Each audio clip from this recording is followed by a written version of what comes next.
Church of Jesus Christ is not a social organization. And it's not just about what we do for 3 hours on Sunday.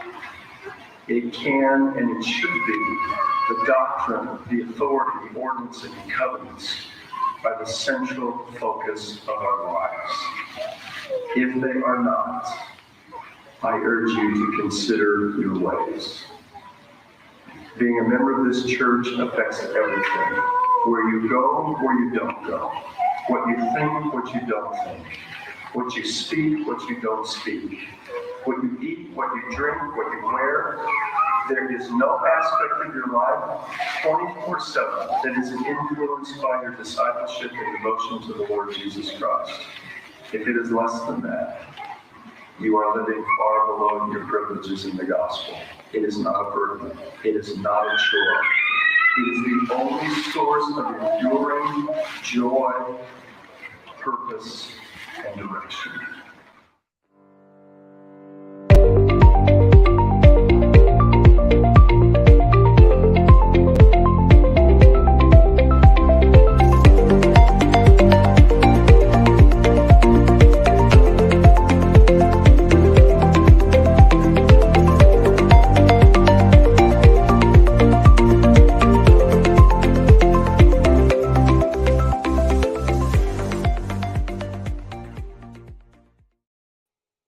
Hello and welcome to another episode of Talk on Things and Stuff, where today we are continuing our It Culty series, where we talk with people about their experience in various organizations and take them through the checklist of culty dynamics that have been described for certain unethical, high-demand organizations, be they religious or political, and just get a sense of trying to gauge to what extent these organizations match that profile in the subjective experience of people who have come through that group.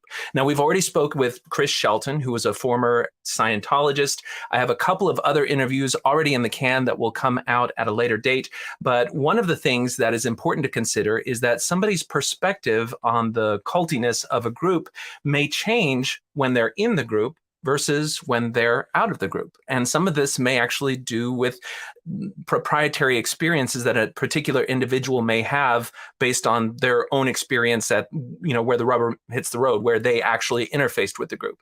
And that could be based on variations between leaders, variations on how certain cultural aspects are employed in a local situation.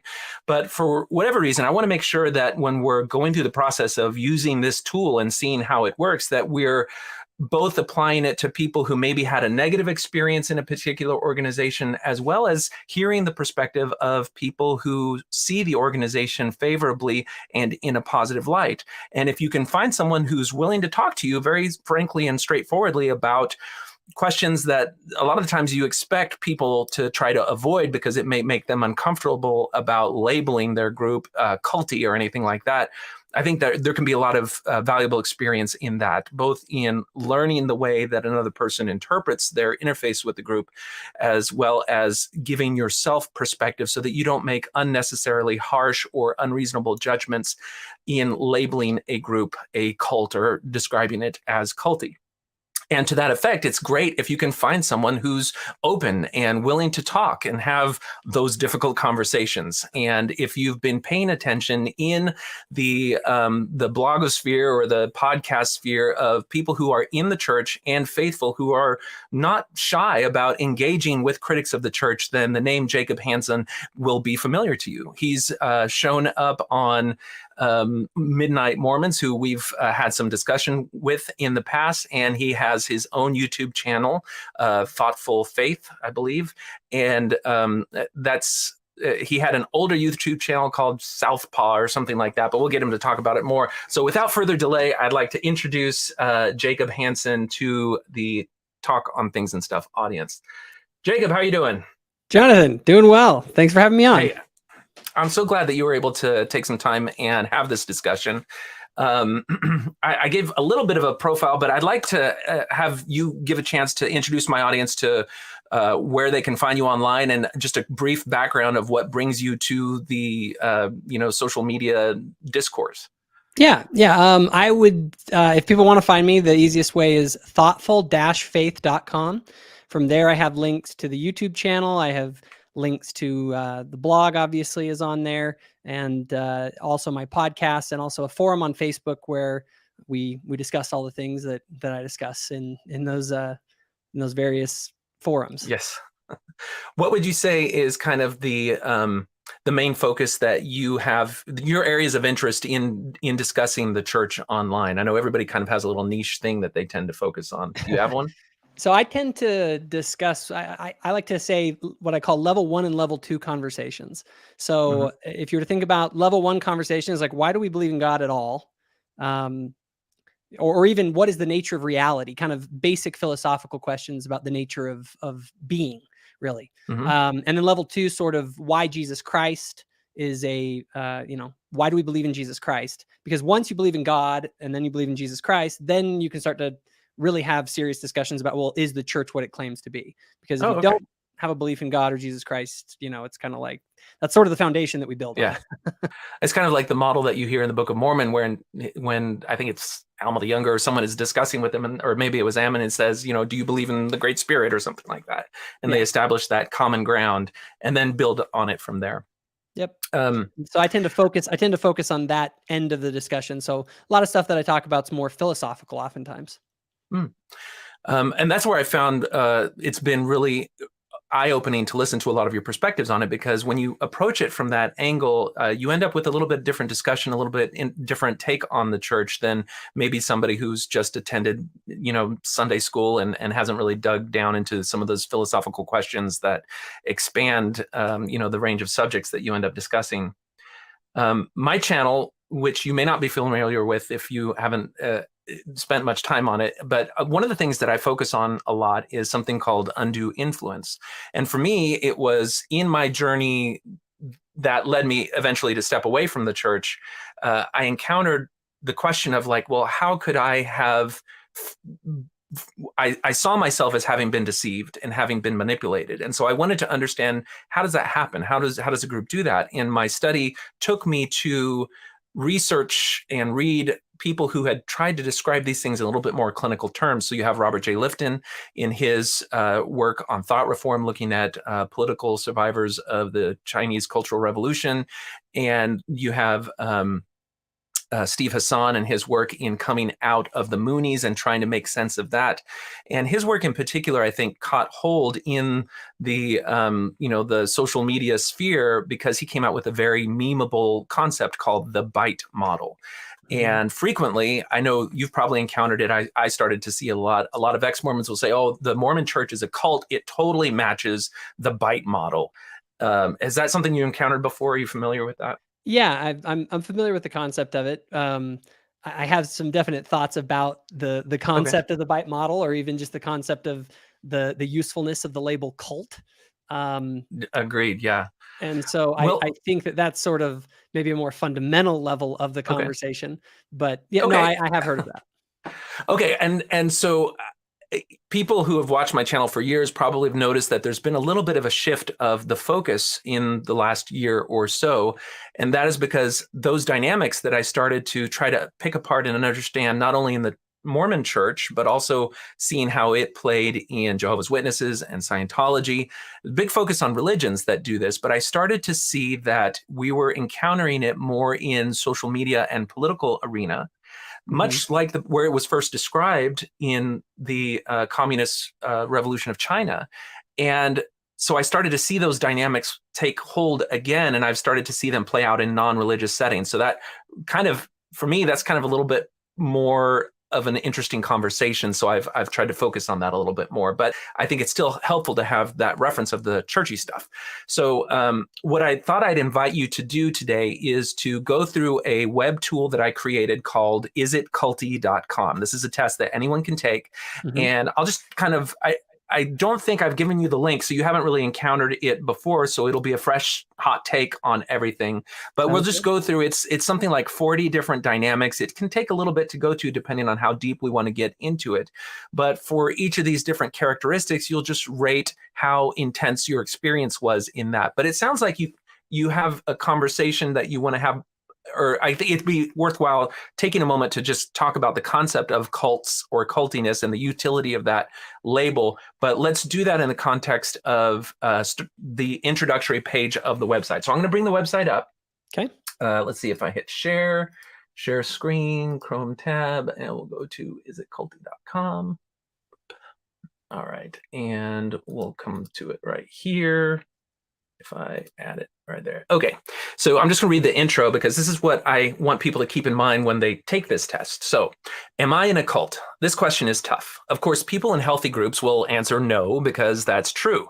But even people in some of the most damaging cults will also answer with an emphatic no. This is because cults interfere with your agency and identity, and they distort the very mental processes which would be necessary to see them for what they are. What is a cult? Well, it turns out that the descriptor cult just isn't very helpful for reflecting on your own experience. A better way to assess this question is to identify the deceptive and manipulative methods that cults use and ask yourself if your group also uses such culty methods and to what extent. This web tool is something to help you do just that. The assessment. Is it culty? Now, this assessment looks at 40 different methods of control used by cults, divided into 4 main areas of control: behavior, information, thought, and emotion. You enter some basic info and then rank the frequency or intensity you experience with each of the culty tactics while in the group. The resulting culty score is a subjective index of how intensely you experienced culty dynamics in the group. But my group isn't a religion. Well, culty groups aren't just fringe religions. There have been controlling, unhealthy groups found in social clubs, political movements, self-help groups, personal relationships, and internet discussion forums. People under the influence of such a group lose objectivity and may not see it for what it is. If your relationship with a group or person is culty, it will tend to shift personal agency and cognition away from you and to the group or person in control, while exploiting very human psychological vulnerabilities that we all possess. No claims about God are required. No one may have a good answer for the question, is my group a cult? But this tool may help you answer a more useful question. Is it culty? If you're ready to examine your own experience in a group, click the button below and begin. Okay, so any comments on that and your own take on this question of cultiness? So I was just going to say that, am I in a cult? It's like, oh, my reaction is to say no. It's actually like, no, I'm, depending on how you define that term. Mm-hmm. Yeah, I absolutely might be. And I might be totally ecstatic that I'm in the cult that I'm in, because at the end of the day, what we label things in my mind doesn't really matter. Like, call it progressive, call it conservative, call it, right wing, left wing, culty. We put labels on things all the time. To me, that isn't what matters. What matters is it true? Right. Mm-hmm. And now these particular tactics, if you say that a particular methodology is manipulative, okay, that's what you're essentially saying, as far as I can tell, is that it is something that is immoral. It is immoral to use this method of persuasion, let's say, to have someone do something. And I do believe there are immoral methods of persuasion, right? Lying. You can get people to do things by just lying to them, right? Like, I do believe that. However, one of the challenges that I see as I was kind of preparing for this, I know we're going to kind of talk about the bite model, was sort of the idea of, well, that goes back to, it depends on someone's moral compass, right? And I'm not, and here's the thing, I have a particular moral compass that says the ends don't justify the means, right? Using dishonest methods to get people to believe the right thing isn't okay with me. Okay. But what I'm saying, though, is that there may be religious belief systems out there that are totally fine with that. Like, if you have a religious system that says, look, whatever you have to do, if you got to lie or whatever to people to do it, I may say that that's immoral, but ultimately you have to have some kind of a grounding for why that's immoral or immoral or whatever. Now, I do agree, most people just on an intuitive level, they have the sense that, like, hey, this is wrong to lie to people or other things in order to get them to believe things that aren't true, right? But my take here is if you're just gonna throwing a label culty on something, is sort of like throwing a pejorative at something, in my opinion. It isn't like, but and I get that you're saying, but these methods, it isn't just that. We're saying using the criteria of these methods, which we are saying are immoral, to use these methods to persuade people to do things, that these are wrong. Therefore, if they use them, and I probably would agree with you largely on that. There are immoral methodologies that are out there, 100%. But that assumes that we have a way to ground our morality in something deeper than just you or I's preference, that there are rules of fair play that we all are expected to abide. Okay, so to summarize, what I hear you say is that the term cult and even the descriptor culty are labels that can be, it depends on how you define them. Many of those definitions may have ulterior motives that are pejorative or political to try to demonize something in someone's mind before they actually give someone a chance or a group a chance. And that's not a game that you particularly like to play. And I agree with that. I think that was the impetus for me to try to make this tool, because I feel like just calling something a cult is not useful. It creates defensiveness and conflict. And if you're in a family and you're the only person that's left the church and you go around saying the Mormon church is a cult, like, you're just going to tick off your family, and it's going to create division and strife in your family, because people identify very strongly, especially with these closely held religious beliefs. And if you call the group a cult, you're essentially calling your family members brainwashed idiots or something like that. There's just a whole bunch of baggage that goes along with that. And so the purpose of this tool is to separate that label from these tactics, because there's like, despite our feeling about that label, I think if I were to ask you, Jacob, do you believe that there are dangerous groups that manipulate their members that are totally deserve the label cult? Well, see, and I wouldn't necessarily see the label itself. To me, isn't what matters. It all comes down really to the tactics that are being used. Okay. Are these tactics immoral in and of themselves? Is it wrong to shun someone? Like, maybe I'm not going to say too much about Jehovah's Witnesses because I don't know enough about them, but from what I've heard, they will shun people, or the Amish will. Like, is that an acceptable moral tactic? Is it moral to do that? Because ultimately these come down to questions about, is this behavior moral or immoral? Because that's what you're saying is that an organization that engages in these tactics, which are immoral, should get the label of cult. I can see where you would say that. And I can also see where that even if we go through this whole test and it scores really high, I don't really agree with, then you can say, oh, well, then it's a cult. I'm using the word cult as kind of, it's a meme where we have a kind of a vague social understanding of it, but it's one of those things that never really has a formal definition. And so it's kind of like what recession is being called now. It's like, oh, there's no real definition, so you can never really say that's what it is. But that's just kind of like a point of reference. But what we're going to look at is how strong do these methods show up in your personal relationship with the church? And it's something where I'm interested too in seeing the tactic specifically, right? Because and for me, what it's going to be useful, agree or disagree that a particular tactic is or is not acceptable. You know what I mean? Oh, okay, and that'll be an interesting discussion to have when we get to it. Okay, so and I guess to let you know what I am hoping to do kind of in season 2 of this tool is, once I have a whole bunch of responses, then I can say, okay, well, the average response of people who feel negatively towards the Jehovah's Witnesses and our former members is, we'll say 80.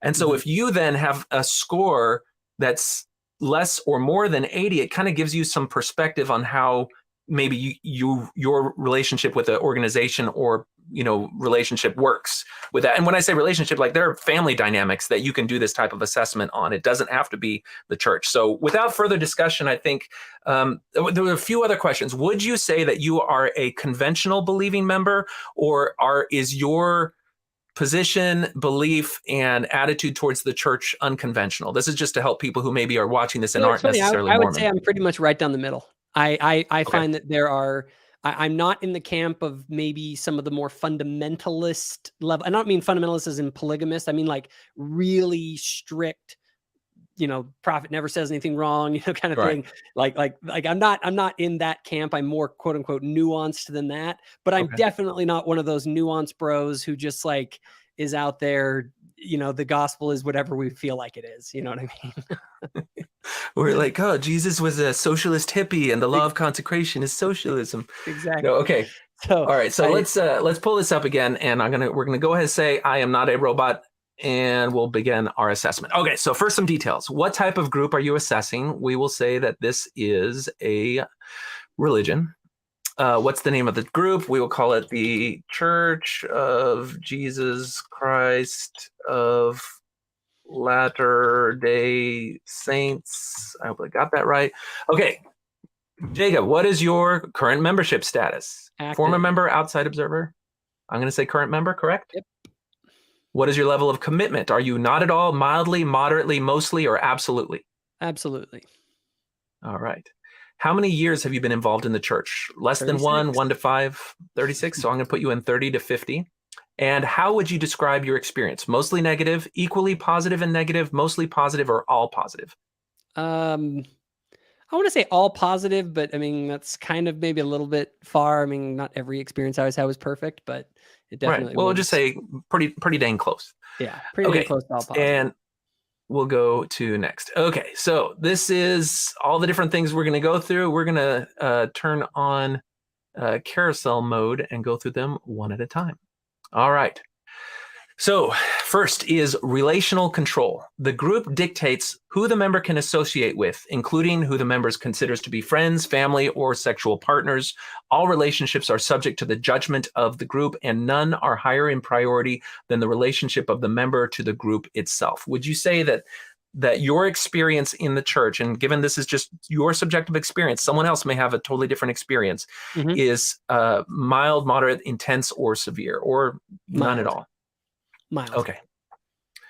I mean, my thing is like, I just think the only things I can really think of is that, they'd encourage you to like choose friends that have similar values. And right. I was encouraged to, if you're going to get married, that religious affiliation is really important. And it's generally wise to marry someone that's a member of the church. Okay. Somebody with similar values even. And then just to give us like a spectrum from like the Unitarian Universalists really don't dictate who you can be. There's no guidelines or expectations about that. Whereas if you look at something that was like the Heaven's Gate or Scientology, they're very specific about, who you can associate with, who you can marry. And so those would be like two extremes. And so we'll put you as mild. And the next one is time control. The member has little time or energy to question beliefs, associate with outsiders, or examine life too closely. Time spent on group-related activities is strongly encouraged or enforced and usually fills every spare moment. So if we look at something mild, something like, I use Unitarian Universalists because they're like they don't expect anything of anyone except if you want to show up, you can.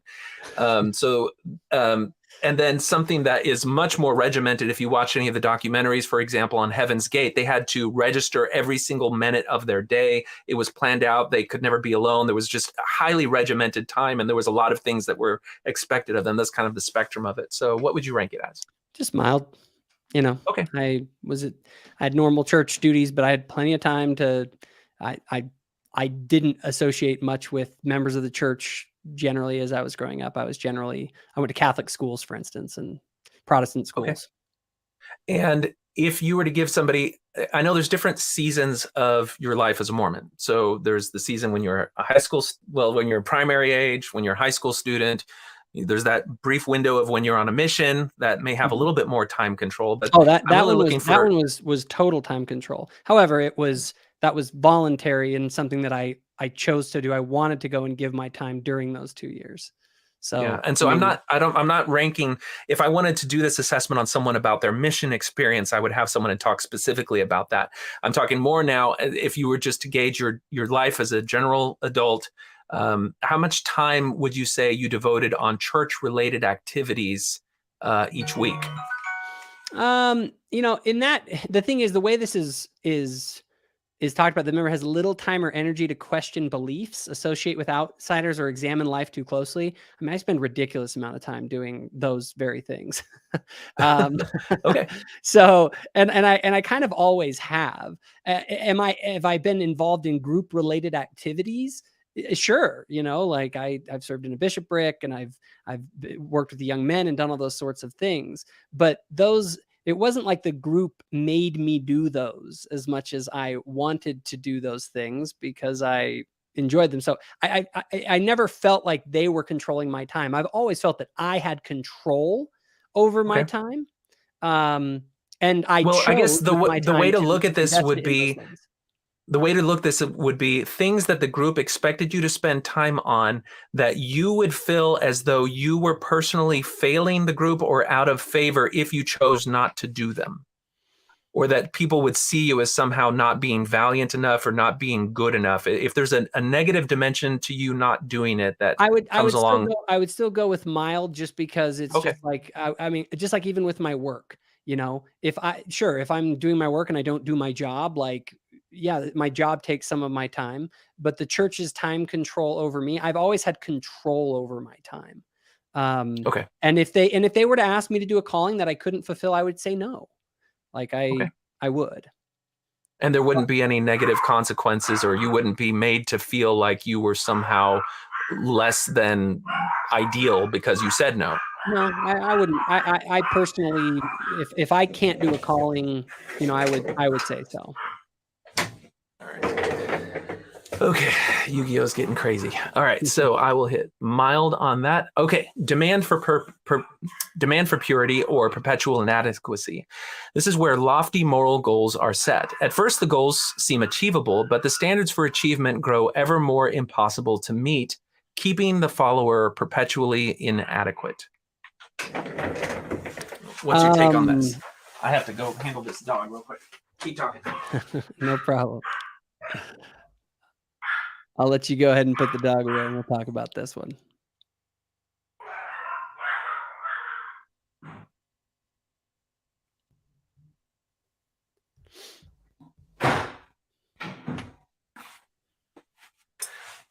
Yu-Gi-Oh's a regular on my channel, but when he's a stinker, he's a stinker. Okay. It's all good. So this one's interesting. I may put on this one intense, but intense in the sense of I'm a Christian. I believe that Jesus Christ has asked us to give ourselves in totally to Jesus Christ. So I definitely wouldn't think this is something that is within the church. It's definitely something within Christianity, I believe, properly understood, and that Christ demanded that we essentially die unto ourselves and that we fully give ourselves to him to do our absolute best to try and follow him. But also, the thing is, it's a little bit tough because I don't feel perpetually inadequate. Well, I guess I do feel perpetually inadequate in the sense that I don't believe that we are adequate against the standard of God. You know, we are perpetually inadequate to perfection.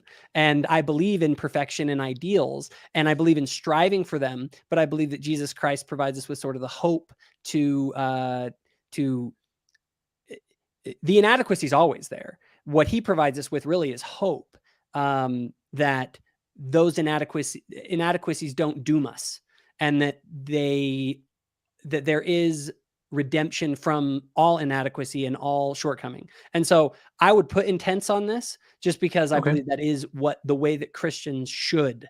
That's the expectation that Christ had an intense demand for us to follow him. Okay. And do you think that, is there a cultural current in the church that may cause some people to feel like this is actually a heavier weight on their shoulders than your own take on this issue in your perception, listening to other people's experience? So I would say in the past, yes. Nowadays, I'm actually quite disappointed in the church, in a lot of the church members, and how incredibly just, you know, it's okay. Like, don't worry about trying too hard. Like, you're fine just the way you are. And that's the wrong message too. So I think that you can, I think that the Christian message is you are a broken sinner because that's what you are. And that should be recognized. Oh, but by the way, we have a savior who can save us. And there is hope and redemption. And all he demands is that you do your best. Okay. And so when you hear, for example, Elder Holland a few years ago gave a talk where he talked about toxic perfectionism. He used that phrase, and he tried to frame the gospel of Jesus Christ similar to how you've described it here in terms of centered on hope and redemption. Is that message do you think that's consistent with what your experience has been in the church, or is that trying to correct a impulse that has gotten too far one way or the other? That's been consistent with my experience in the church. I've never been felt to say, "Oh, you're so bad and so evil," and all that kind of stuff. I think that there may have been an era in the church's culture in the past where that, I think, within the culture of the church was more prevalent. But nowadays, it's the opposite, to the point that it's like we don't have any demands for anyone at all. There's no demands for really doing things right, or at least it's trending in that direction more and more. To where I spend a lot of time talking with members saying, like, no, you don't just get to do whatever you want. Well, so it's kind of like, I remember when I was a member, we used to think, well, those evangelical Christians, they're like, I'm saved. And suddenly it's like, it doesn't matter what you do or anything. And there's no pressure to be good. And that was the caricature of the Christian mindset that I held based on my outsider's perspective of what their experience was as Christians. Mm-hmm. When I got to talk to them a little bit more about their own perspective, there wasn't as strong of a demand for purity, because they took that Christian principle of we're all broken, we're all sinners, and they adopted something that still gave them impetus to hold to their moral ideals, but also to judge themselves kindly and always look at their failures in a hopeful way. And so I guess if we were to look at the spectrum of like very mild, you have the universalist thing where everyone's going to heaven, it doesn't matter what or whatever. Mm-hmm. That one, then there's no pressure for anyone to perform. They may still have moral ideals that they hold themselves to, but they don't demonize themselves if they fall short. And then you can have something like you'll see in Scientology if you talk to those members, where they've got a whole list of thou shalts. And if you don't do it, then you are both programmed to judge yourself very harshly, to feel very inadequate, and to then, in combination with a confession culture, bind yourself to the group in order to feel any degree of forgiveness. And it's that combination of the demand for purity and the confession culture that weighs heavily on as a psychological burden for this perpetual inadequacy thing. Yeah, and I would say this, as I look at this and as I discuss it, because this isn't, I guess, and maybe this is where I'm not reading it right, is that on one hand, it's saying the demand for purity that I experienced versus the demand for purity that I think should be in the Christian ethos.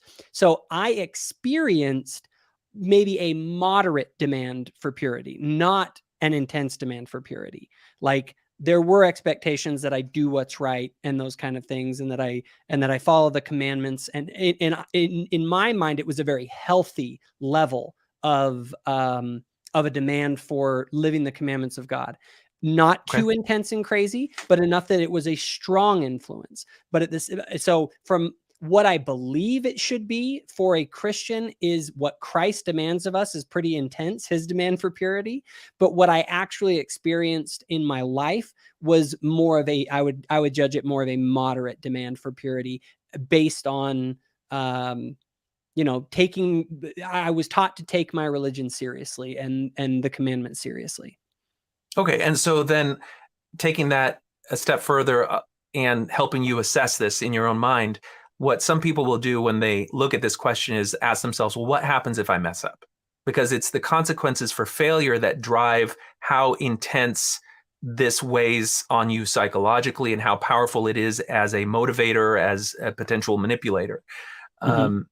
What's your take on if you mess up? What are the consequences? How can you recover? How can you regain a sense of personal wholeness? I would also say that I would also put it at that level of moderate, right? That there are consequences for actions in the church, and I'm very thankful for that, because I think otherwise, when there are no consequences and there is no demand for purity, a religion that doesn't demand anything of you isn't worth much in my mind.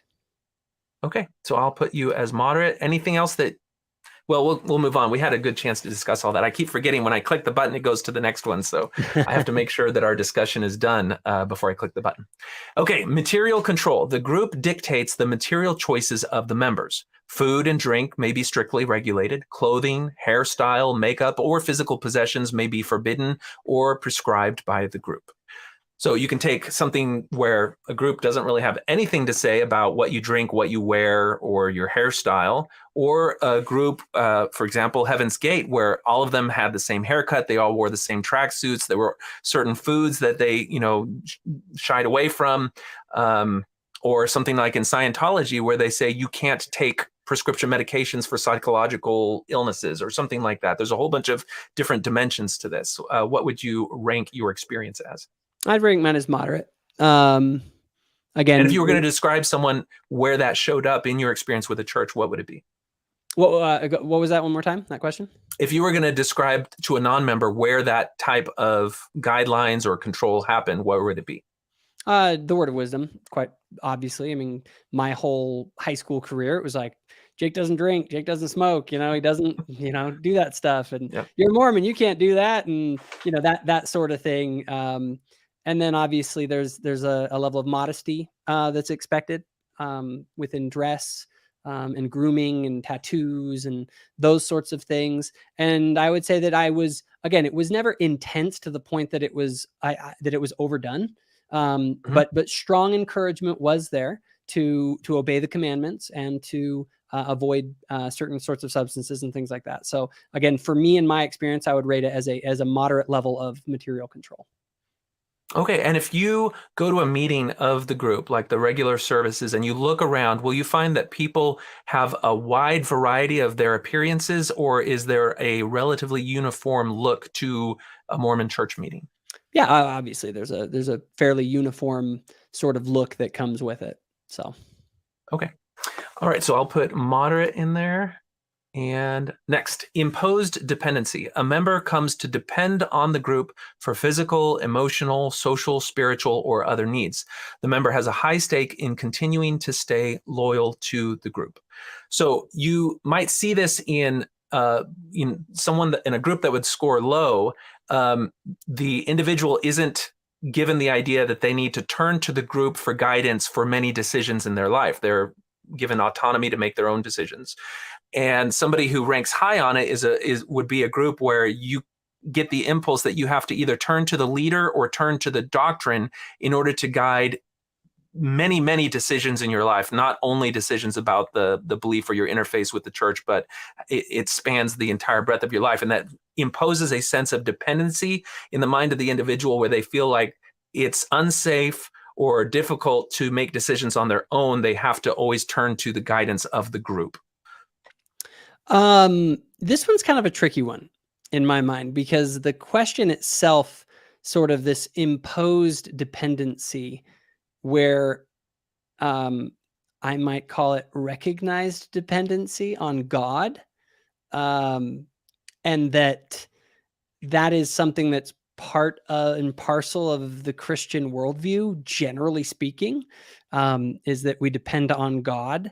Now, as far as depending on the group for physical, emotional, social, and spiritual and other needs, no, I don't. I felt like I was always taught to depend on God for my physical, emotional, spiritual, and other needs. And that I did have a high stake in remaining loyal to God. Okay. And now granted, the church does make claims that our group, the church has certain authority and things that help to connect you to God and make covenants with him, right? So that definitely is in there. The question, because I can hear you kind of going there, I want to make sure you've confronted this particular issue, is that when you go out and you look at all the different ways that unethical, controlling, high demand groups have existed, you may find an enclave where a particular Christian pastor uses that notion. You have to stay loyal to God. You have to depend on God. But the way that it plays out is that he is the spokesperson for God. And so it ends up it being through him. So you can look at it's the old you need to listen to God. By the way, everything I say is what God said. So it's like, yeah, exactly. That whole game.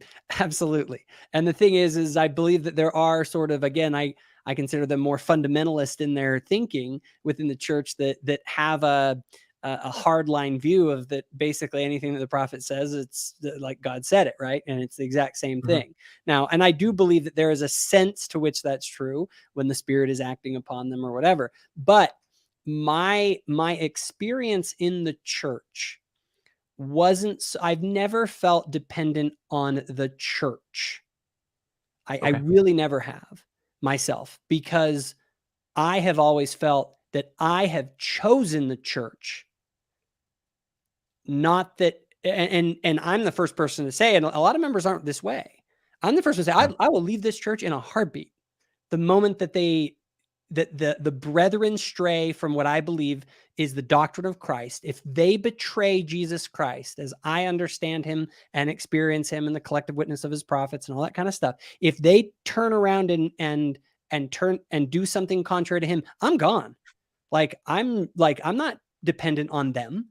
I follow them because I believe that they are inspired by God, and because I believe that the fruits of activity and participation in the church manifest that this is a godly enterprise. And there's a lot to that. Obviously, there's a whole testimony I could give on that sort of a subject. But my point is that I don't see this as an imposed dependency as much as a faith that I have chosen and that I remain loyal to, because I'm dependent on God and I believe God is at work within the church.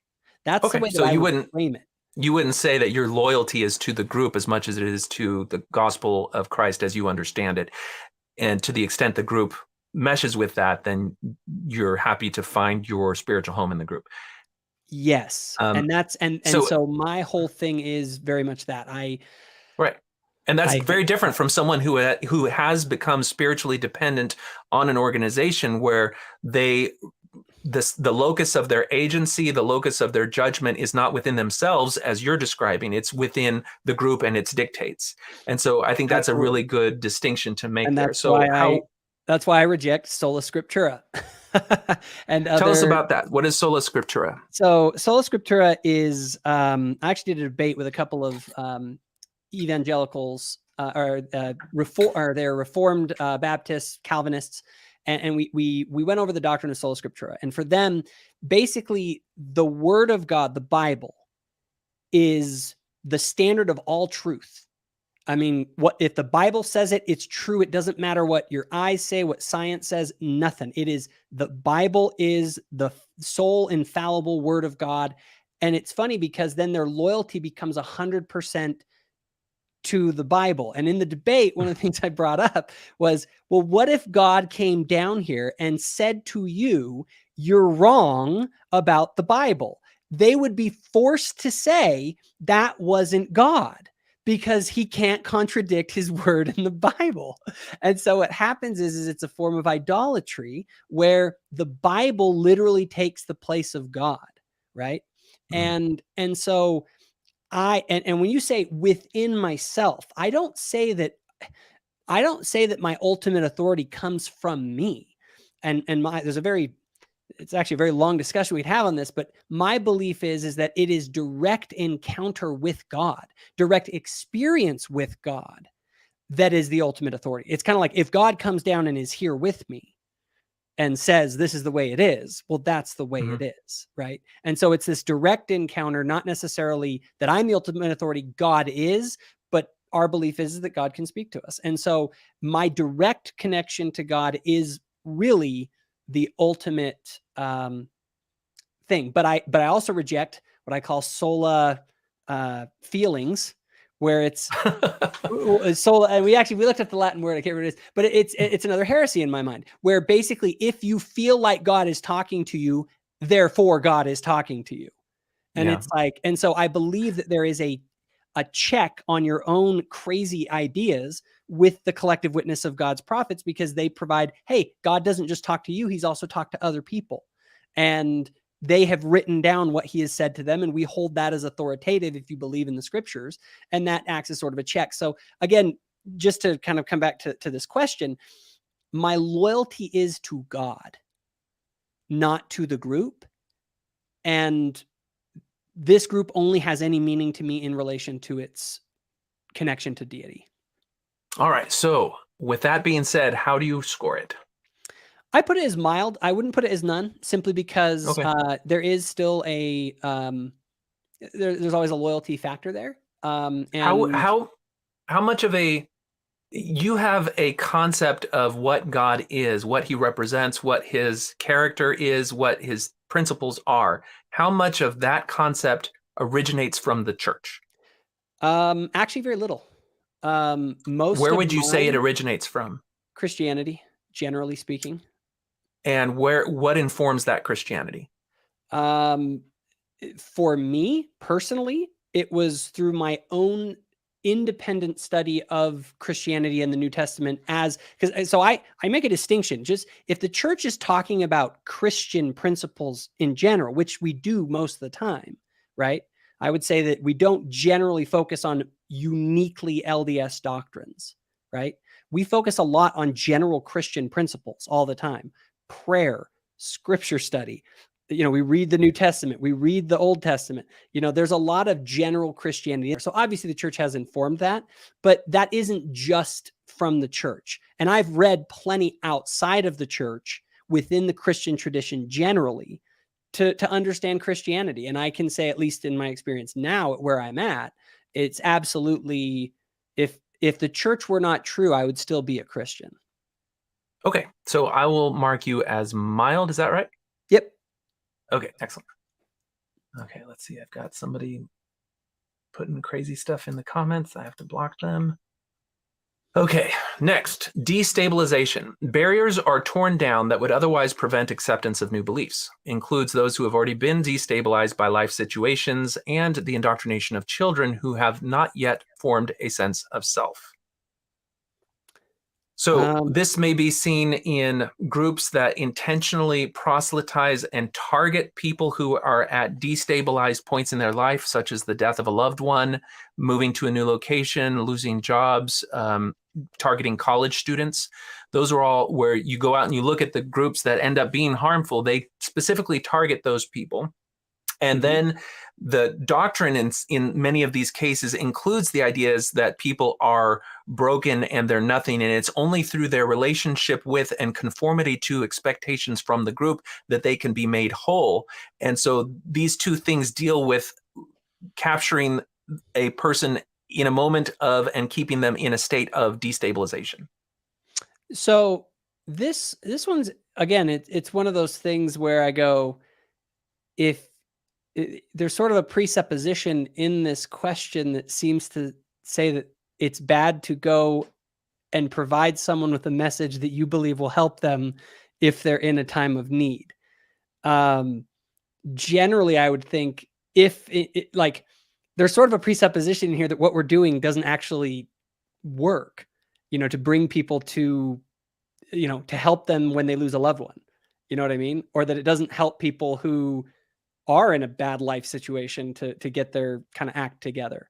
You know what I'm saying? No, I hear you. And the distinction that I make is if your targeting of these people is with an ulterior motive. And so it's tied to your help, your interaction with them is tied to their acceptance of the group versus an exercise in helping people for just charity.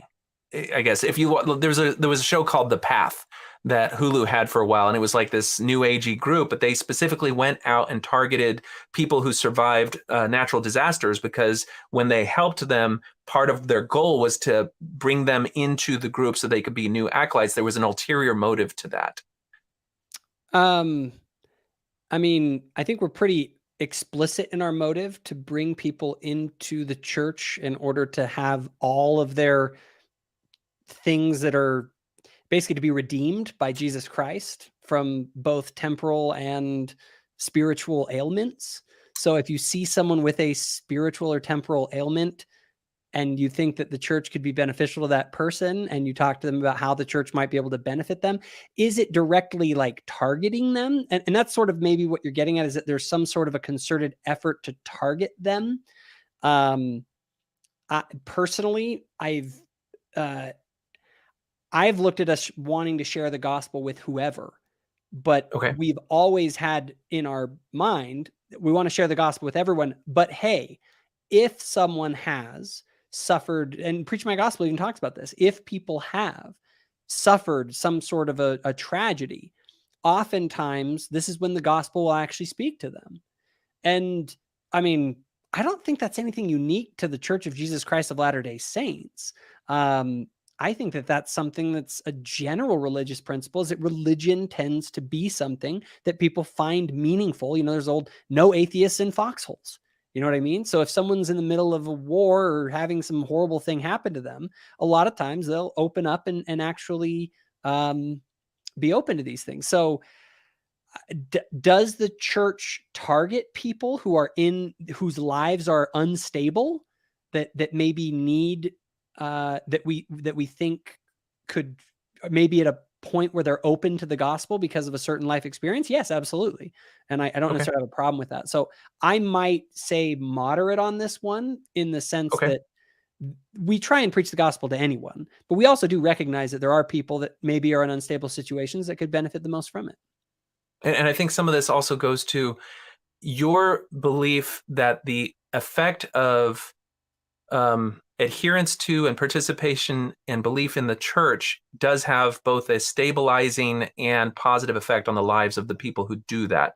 I hear coming through in absolutely. your... I think that's a demonstrable fact. And so with that being said, then you don't see this as a manipulation in as much as it is the acts of charity that is the whole kind of positive aspect of the social side of a church. Yeah, it's the ministry. And I think ministry is a great word for that. Okay. And so what about the indoctrination of children? So this is a tough one, because, you know, parents have a responsibility to bring up their children and to instill in them the values that they will be, you know, that will have the greatest effect in their lives. Do you see, or can you acknowledge that there are groups that do a form of indoctrination on children? Amen. Yes. Have you encountered that? And where have you seen that? I'm in the church 100%. I hope I want us to double our indoctrination of children efforts. Okay. So how do you, when you say that, what you're describing it as a positive thing, what's your take on that? So my thing is this, okay? Everyone is trying to indoctrinate your children.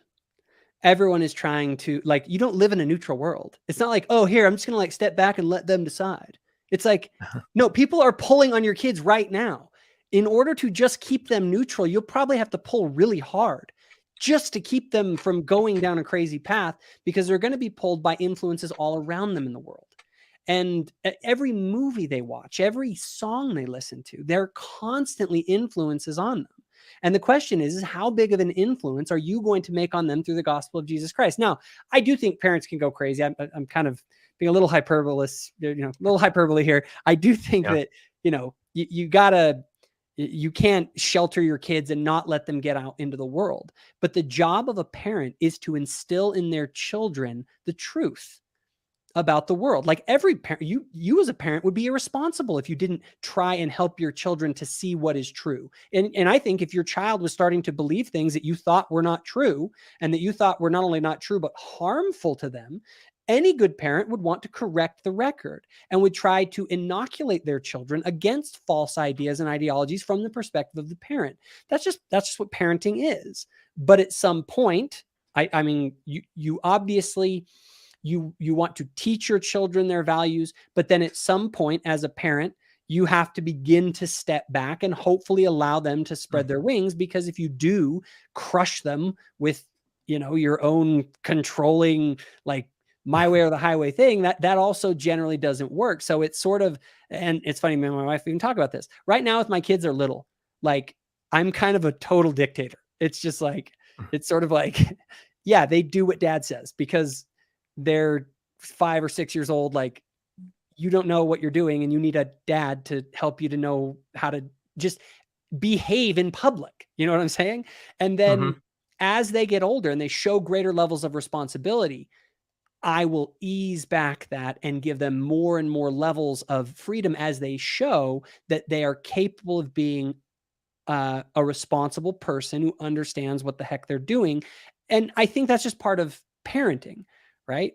So sorry if I kind of rambled on. Okay, so no, that's okay. Let's tease this out a little bit though, because if you say, well, everyone's trying to indoctrinate your kids, so it's okay if I indoctrinate the kids, then what is wrong? Because I know I've heard a lot of people talk about, for example, what was called the "Don't Say Gay" bill in Florida, and if you read the details of that bill, it was more about people were concerned that teachers were indoctrinating children with something that they described as gender ideology, which took some postmodern and queer theory concepts and that are controversial and not everybody agrees on, but then they were teaching the children those things as though they were reified, as though they were real and the truth. Would you describe that as indoctrination? And is there any qualitative difference between that indoctrination and the indoctrination that you're talking about of the church teaching principles to its children? The children are ultimately the parents. And so the children are the responsibility of the parents. The parent gets to decide what their child is taught. Okay. And they even have the responsibility to teach their child the truth. Okay. And if you're a Latter-day Saint, we have a particular point of view about what is true. And our children should be taught that. My issue isn't that the school was teaching, let them teach what they want. But if it's not true, I don't want them teaching it. If the school is teaching my kid that 2 + 2 is 5, I'd say no. If the school is teaching my child that, hey, you're a boy, but you can be a girl, like I'm going to say, no, that's not true. You don't get to teach things that are not true. And those public school employees are my employees. They work for me. And so at the end of the day, if they're teaching things I don't want, I'm going to raise my voice. And within the church, I have chosen the church as the parent. And I want for my child to go to this church and to learn the lessons that the church teaches, because I believe that they teach my child the truth. So if you, let's say that you're older now and you have a child and a grandchild, and your child decides to leave Mormonism and joins Scientology, and they take their kid to the Scientology lessons, and you sit in on one of those lessons and you hear the Scientology people lying about the nature of L. Ron Hubbard and instilling them demonization of mental health and all of the things that are part of the deceptive, manipulative aspects of L. Ron Hubbard's church that you're aware of because you've done some study on it. Yeah. Can you call that, do you see that as the same form of indoctrination, or is there a difference between teaching children ways of thinking and principles and I guess in a way that gives them the freedom to choose for themselves once they get to that degree of maturity? Like, how do you tease that out? Is there nothing wrong with groups that do deceive and manipulate children? The problem is not indoctrination in the sense of indoctrination in my mind, it's teaching. Okay. You're teaching people things. Okay. That's, you have a doctrine and then you share it. Okay. So that's a definitional problem, because indoctrination has a negative connotation to it. Yeah. And teaching does not. So how do you, like, just your understanding of the way these words play out in our culture, how would you describe why people see them differently? That's actually a good question. I think they largely are just a matter of, one is used as a pejorative, but they're basically describing the same thing. They're a different set of distinction. And one thing I would say maybe to distinguish them is that indoctrination generally deals with a more immersive sort of experience. And it is very much, instead of saying, hey, this is a perspective to consider, it is saying this is the truth, right? Okay, so that's a great distinction, because I've used the word dogma to describe things that are taught that for which someone cannot question them. And so if you then say, well, that indoctrination is where you are instilling dogma into the minds of children in a way that doesn't give them the ability to think critically about what they're receiving. Well, I think they versus what you were saying. always have the ability to think critically about things, right? I will tell my child certain children are basically nothing but indoctrination machines, because they're not old enough for serious critical thought. right? And so you tell a child this is what's true, and they believe you, right? And I do want my children to learn critical thought eventually. But here's the thing.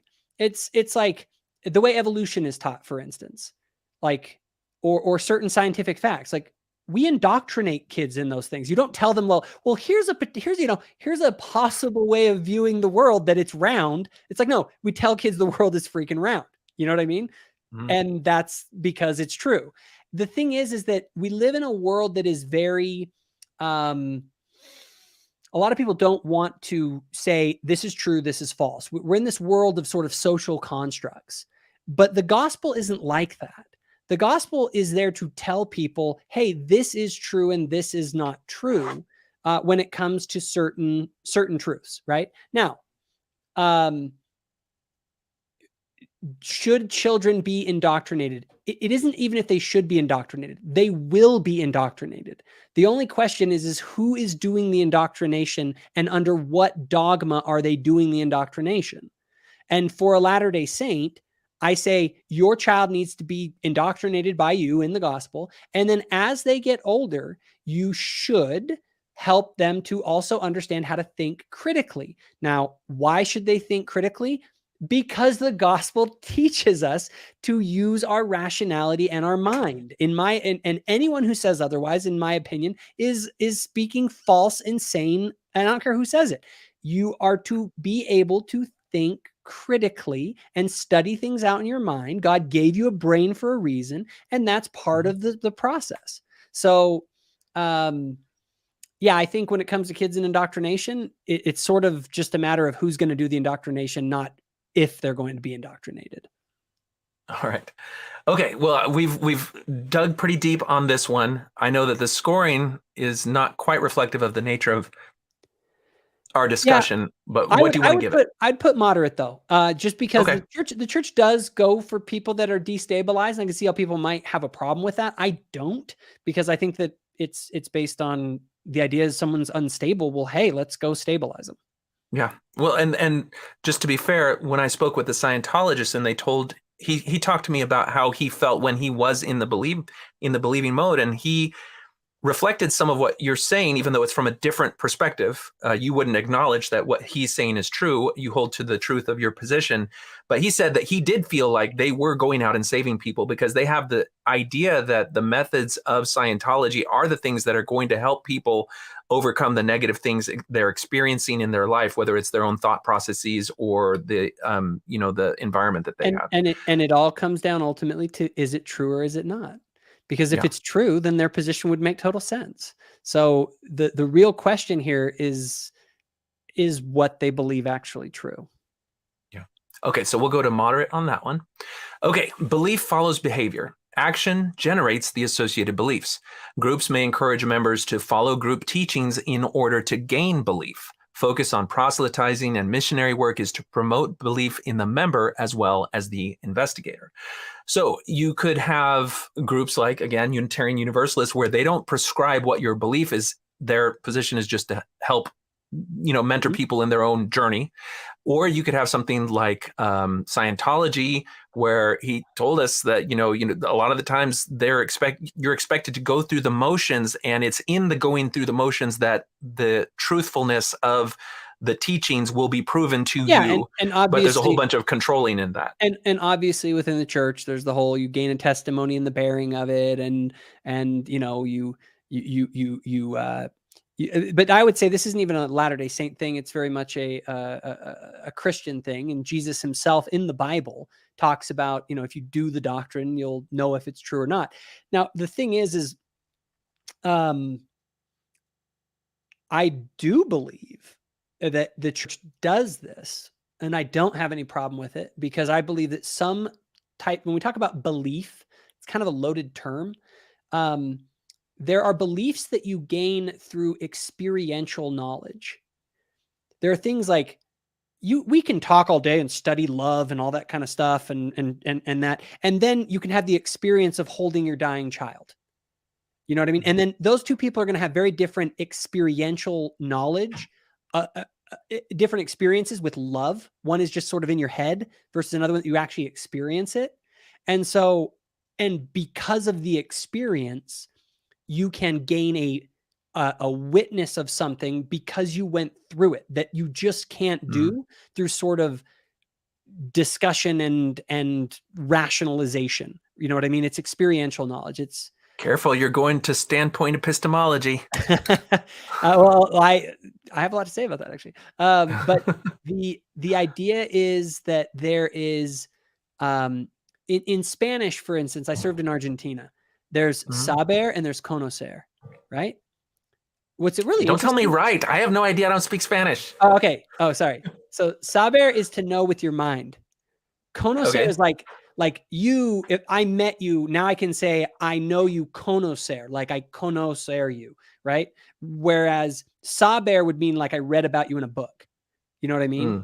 So one is a type of knowledge. The word that they use with conocer a lot of times is familiarity rather than like intellectual knowledge. But what's really interesting is that in the scriptures, the way they say that you will know that things are true, like Moroni's promises, says conocer, which I found really interesting because it speaks to this idea that belief does follow behavior. Testimony, an experiential knowledge of something can be gained by actually trying it and doing it. And so does the church teach this? Yes, I may even say, are they intense about it? I mean, I'm somewhere in between moderate and intense, the level to which they encourage you to go out and try. I would actually say intense because the missionaries, they literally go in there and they say, do this, read this, pray, come to church. It's all about the behavior that we want people to do so that they can inculcate belief, which is actually sort of different, I've found, from sort of a lot of other kind of Christian denominations where they tend to like try and argue you into the faith more than where we kind of are like, we're not even that good at arguing. We just are like, hey, come and hang out with us and like feel the spirit, you know? Yeah. Do you think there's a difference between, because it sounds like you're talking about metaphysical type of things, not concrete type of things. And then when you get into something like Joseph Smith saying that he had gold plates, that's a concrete type of thing. Yeah. Joseph Smith saying that he translated the papyri into the book of Abraham. It used to be a concrete type of thing. We've kind of blurred that line now and reconceptualize what is meant by translate. And then you have stuff like, well, I believe that I can feel the love of Christ in my life. That's something that's more metaphysical, that's you can't prove it or disprove it based on concrete terms. How does that spectrum of the ways of knowing things fit in with this, or is it relatable? If someone's going to make a historical claim, I'm going to analyze it through the methods of historical analysis. If someone's going to make scientific claims, I'm going to analyze it through the methods of scientific analysis. The claim, like I oftentimes use this, you have to use the tool that's associated with what you're doing, right?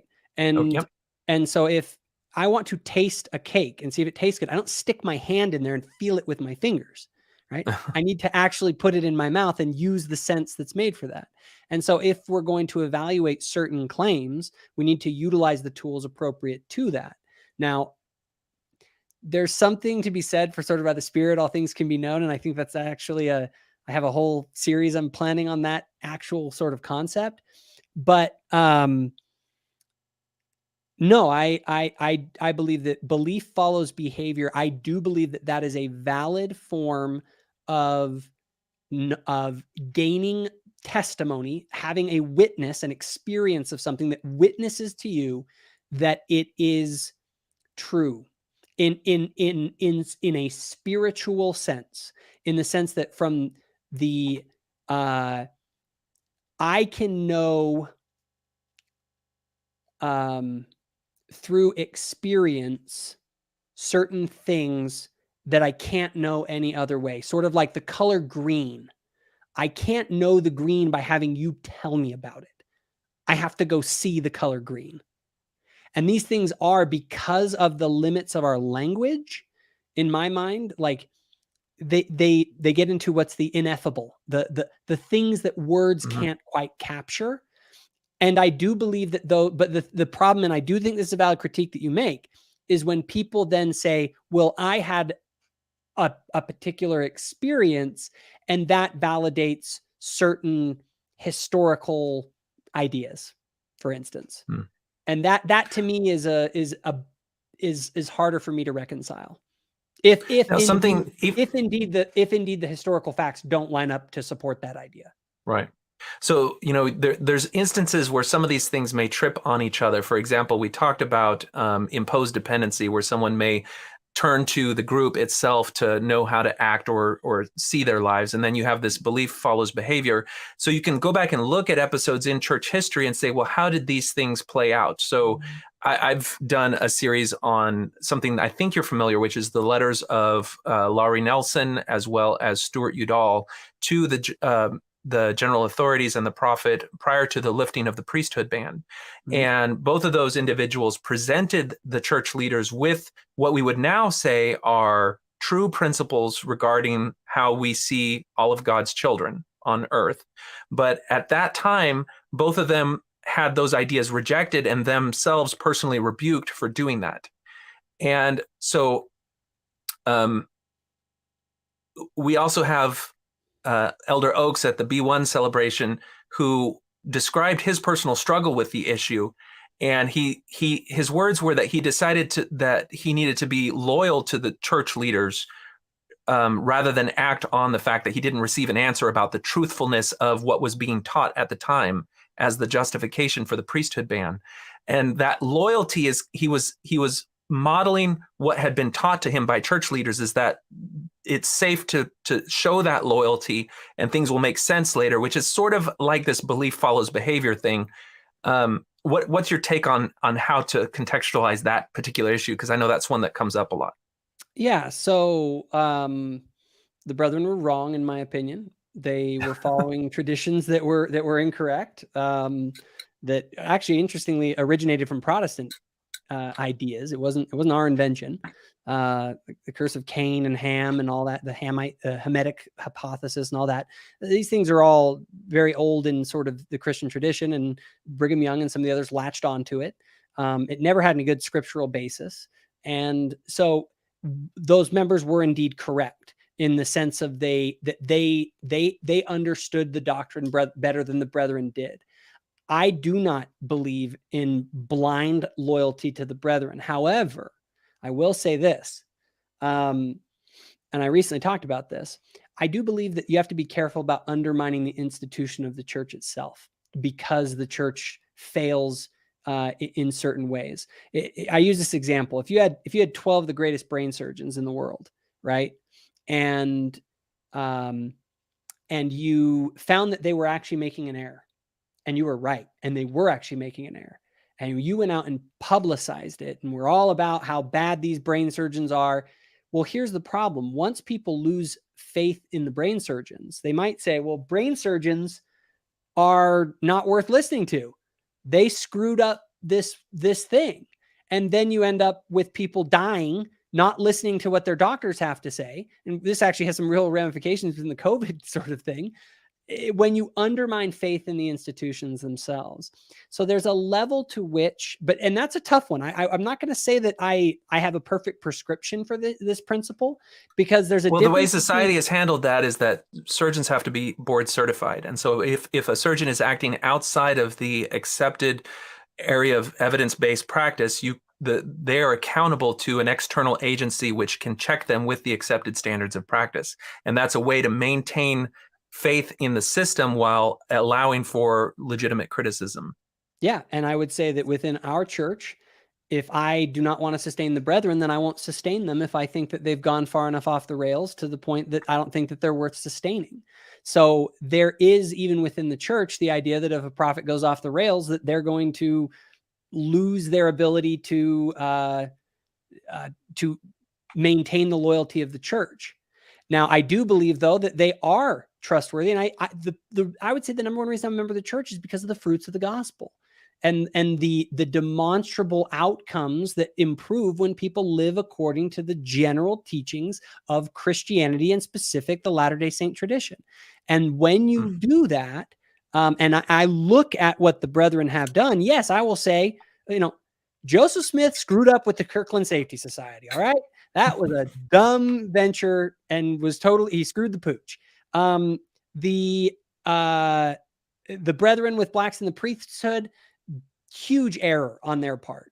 Right. And so I'm willing to acknowledge that, but I'm also like, I could go and find instances where doctors have made horrible mistakes and done things, but you don't want to end up in this situation where people lose trust in doctors, right?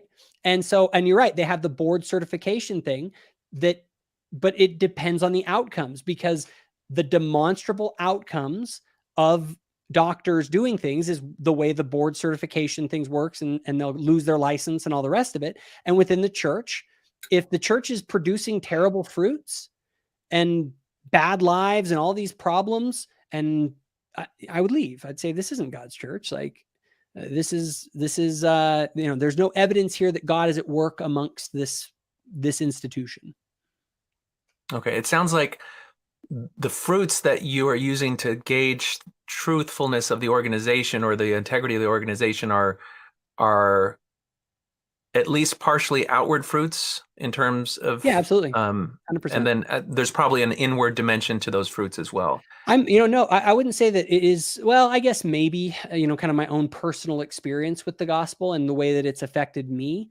That is definitely part of it. But when I talk about fruits, I generally mean something that emerges from it, right? It is what emerges from people living the standards of the Church of Jesus Christ of Latter-day Saints.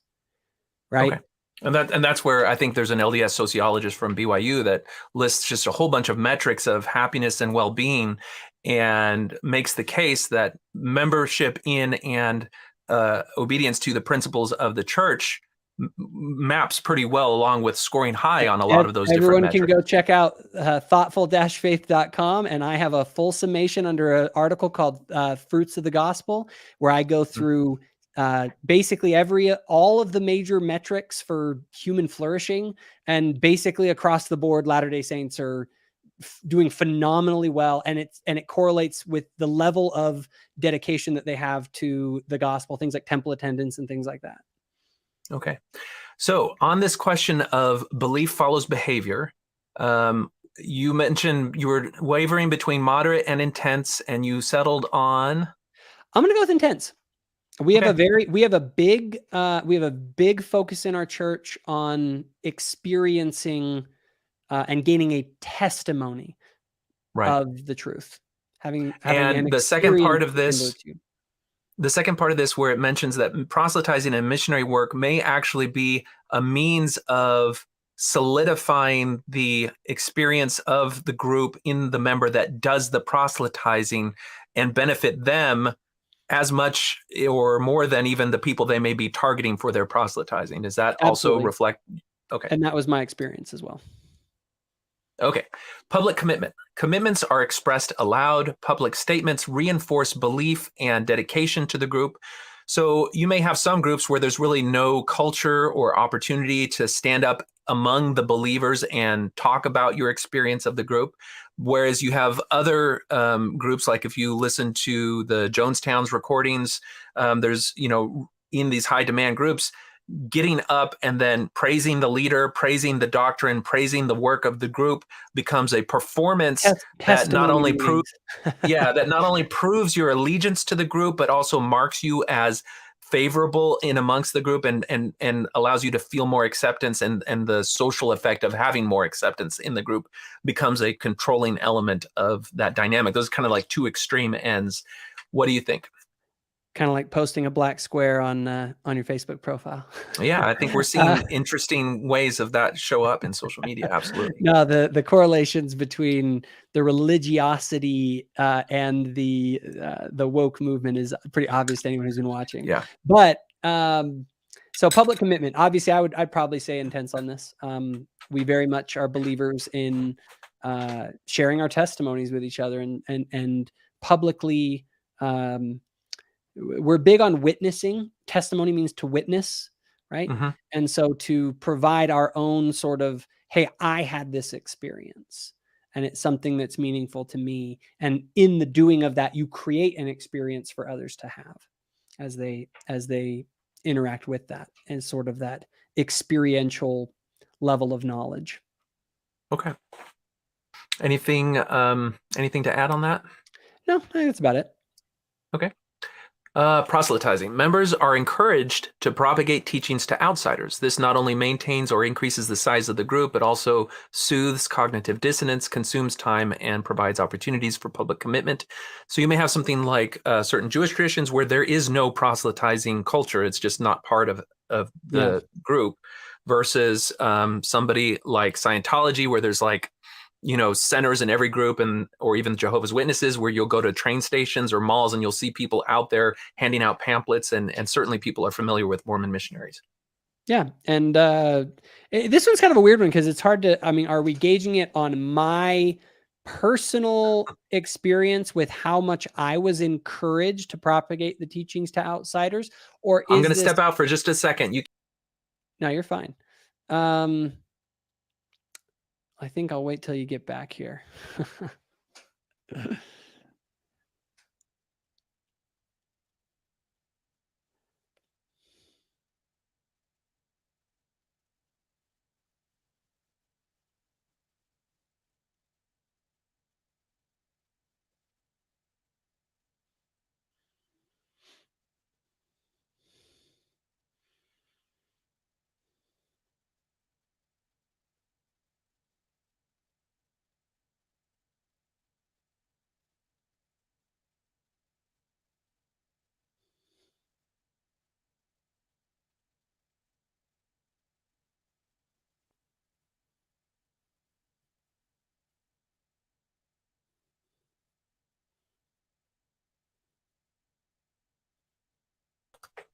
All right, sorry about that. I had some house stuff I had to take care of. No problem. And you can hear me now? Yeah, I can hear you good. Okay, excellent. So proselytizing. Yeah, what's your take? So I guess I was kind of wondering, are we talking about the level to which I was expected and encouraged to propagate the teachings, or was it how much do we do it relative to other like cultures and religions? Like, well, I guess it would be more like in the teachings as well as expectations of the group. How strong was this impulse? I would say proselytizing? Intense. I would say intense. I wouldn't say severe, but I would say I'm somewhere between intense and severe, but I think I'll go with intense. Okay, but it's pretty strong. And then the other side to this that I'm interested in your take on is, if you didn't do it, how bad did you feel? And that could be if you didn't serve a mission, or it could be if you didn't, subscribe to the friendshipping program that was put in the church, or if you didn't want to make sure that you started or peppered your membership in the church in all your conversations with all your neighbors. Again, I would put it in that level of intense. I wouldn't put it as severe. We are very much, and I think, granted, this is, again, to go back to it, like everyone kind of forgets, like, we're Christians, guys. Like, Jesus was the one who told us all to go out and to preach the gospel to the world. And so we have these programs in place. The only one that is really intense, I think, is the missionary expectations for young men. You are expected as a young man to fulfill your priesthood duties and go and serve a full-time to your mission. And that's a big commitment. So I would definitely put that as intense. However, in your day-to-day, just kind of like going to church, obviously we have lessons about it. It's sort of like we should share the gospel with our friends, but it's, I think outside of sort of the expectation for missionary service, it's probably moderate. So I would go with intense is probably where I'd put it overall. All right, that's fair. Okay, financial pressure, requirement of excessive financial contributions, significant punishments for not contributing.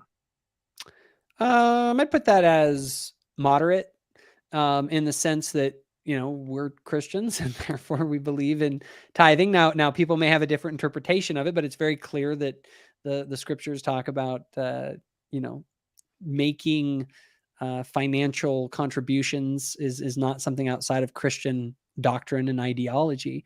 10% I don't think is excessive. In fact, I think that's in accordance with the idea of a tithe. And excessive punishments for not contributing. So I wouldn't call, I mean, from the outside perspective, someone might see it as a punishment that, oh, you can't go to the temple and you're not going to be saved. But in my understanding of our theology is that we are trying it says significant punishments, so that includes blessings withheld as well as negative things actively done.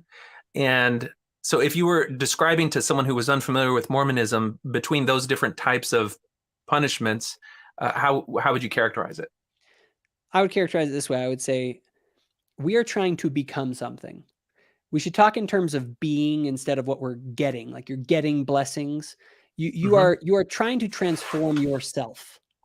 And a person who is so tied to their money that they're unwilling to part with 10% of it for the Lord and sacrifice that, they, on the level of being, are not celestial. They're unwilling to live the celestial order if they're that tied to it. They have not become celestial in their being. And so therefore, the natural consequence of that is that a person is then therefore not worthy. They're not qualified to participate in temple ordinances, because temple ordinances require a person to be at least striving to comply with that order, with the celestial order. And so for someone that's not familiar, when you say temple ordinances, what is it that temple ordinances represent? I know it's a big subject, but if you were to bullet point it, what are those things when you're not able to participate? So the temple ordinances are the ordinances of what we call exaltation. So, you got the whole 3 degrees of glory in our thing. So, most people, it's heaven and hell. For us, it's the telestial kingdom, terrestrial kingdom, and then the celestial kingdom, right? And all of these are, in our theology, a form of heaven. They all have a degree of glory to them, with the celestial kingdom being the highest level of glory. And within the temple, so baptism gets you into the celestial kingdom. So then if you keep your baptismal covenant, if you keep that covenant with Christ, but within the someone who, do you have to pay tithing to get baptized, or do you have to commit to pay tithing? Yes, you do have to commit. You have to commit to doing that. Yes, so you can get baptized after making the commitment, and if you then say, you know what, I'm not going to pay tithing, I don't want to give any money to the church, then you're breaking the covenant that you make with baptism. Yes, I would say that you are, because the baptismal covenant says that you're going to strive to keep the commandments of God. And if you're not at least striving to pay your tithing or trying to do something with that, then you're, if you just reject the commandments, then you're not going to do that. And if you don't become what you could become by participating in temple ordinances, what are you deprived of, other than the becoming of it? Is, if you were to describe the tangible list of things to someone who's an outsider? So I would describe it in this way. I would say by not, the temple is a type and shadow of something spiritual and beyond us. And by you not paying your tithing and not being able to participate in the temple ordinances, it's a signal to you that you are living outside of the celestial order. And because you are outside of the celestial order, it isn't that God is kicking you out. It's that you have chosen a path other than the one that God wants for you. God wants to bring you back to him. He wants to make you celestial. He wants you to become a celestial being. But that requires, it's kind of like, I can't become the greatest, like a champion bodybuilder and eat Twinkies all day. Like, I have to do certain things in order to get those results. So and this is sort of my take on it, the way I would describe it to someone, is that what you're doing in the church is so on earth, so in heaven. It is a representation, a representation of what goes on in heaven, and where you're at spiritually is manifested through the ordinances and the things that you are participating in genuinely. They help you to orient where you're at in the great cosmic drama. Now, have you seen or heard of unhealthy groups that do have excessive financial pressure on their organizations? Yeah, starting with the United States government. um, and they Taxation actually is send theft. guys with guns on their hip if you don't This is don't true. pay up. I don't know. I So, have a video clip of Harry Reid saying that taxation is voluntary. yeah, exactly. You're right. What Don't happens when get you me don't pay started it? on Harry Reid. I'm from Nevada and I'm very political. So So, I guess so. Like in Scientology, they'll say, "Well, we don't expect, we don't make you pay for us." Now, if you do want to climb the ladder of, glorious whatever that they have, then, well, you need to take these courses, and the courses aren't free, but nothing's free. You got to pay for them. Now, the courses are tremendously expensive, but you can't say you're buying a service. You're not donating to charity. And so they'll say, we don't give any financial pressure to people. That if the people want to become what adherence to our doctrine will graduate them to, then they need to go through these courses, and they're not cheap. But we don't put pressure on people. It's all voluntary. Not, in my opinion. It's like they're not becoming anything by taking those courses. Nothing that they aren't becoming something that they could be compared to what they're doing within the Church of Jesus Christ of Latter-day Saints. And that's yes, rooted in. I believe Mhm. being willing to sacrifice part of your actual material, like wealth, like burn it on the altar, is like if the church told me to take 10% of my money, go out in the backyard and burn it, I'd do it. Because this isn't about the money in my mind. It's about my willingness to witness before God that money is you are more important than my money. And that, to me, I think is the action of doing that, Mhm. in my mind, provides a level of spiritual experience that I have a very strong testimony of tithing, and not your typical one, not your like, oh, if you pay your 10%, the Lord will like give you $1 million or something, like some people say. It's like, no, I don't That's believe the that at all. prosperity gospel thing. Yeah, I'm not a Plant prosperity your gospel seeds. guy at all. It's ridiculous. Okay. Absolutely not. I believe there is an immense spiritual power in saying I care more about God than money. Okay. And that, to me, is And like, and so to some take people that would hear money, you like, burn say, it, feels good. if the church told me to bury money or to shred it, I would do it just because the church told me. And they'd say, well, you have an unhealthy obedience paradigm that you're talking, just like, No, it isn't if some the people would church say told me. that an Abrahamic test where somebody claiming to speak for God says you need to kill your children, and they go out and do it because their principle is obedience. Obedience is the only principle. Like, how do you tease that out? It isn't obedience to the church leaders. It's obedience to God. And it is out of love for God that I would be willing to take my money and burn it. It's in my mind, it's a witness to God and to myself. It's like everyone's a big talker about how much they love God until it's like, okay, what are you willing to give up? Like everyone talks about, you want to know what people want to judge what people really love? Watch what they actually are willing to sacrifice for. And then you'll see what they really love.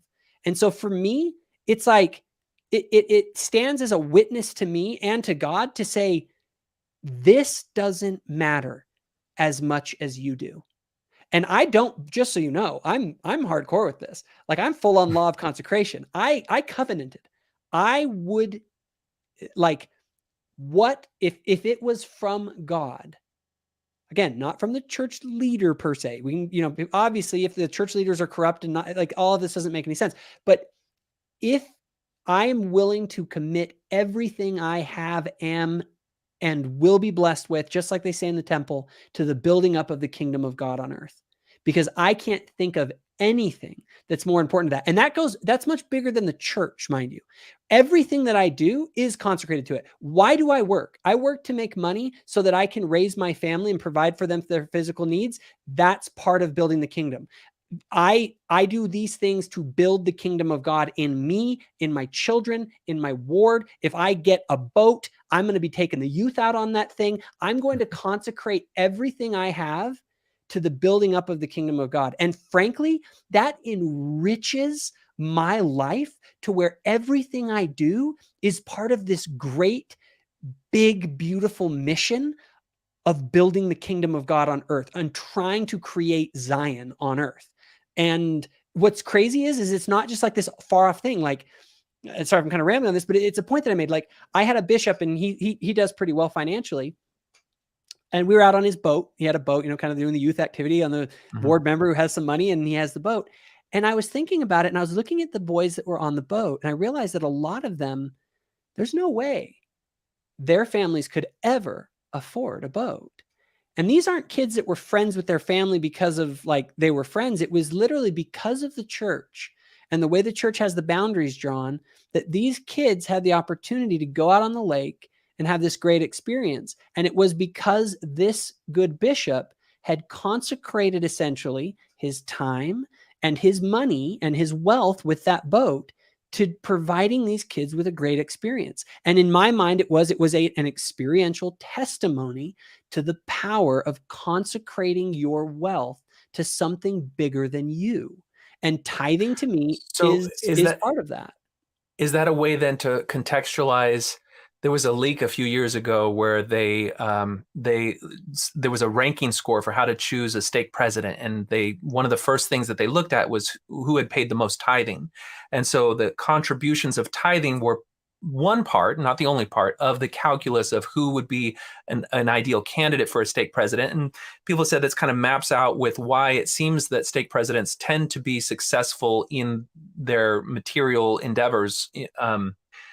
Does that then make sense of that, and you don't see that as a criticism or necessarily a negative part? I think that those, and I think the scriptures support this. If you're a good steward over your own education and your own financial circumstances, and you make wise decisions that way, it is a testimony to your own. Now, that isn't to say that people who don't do well financially, there's all sorts of reasons that it obviously can't be the only factor, but it is a measure that a person has shown that they've taken good care of their stewardship to some extent. And therefore, and not only that, also just financially, because they're financially stable, a lot of the times they have more flexibility in their ability to give time, because you're at a point in your life where you don't have to go and work at McDonald's when you're retired to try and, make ends meet. So I think it's a perfectly legitimate criteria for evaluating someone. And the other story that comes up frequently as a negative message in this is like the dad who's fallen off of the paying tithing thing. His kid wants to get married in the temple. He can't get married in the temple. He can't see the marriage because he hasn't paid tithing. There's even a story out there where he pulled out a checkbook and say, okay, I'll catch up on my tithing. And the bishop said, hold on, no, that's not how it works. The tithing is a principle that requires personal transformation and growth. You can't just write a check to catch it up. How do you is that fall in the category of these significant punishments for not contributing? Or, if the dad can't catch up, for example, then he misses out on the wedding? I don't look at it as I prefer the word consequence to punishment, because in my mind, these are the consequences of not paying tithing, are that you are not celestial in your orientation. You are not striving for the highest and best. And the temple and temple marriage is a symbol of the realm of the highest and best, and those who are willing to strive for it. And so those who, and it is to show that sin creates, in my opinion, this is sort of my take on it, is that the reason that there is not everyone can go into the temple is because the reality is that sin does separate us from other people in our relationships with them. Two people who simply fundamentally do not, I've had interesting, all of my siblings have left the church except for me. And it has altered the level of relationship that we are able to have. Now, we still have good relationships, don't get me wrong. But there's a depth to a relationship that comes when you are aligned on sort of core, deeper worldview issues. Okay. And so I believe that is I believe that's a spiritual thing. You spiritually mesh with people based on the order of being that they are living in.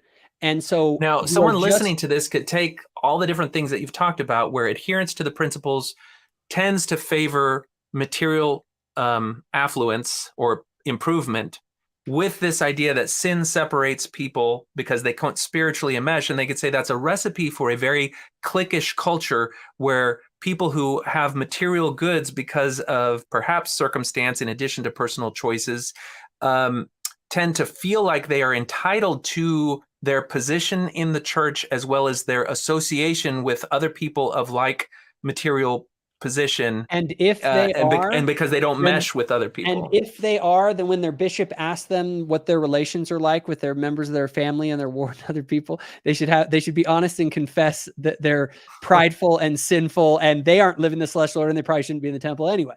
So that's probably the least frequent confession that you'll ever hear.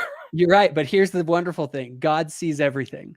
And believe me, I am under no illusions that everyone who's going to the temple means that they're living the celestial order. And if people wanted to, they could lie. They could say, yeah, I'm paying my tithing. Yeah, I'm, whatever. They could, you can just go in and lie through the interviews. But that's sort of the whole thing, is that, well, if you're just going to lie through it, then it doesn't matter and it doesn't mean anything anyway. It's if you actually believe, then these things actually matter and mean something. So as far as financial when you pressure, listen, then if you were to listen to Creflo Dollar or one of these televangelists, be like, if you want to graduate to the celestial order of being, send me your money. You would look at that and you say, well, even though they're using the same rationalization that I articulated for my particular church, it's not valid for them to do it because of what? It's not true. It isn't. Okay, so that the principle isn't wrong. The problem is that you're not a prophet of God. You're not authorized. You don't have his priesthood, and you're a sham. And you're probably using this to buy yourself a big house. And they are. The thing that people will say if they keep hearing, and I totally get that. If the church is nothing more than a bunch of old geezery men that are continuing some tradition that they got, well, yeah, then this is all I'm on your guys' team. Like, that's weird. Like, don't give me. Well, no, I was thinking of the Kenneth Copeland interview where he's like confronted about having a private jet, and he was like, "Well, that's how I can do God's work." But the thing that every time this has come up multiple times, and you say, "Well, the difference is that the church is true, and that's what makes it okay when we do it." Now, some people will say, "Well, that is a no true Scotsman fallacy," or they'll claim that you're invoking that. What would be your response to that? Because I imagine that's probably going to come up. I would have to understand what they mean by that being a no true Scotsman fallacy. Well, I guess they would say is that if from the perspective of someone else, like the easy one to do is like polygamy. Like, so Brian Hales is fond of saying that even though we don't like polygamy, it was right and just because Joseph Smith was commanded by God to do it. He was God's prophet, but then if you were in David Koresh's group, when he declared to dissolve all the existing marriages and have him be married to all the women and have a sexual access to them for the purpose of raising up seed to fulfill revelations, the follower of Koresh would say the same thing. He'd say, well, we may not like it, but because he is the one true prophet, then we accept it. Yeah. So there's other examples of that too. There's another variation on the idea of divine command theory, right? If God commands it, then it's right. So that's the difference. I reject that. Okay. I believe that polygamy is a principle that's a true principle and it's not immoral based on moralities, the way that I'm at morality, which is a whole other discussion. So I believe morality is not focusing so much on polygamy. That was just an example of the one true prophet explanation that allows you to see another group doing something that's bad. My group does something analogous. It's good because we have the one true prophet. Maybe it's a better phrase than the one true Scotsman. Well, if this wasn't the kingdom of God on earth, I mean, that's the $1 million question. Is this the church of Jesus Christ on earth today, restored the New Testament church of Jesus? If it is, then I don't see any issue here. So my issue is that the disagreements, and just so you know, this is an important point. That's why I say I usually play in realm 1 and 2. I don't conversation 1 and 2, kind of talking about God and Jesus Christ, because ultimately, if you believe in the Jesus Christ of the New Testament, a lot of this stuff is already common across Christendom, and it becomes it's much less problematic once you get to that point. You see what I'm saying? So I think there's a danger there because I see people, like if we were talking about Mormonism, if we were talking about Koresh and some other Christian faction, then Koresh could say, well, other Christian factions might base their justifications on the same scriptures that I'm doing, so it's okay. It's not that different. And any Christian faction could make that argument to defend their own doctrine. And so what you're describing is something that Dan Peterson has called, I guess he called it the a priori. He said, I accept that the church is true a priori. And so anything having to do with the church, I only interpret it with the assumption that the church is true. And so I don't have to ever consider that question of whether or not the church is true. I just assume that it's true. Yeah, no, and it sounds like your approach to this is. I definitely do not. I don't a priori assume that stuff. I believe, I always say that I believe in God because I believe that reality witnesses to the existence of a higher power.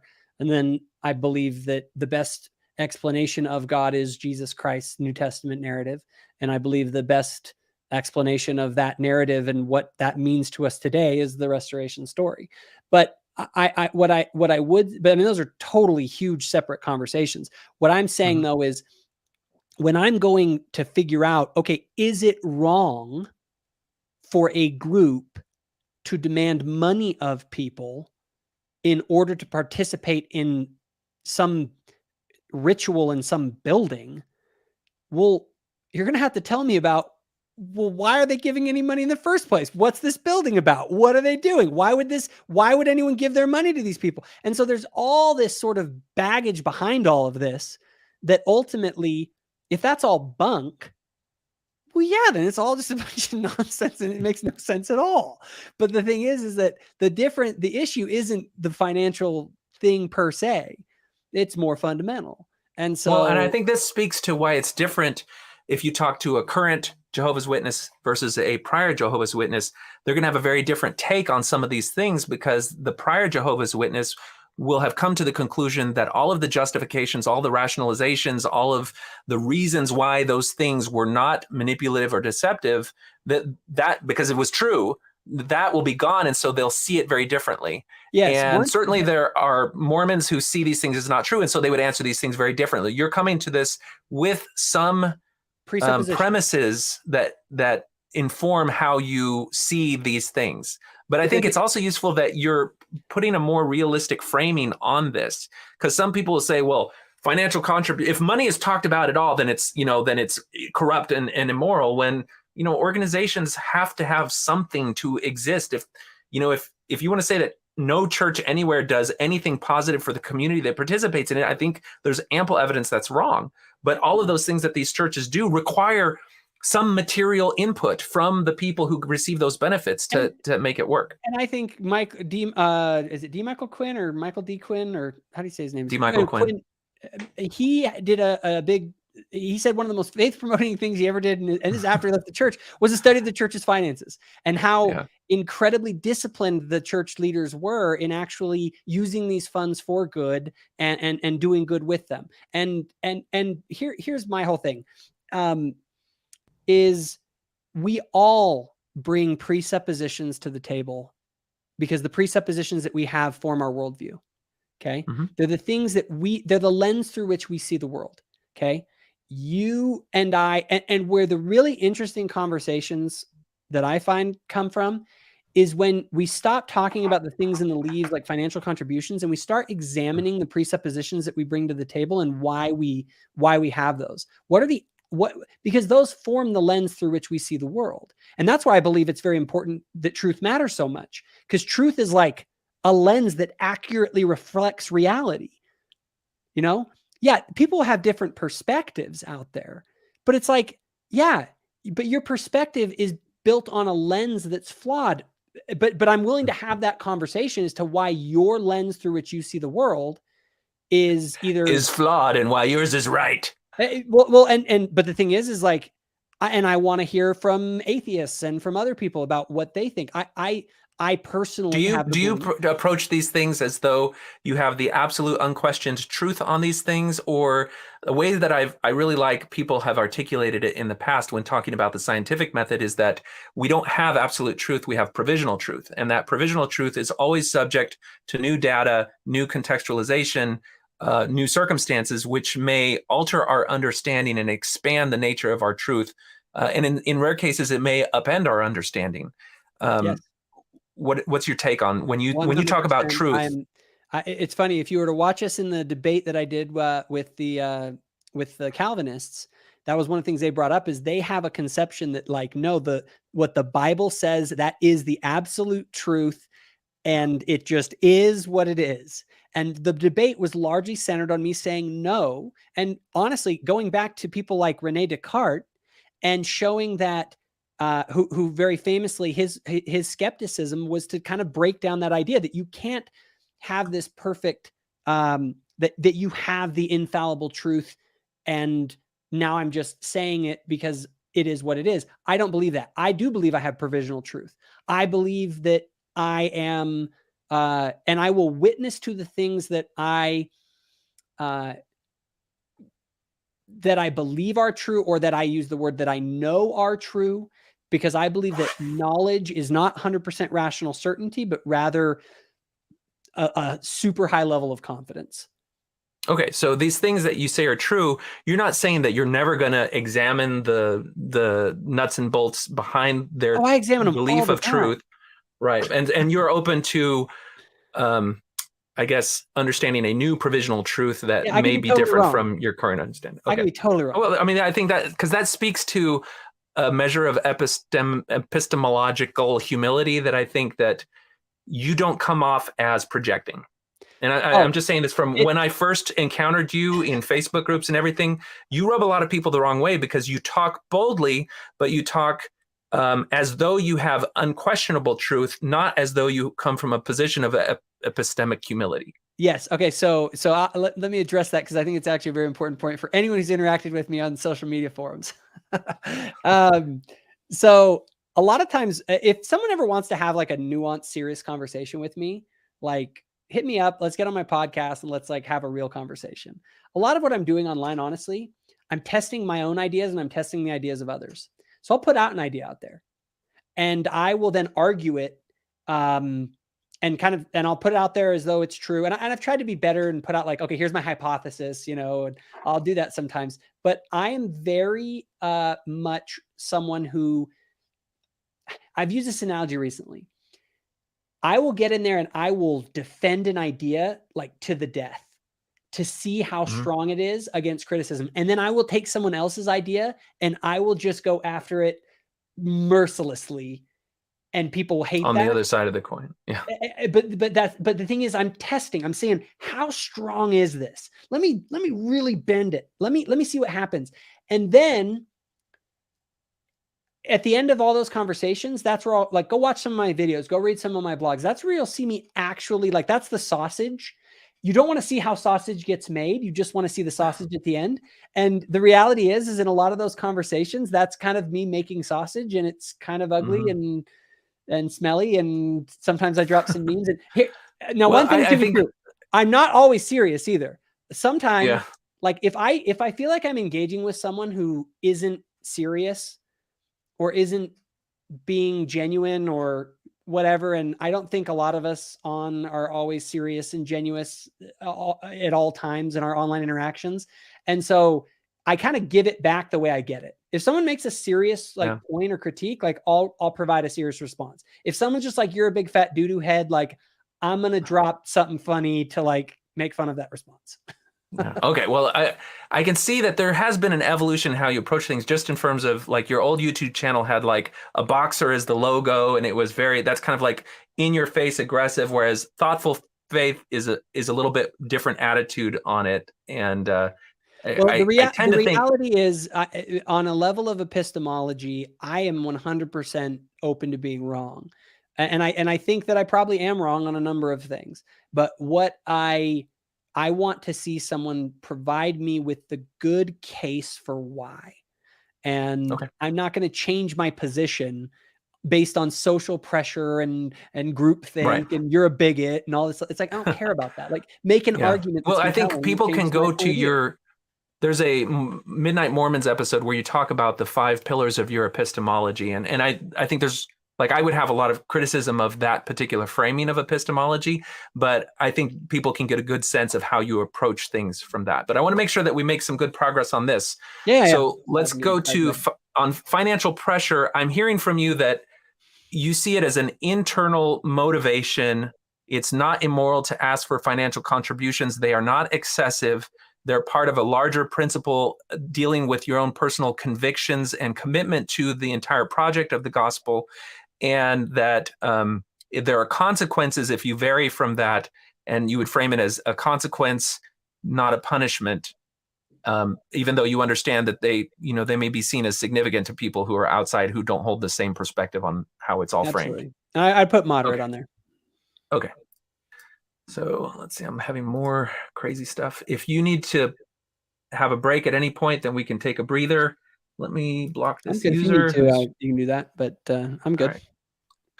Okay, so this one is tough. This one I've contemplated taking out, but it still shows up every once in a while. Certain restrictions or demands on behavior are implied rather than expressed. The logical elements for a given conclusion are supplied, leaving the member to draw the conclusion themselves. Leadership remains innocent of issuing any unseemly teachings. So, of course, if there's an organization where there's no real demands on anyone, then that's hard to have indirect directives. But if you have another organization, it's like, you're free to do whatever you want, but the good people will do this. Mm-hmm. Some people have said on the issue of tithing, do we pay on gross or net? It's like, well, do you want gross or net blessings? Nobody's going to tell you what to do, but we know what the right thing to do is, or maybe you should think about what the right thing to do is. It's a way to, in groups that are, like we were talking about with Scientology before, they may say, well, we don't force anyone to pay us to buy our courses, but there's really strong insinuated pressure in the culture, in the rhetoric of the group that has that effect, but it allows the leaders then to absolve themselves. Mm-hmm. I'd say that, again, just speaking from personal experience based on what you're describing, some mild elements of that. I probably would just put where there are implied things you're supposed to do, but none of them were ever like the stuff that was really important was pretty explicit.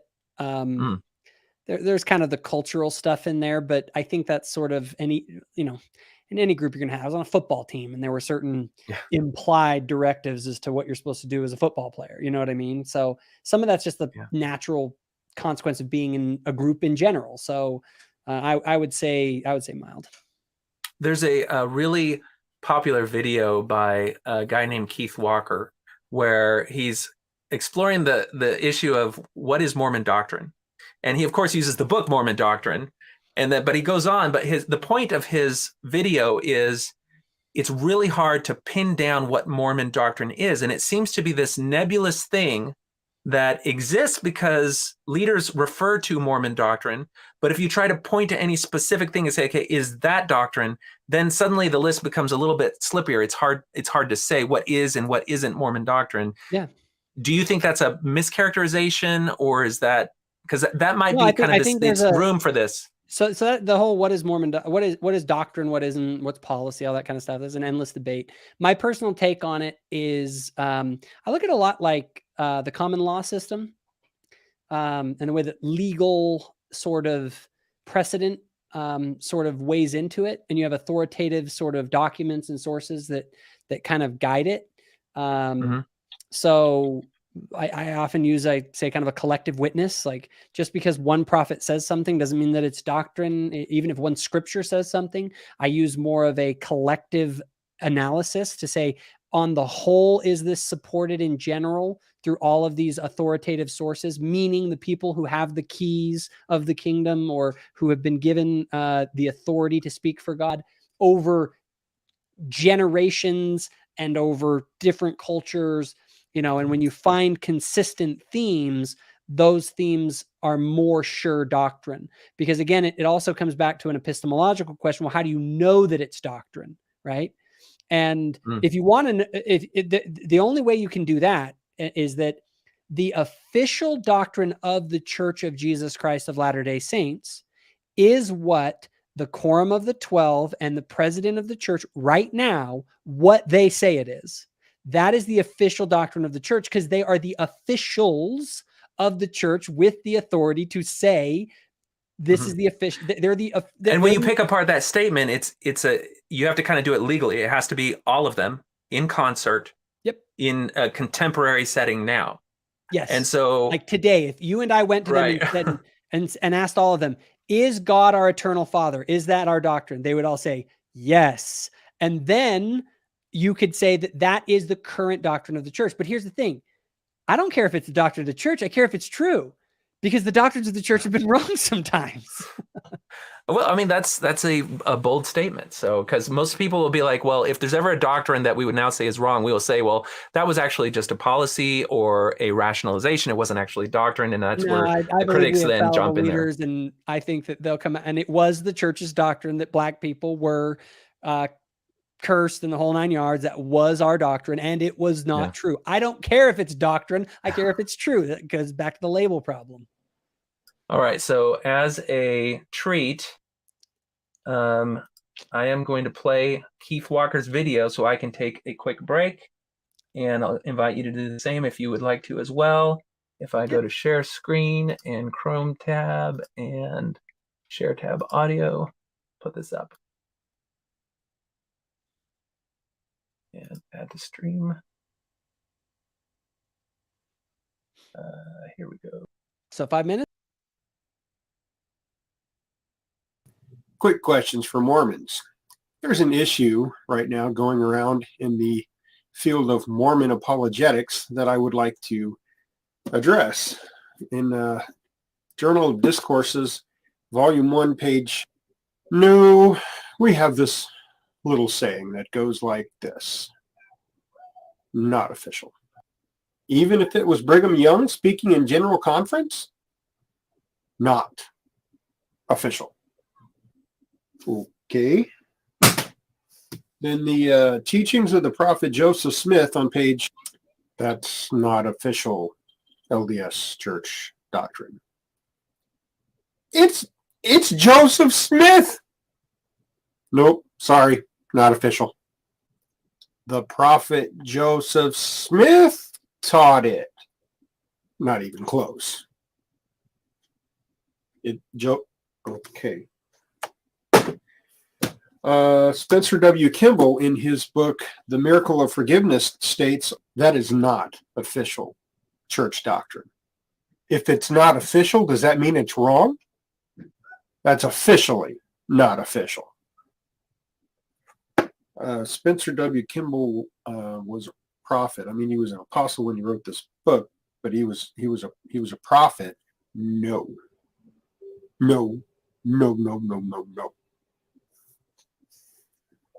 All right, we'll throw that out too. This book here, Mormon Doctrine by Bruce R. McConkie, I'm sure you're familiar with that one. That one is definitely not Mormon doctrine. It says Mormon doctrine. I said no. Mormon doctrine? It's not official. Mormon doctrine. McConkie's Mormon doctrine. Not official. Is this Mormon false doctrine? Not official, not official, not official, not official, not official, not official, not official, not official. It's called Mormon doctrine. It's not my Mormon doctrine. It's Mormon doctrine, but it's not official. Nuh-uh. Okay, the 1830 Book of Mormon states in the Book of Alma, no. The Book of Mormon? Not official. Isn't this supposed to be the most correct book on earth? Not official. Okay, Book of Mormon, not official. Check. The Gospel Principles Manual. This is correlated material by the Church of Jesus Christ of Latter-day Saints.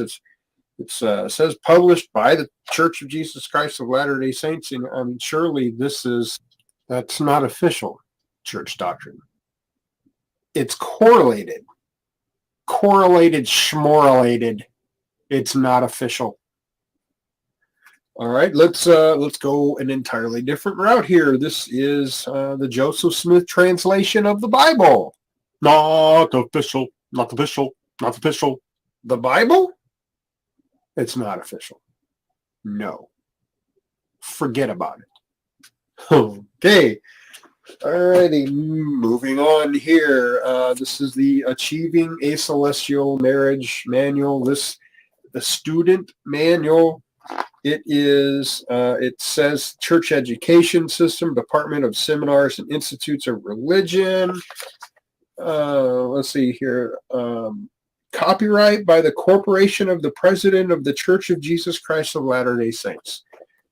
Surely this manual has to be official. No, that one's not official either. It's a church manual.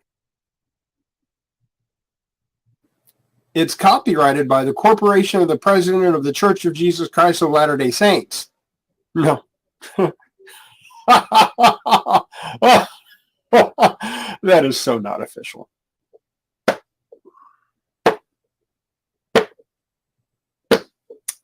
Okay, here's what I want to know. Where is the official proclamation that states that what is taught in official Mormon church manuals is not to be considered as official Mormon church doctrine?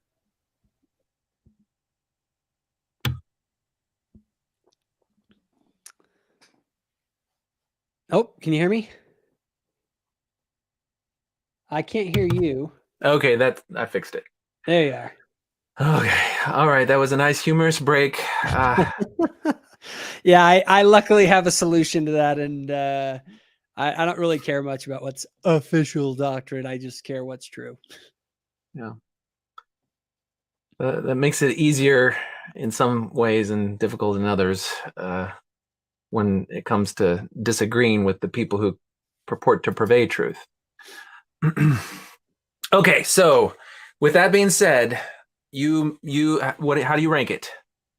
Indirect directives. Mild. Like I said, Okay. I've never felt like most stuff is pretty explicit. Okay.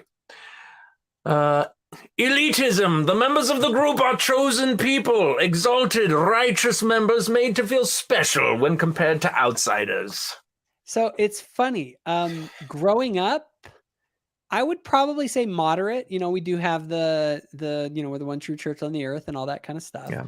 What's funny is I'm actually like upset that we don't do more of like Zion against Babylon. Like I'm genuinely like, dude, like if we are what we claim we are, let's talk about that. And we should be contrasting ourselves with Zion or with that. Today in the church, it's like we are like, oh, we're just kind of like everybody else. And that's kind of the vibe, at least with a lot of the younger generation in the church. And so I'm going to say, oh, go ahead. Go ahead. Well, before we get to scoring, do you see this as a potential problem in high demand groups, and how does the psychology play out on it? I mean, obviously elitism can be bad, right? Well, does it feel bad for the people, or is this a way to manipulate people or get them? Again, there's a lot of loaded terminology in here, right? Elitism, you could say that you're special, right? Is saying that someone is special, is that a form of elitism? Like the church has a message that we are the house of Israel, that we are God's chosen people on earth to bring to pass, the great preparations before the second coming of the Lord Jesus Christ. I mean, we have a really bold message, and there's a level of elitism in that sort of a claim. However, properly understood in my mind is that the greatest among us was Jesus Christ, and he was the servant to all. And so there is this sort of weird juxtaposition that he who is greatest among you shall be your servant. And so properly understood, and this is the way that I came to understand it within the church, is that, yeah, you're special. And that means that you have an even greater responsibility to love other people and to bless their lives and to share with them how to achieve their highest potential. Okay, and it sounds like you come to it with an understanding that there can be a negative effect in the mindset of somebody if they take it the wrong way. What would some of those negative effects be? Oh yeah. I mean, you get people that are like, well, my husband is the stake president and, and I have a temple recommend and It's like, that kind of stuff makes me puke. Like, that's like the quickest way for me to be like, yeah, you're probably not worthy to have a temple recommend. You know what I mean? Like, you're totally doing this wrong. And yeah, I don't have the call to make that judgment, but I luckily don't issue the recommend. You hear that, everybody in Jacob's ward? He's going around saying, yeah, you don't deserve a temple recommend. You don't deserve a temple recommend. I mean, that's his internal dialogue. So when you see him looking around in sacrament meetings. That's what I'm doing. I just look around a sacrament meeting, just trying to find out, like, who am I better than? He looks like he's being too elitist. He's out. Yeah. Okay. All right. So it sounds like you want it to be severe, but it's moderate, or how are you? I would say I want it. So I would actually say that, members are made to feel special. I mean, is that really a bad thing? I would probably go moderate, just because it's like, I don't think it's elitism. I think it's the wrong word, but we definitely are taught that we're special. But I believe that properly understood, at least the way that I was taught, was that it's sort of like, yeah, you've been given much, and so you need to give. Okay. So when I try to contextualize this, a mild group would be just like, hey, we're a group.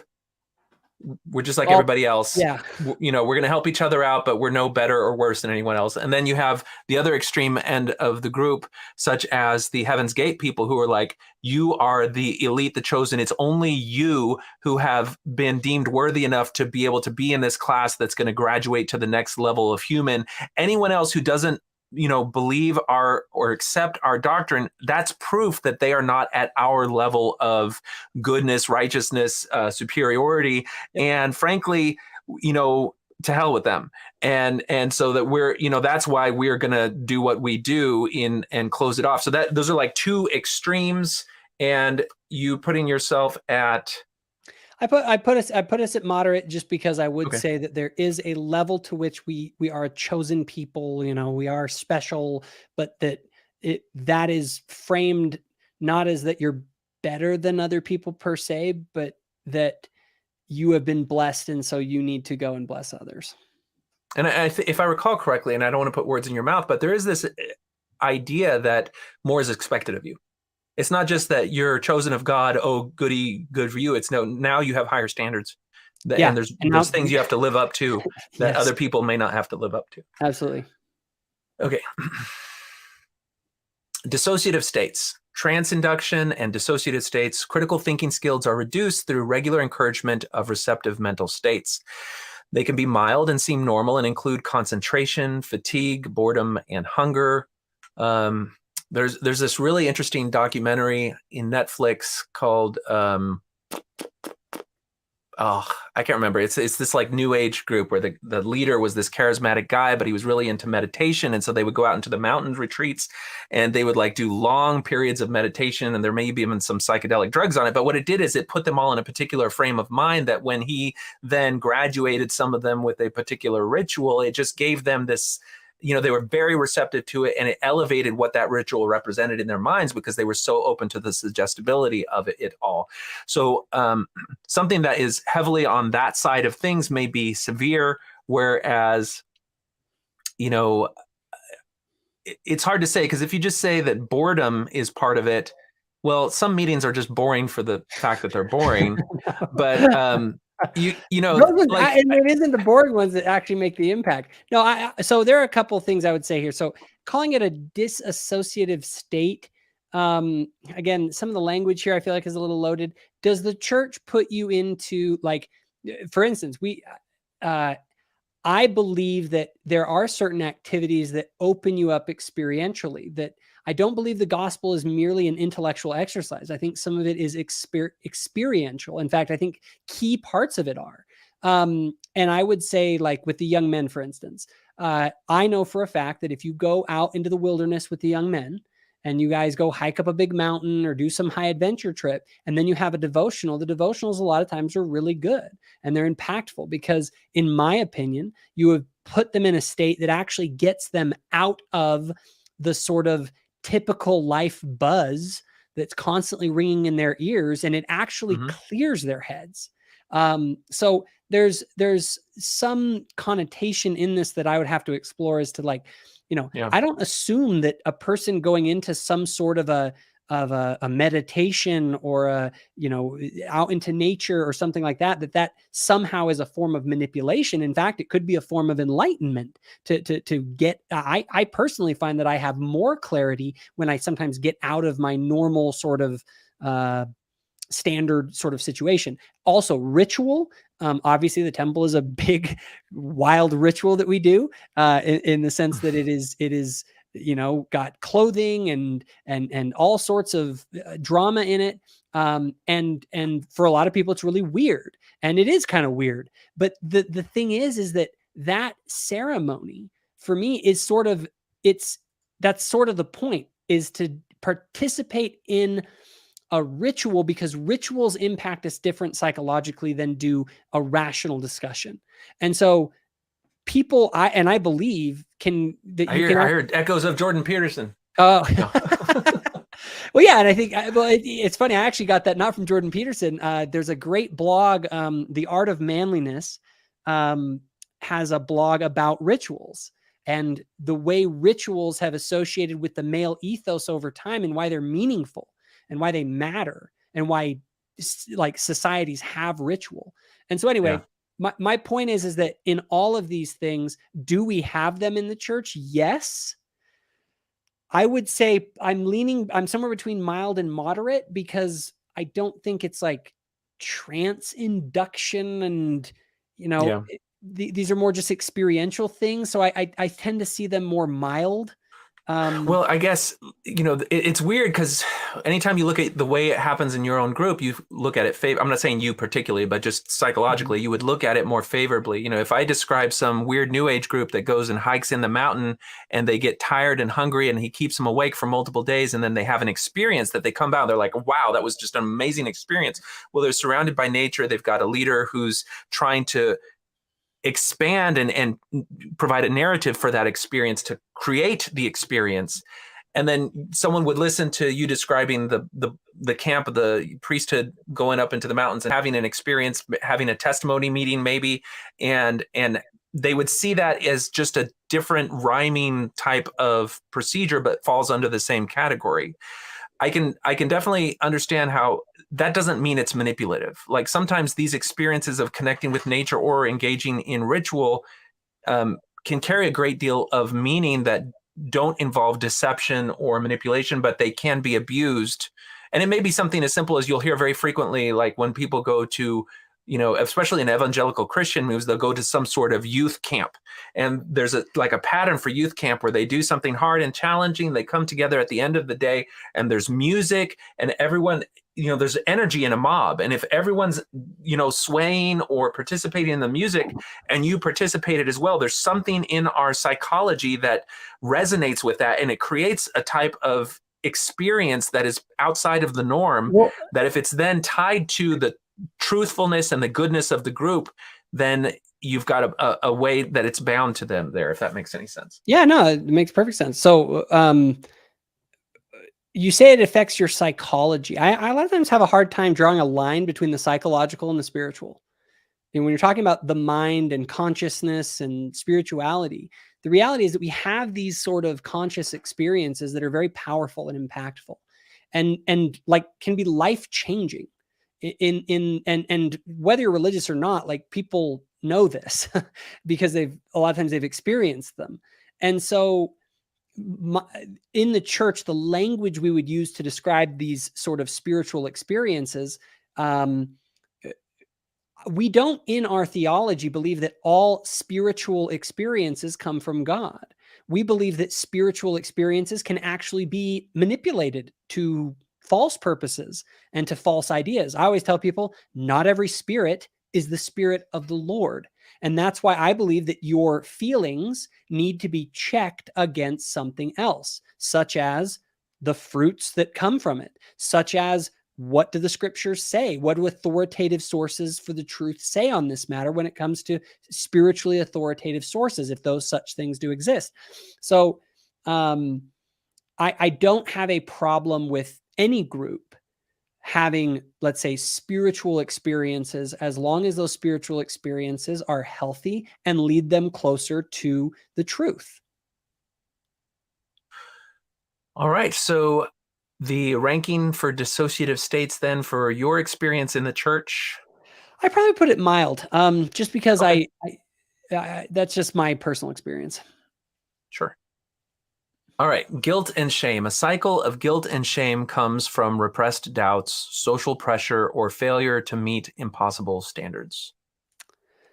You know what's funny? A lot of people talk about the guilt and stuff that they felt in the church and or shame. So I want to parse out the difference between guilt and shame. I never felt shamed by the church.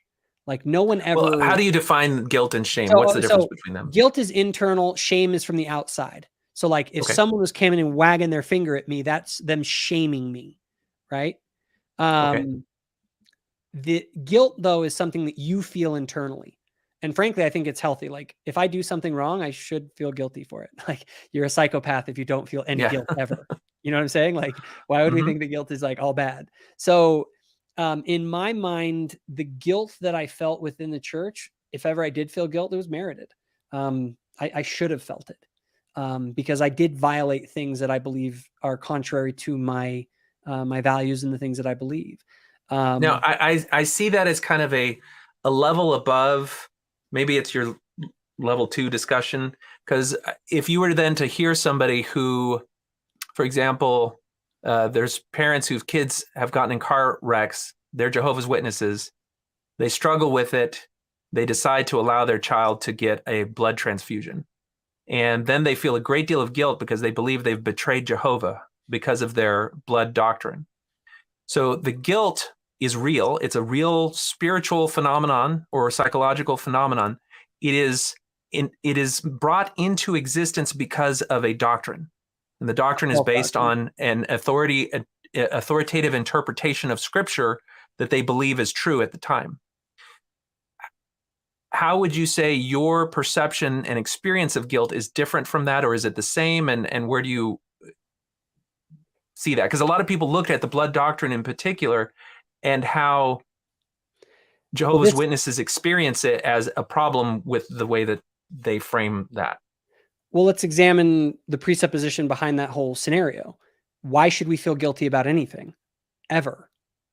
Right? And the thing is that whatever that metric is that you're using, is it properly calibrated to whatever we should or should not feel guilty about? Most people would say you should feel guilty if you've done something that's wrong, if you violated some sort of a moral standard.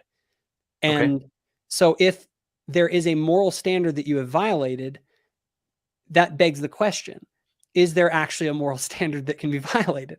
Because if there is none, then it's all just like a circular nothing, and you shouldn't feel guilty about anything, because guilt is just I don't know. I don't even know how to articulate it right. But for the Jehovah's Witness, I think I look at them and I say, you're feeling guilty about something that you shouldn't feel guilty about based on a lie, based on an untruth.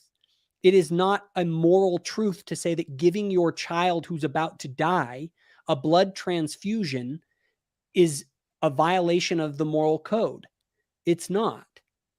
And so I've always felt that the moral code that's taught by the church. And the Jehovah's Witness looks up at you and says, Jacob, it's not right to feel guilt over drinking coffee or having, smoking a cigarette. Like, why are you? You're right. And then we're going to get right. And then what we're going to do is we're going to have a really interesting discussion about the presuppositions that brought us to that conclusion, because those presuppositions baked into that cake are our personal, why our moral standard reflects the real moral standard. But that even goes another level of presuppositions where we got to ask, is there any moral standard at all? Why do we believe that there's a moral standard at all? And that's why I'm saying, like, the issues in most of these conversations are in the presuppositions. They're not at the level of what we're even talking about. And that's No, I that's agree the with you. I reason think we that disagree. guilt and shame are just, they're inescapable aspects of both our individual existence and our communal existence.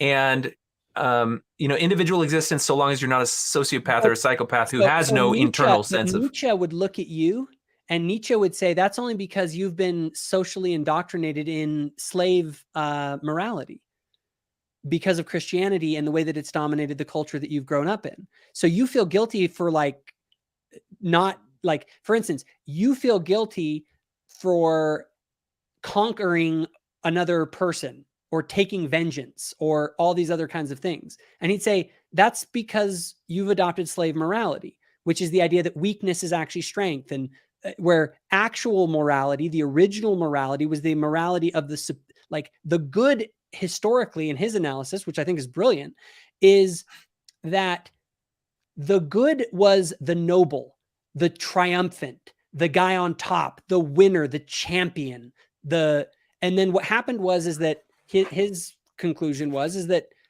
Christianity had bastardized, and what it did was it took the underclass, the conquered people, the losers who weren't good, and they created a morality that say, no, it's actually good to turn the other cheek and to forgive everyone and to be weak and to be taken advantage of. You see? Well, and I mean, that's really, it's fun to explore those things, but I found that a lot of philosophical assertions are subjective interpretations that tend to project the internal mechanisms of the philosopher. And, you pointed that out, by the way. That was his, he actually. Well, I remember that quote from him, and we've discussed it on my channel in a different podcast, but if you take someone like Jonathan Haidt, who will look at religious and other traditions that even precede Christianity and say that there's some form of ritual or idea of redemption or forgiveness or something that is a reflection of an innate human characteristic that reflects some sense of regret over some moral transgression. Yeah. And I think that he looks at those, what he calls ancient truths, as a reflection of some of the realities of the psychological landscape that we have evolved as humans to interact with each other, that have evolutionary benefits. The word psychological for spiritual. Right. And I think that some people understand and can relate to it better in that regard. And both psychology and spirituality have paths that can go down that are destructive both to the self and to the community. My take is I've tried to parse out the difference between psychology and spirituality is it's just differences in language. We're basically talking about the same stuff, but we just use different language to do it. And in my opinion, psychologists nowadays are essentially the secular priests of our age, because they're doing all the same stuff that sort of the shaman. You're right. And the people who come out of the church will say, well, you need to see a therapist, or you need to refer to the mental health industry in the same, and to solve the same problems that people used to turn to spiritual guides for. The thing is, when you explore where spiritual guides have gone wrong in the past, that whole milieu that they exist in that we're talking about here, whereas how do you define what's right and wrong? What are the consequences of it? They deal with a matrix that's very different from what psychologists deal with, just in terms of, evidence-based approaches to things. Both of them can go wrong. I don't have a problem with evidence-based approaches. And I think, so to be honest, we're talking about guilt and shame. Guilt and shame is a subject that is talked about by psychologists all the time. Guess who else is talked about? It's been talked about by religious individuals and shamans and everybody else all throughout time. And the thing is, though, a lot of psychologists will say that what a lot of our work is doing is helping people to contextualize the guilt and shame that they feel, some of which comes from illegitimate religious paradigms that have instilled that guilt and shame. For example, the parents who feel guilt over giving a blood transfusion to their son. And that's an extreme example, but there are less extreme ones that there are presuppositions baked into what the psychologist is saying, assuming that they shouldn't feel guilty for doing that. So they are assuming that a person should not feel guilty for giving their child a blood transfusion, because they'll say, it's problematic beliefs or something like that. And that's because they assume that those beliefs are indeed false and that those beliefs are not producing it. But they have another standard by which they are evaluating these sorts of behaviors. It's another religion. I'm saying that they're looking through it through I'm not saying that all psychologists have like their own religion or whatever, because you can have different religious worldviews for different kinds of psychologists.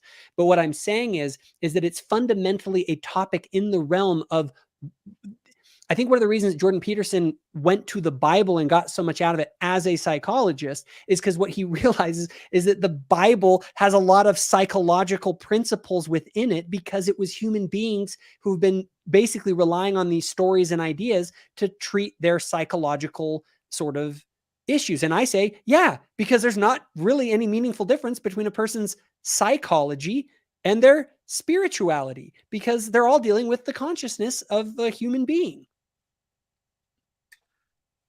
I think that that's a perspective that it's helpful for people who leave religious paradigms to be able to understand and relate to and feel more empathy and compassion to their believing family members to remember. And even though if you don't assert that you believe the Bible or any of the things, just realize that the things that people turn to the Bible for are not going to, they're not like, oh, should I interact with my, how should I think about immigrants? They're not turning to the genocide chapters to do that. They're turning to those messages that convey the lesson or the spiritual principle that has kind of survived into our culture because they have a positive, enduring effect on them. Yeah, and I would say also, from people from the religious perspective, to balance that out, I would say you need to be aware of what the psychologists are saying, because psychologists also discover a lot of very true things. And those things you will find oftentimes tie very nicely into your religious worldview if you're seeking the truth.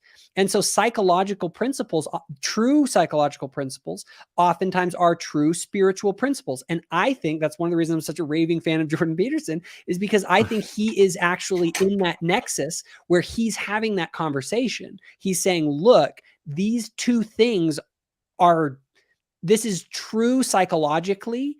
And the religious people are like, yeah, we've been saying that it's true spiritually. And I'm kind of like, hey, everybody, let's all agree that it's true and just try and live by it. Yeah. I've listened to a lot of Jordan Peterson, and like a lot of what he says, the one thing that, just because how I explain my background on this, is the one thing that I see that he has a bit of a blind spot for, or doesn't explore, maybe because it's just inconvenient, is how those religious stories can be used to manipulate and control people. And yeah, they have positive aspects of it, but there's honey in a lot of these traps of groups that I agree. Load a whole bunch of baggage onto the good principles in order to bind people to them. And that's kind of why this tool is supposed to be useful. Well, I say I'm not a fan of religion. I'm a fan of true religion. Truth is what I care about. Yeah. The cycle of guilt and shame comes from repressed doubts. Now, should a Mormon feel shame or guilt for having doubts that they feel like they need to repress? Or what's your take on how Mormons should deal with doubts? I never felt shame when I had doubts. I felt, obviously, anytime someone has doubts, and we all have them, and we deal with them. When you say you never felt shame, that means you expressed your doubts vocally in church in a public setting, and you weren't made to feel bad for having the questions you had. No, I was wise enough to say that there are forums for expressing your doubts, and sacrament meeting or elders quorum or Sunday school these are testimony building exercises where we share what we believe in. Not necessarily, they aren't the forum for resolving our doubts. I've never felt that was what they were for. In Mormonism, or in the Church of Jesus Christ of Latter-day Saints, what is the forum for sharing doubts? With trusted leaders and friends in private settings. Any forum, it's pretty open to whenever someone's willing to have a conversation with you about it. But it should be done privately? I wouldn't, it depends on what the forum is. If it's a if I'm at my religion class at BYU, and yeah, that might be a better forum for it, right? Am I in a educational setting or am I in a devotional setting? I do believe that we need to have spaces where we get together and build up one another's testimonies by testifying of the things that we believe in, right? Because believe me, you go out into the world. That was the public display or public commitment. Yeah. Yeah. And I believe that we need forums for that. I think that if all you're going to do is talk about what you don't believe in, like the world generally does, where everything that's kind of the MO of the world is to just be critical. And I don't mean that like there's a place for critique and for breaking things apart, but there also has to be spaces to build within the church. Also, and that place, leaders, it sounds like that place is in a private setting. Now, I'll tell you, it's in a private setting, a private setting or an educational environment is what I would say. Okay, I think the educational environment is helpful because you'll talk to people like when I talked to the Scientologist, and he said, yeah, you know, they might talk to you in private, or they'll tell you if you have any questions, come to us in private. But the purpose of that is so that other people don't learn the questions that you are finding. If you found contradictions or problems, they don't want other people to learn about it because it spreads like a disease. In Jehovah's Witnesses, they tell members not to talk about anything that they have questions or doubts about. And if they see someone that is having questions or doubt, to not engage them because that those ideas spread like a disease, and they call them diseased people. How do you separate your notion that you can have doubts, but it should be done privately, one-on-one with a leader rather than in any open forum? How is that different from these other ways that these other groups frame it? Again, I'm not opposed, and I never have felt like I couldn't ever voice a concern well, if it's there, it's more of a social taboo than it is a part of the teachings of the church. I've never felt the teachings of the church are that you can't talk about the things that you doubt about, even in church settings. But there is an implied rule, generally speaking, that a lot of our meetings are for the purpose of building testimony. And if that's the objective of the meeting, is to help people find things they can believe in, then yeah, you just simply are not.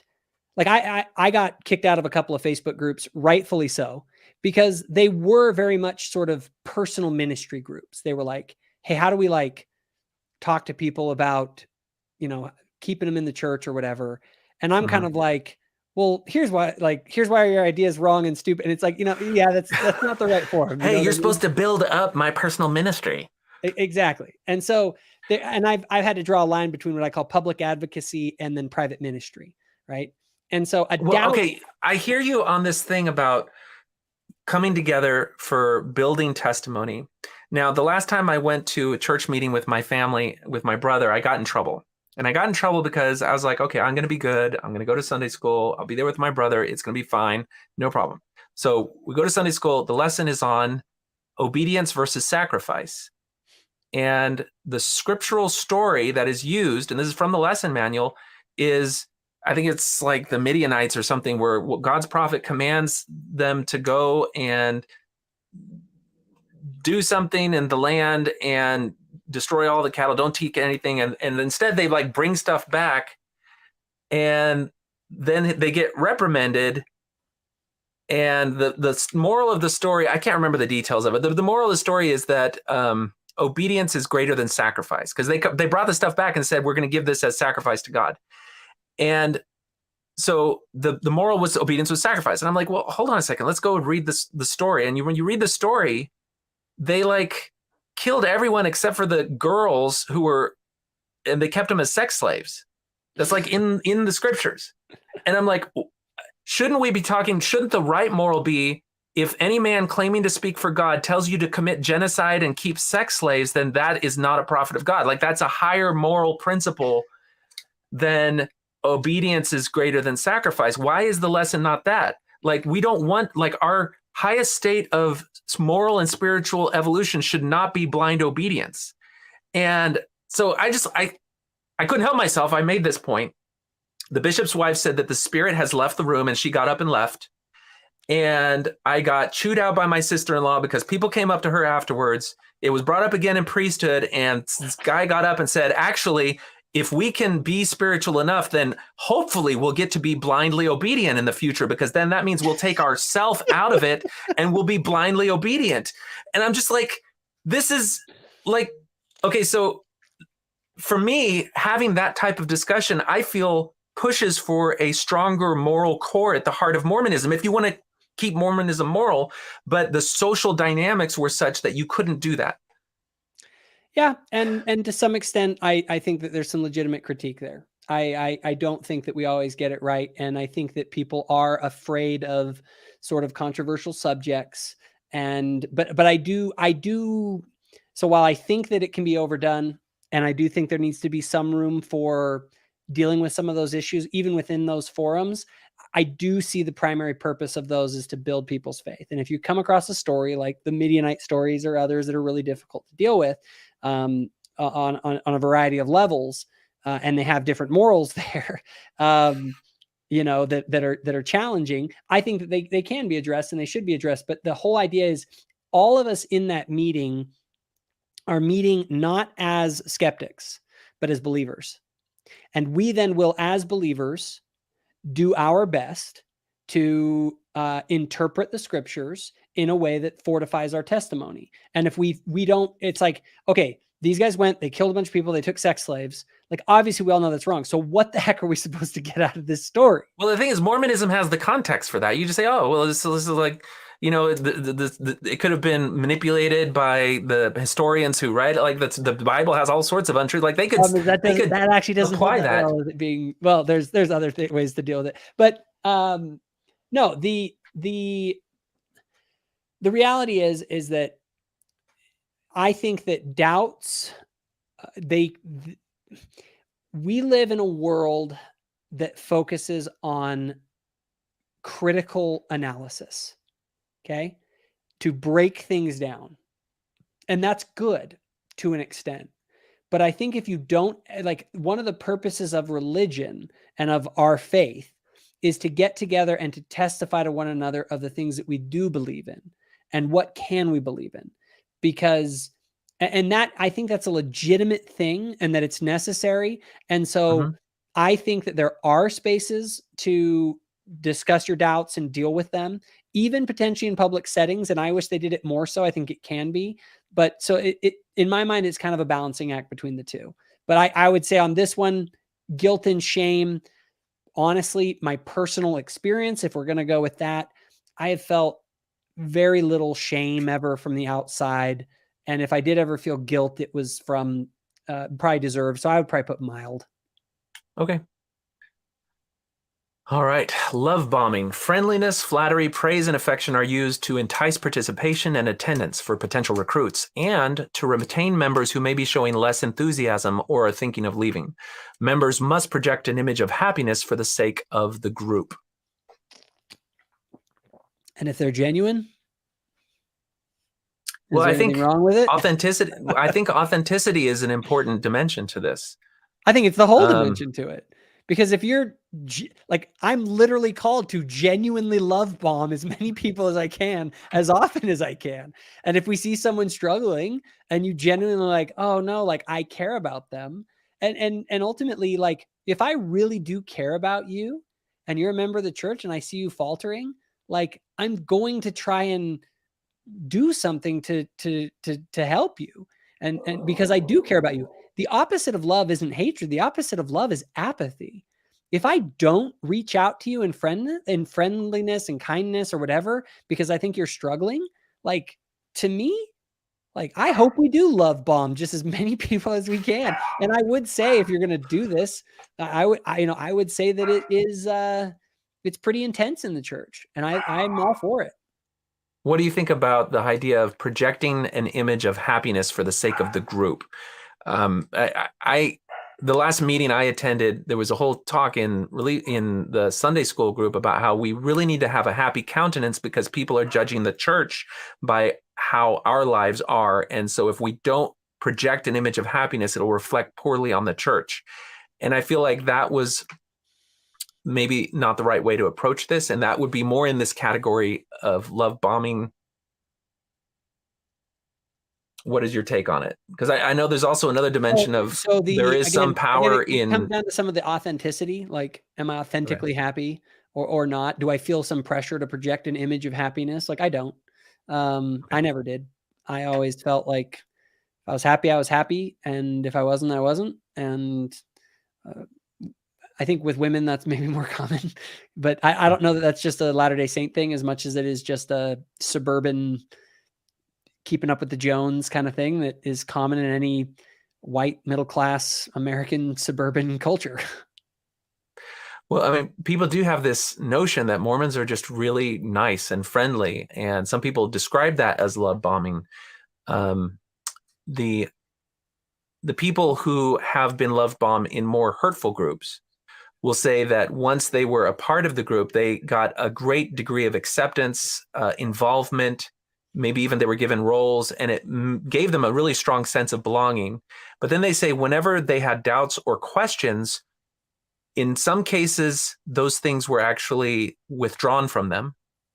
In other cases, they were intensified, and if their doubts abated, then things normalized again. Or if their doubts increased and they separated themselves, then things immediately turned the other way, where they were then ostracized. Mm-hmm. And it was that dynamic, seeing how it played out in a change of their attitude related to the group and its teachings, that made them see it as insincere, even though I don't know if you could talk to the members and let them see that. It is. So this one's kind of tricky, because people will try to, there's sort of the old, are you just friends with someone because you hope they'll join the church? And then as soon as they don't join the church, like your move on to the next investigator. You kind of move away from it. Like, now with that being said, it's actually, in my mind, it's kind of complicated, because the reality is that if you think someone is about to join the church, you're just naturally going to have more interest in them, because you're like, oh my gosh, like they might do something that could really bless their life, right? It's not from a place of like, I want to count my notches in my belt for people that got baptized, as much as like, I care about this person. I think this would bless their life. And so you might put an increased focus on them with the idea that, hey, this would be really cool. And I think if I reach out to you more, then you may take that step to actually joining the church. And when you don't, then maybe you go back to normal relations. Now, does that mean that you don't care about them? No, it's just that when someone is on the verge of showing interest in making a big change in their life, and you think it's a positive change, you may show additional attention to that person. So the way I look at it is, like what you're saying, it's true, but it's complicated the way I see it. And it's very hard to judge when it's insincere or when it's sincere. And here's another thing that happened. And I speak from personal experience on this. The reality is that everyone tends to congregate and have deeper relationships with people that their worldviews are more aligned, right? The more aligned your worldviews are, the more you'll click with someone, right? Mm-hmm. The more you'll be able to have the reason you and I kind of can have a certain level of relationship is because we both have a passion for these sorts of conversations, right? And you and I just wouldn't be able to have as deep of a relationship with someone who just wasn't passionate about what we were passionate about. Like they were just super passionate about cricket or something. It's like, yeah, I care about cricket. You know what I mean? And so when that's just the reality of human relationships. And so when people have a shared passion or love, they will become one with that person. More so. There's another dimension to this that I think is important for the ex-members, which is that in some cases, they may see themselves as having been ostracized, or people don't call them or want to talk to them, when a lot of the times in the minds of the members, they don't want to, like, they're not sure how welcome they would be if they're identified with the church in the other person's lives. In some cases, they're giving the other person space and trying not to impose on them as an act of courtesy. And it's not done out of spite or anything like that. And I think keeping that as a possibility in mind allows the former member to be a little bit more kind and understanding, so that if there ever is an opportunity for reconnection, it's not colored by resentment or anything like that. Well, and that's the thing is how do you make that connection again when your puzzle pieces, they fit really well together when we were both in the gospel? I had this with all my siblings. I had that with my extended family. Like when we all were in the church, like we all had our normal disagreements everyone has, but there was kind of like this underlying like, oh, but we all are kind of together on this thing, right? There's sort of a glue that was there. Yeah. And when that breaks apart and their sort of puzzle piece, as it were, no longer has the same shape as yours, it takes some sorting out to figure out the way that you're going to navigate the new dynamics of the relationship. And sometimes it's very difficult to figure that out. If a person has radically changed their values, their politics, all this stuff, you will find that you just simply don't have the ability to connect with each other the way that you used to. And that isn't because the member of the church hates you, and isn't because the person that left like hates you. It's just a natural consequence of human dynamics changing and the way that our fundamental worldviews affect our ability to have meaningful relationships. And I would argue, to just hit one more point, that's what John 17 is all about. God is calling us to enter into a type of relationship, a type of oneness that Christ shares with the Father, and that he wants all of us to share in, the celestial order, which is the proper and highest ability for people to have relationships with one another. If you were to look at a family of Jehovah's Witnesses, and there were 5 brothers, one of the brothers left, and then another brother left, and all but one of the brothers left. And the brothers that left felt judged by the brother that stayed, because the brother that stayed, because he was the last one left, felt an even more elevated sense of righteousness, because he was the sole person who remained and stayed true to Jehovah.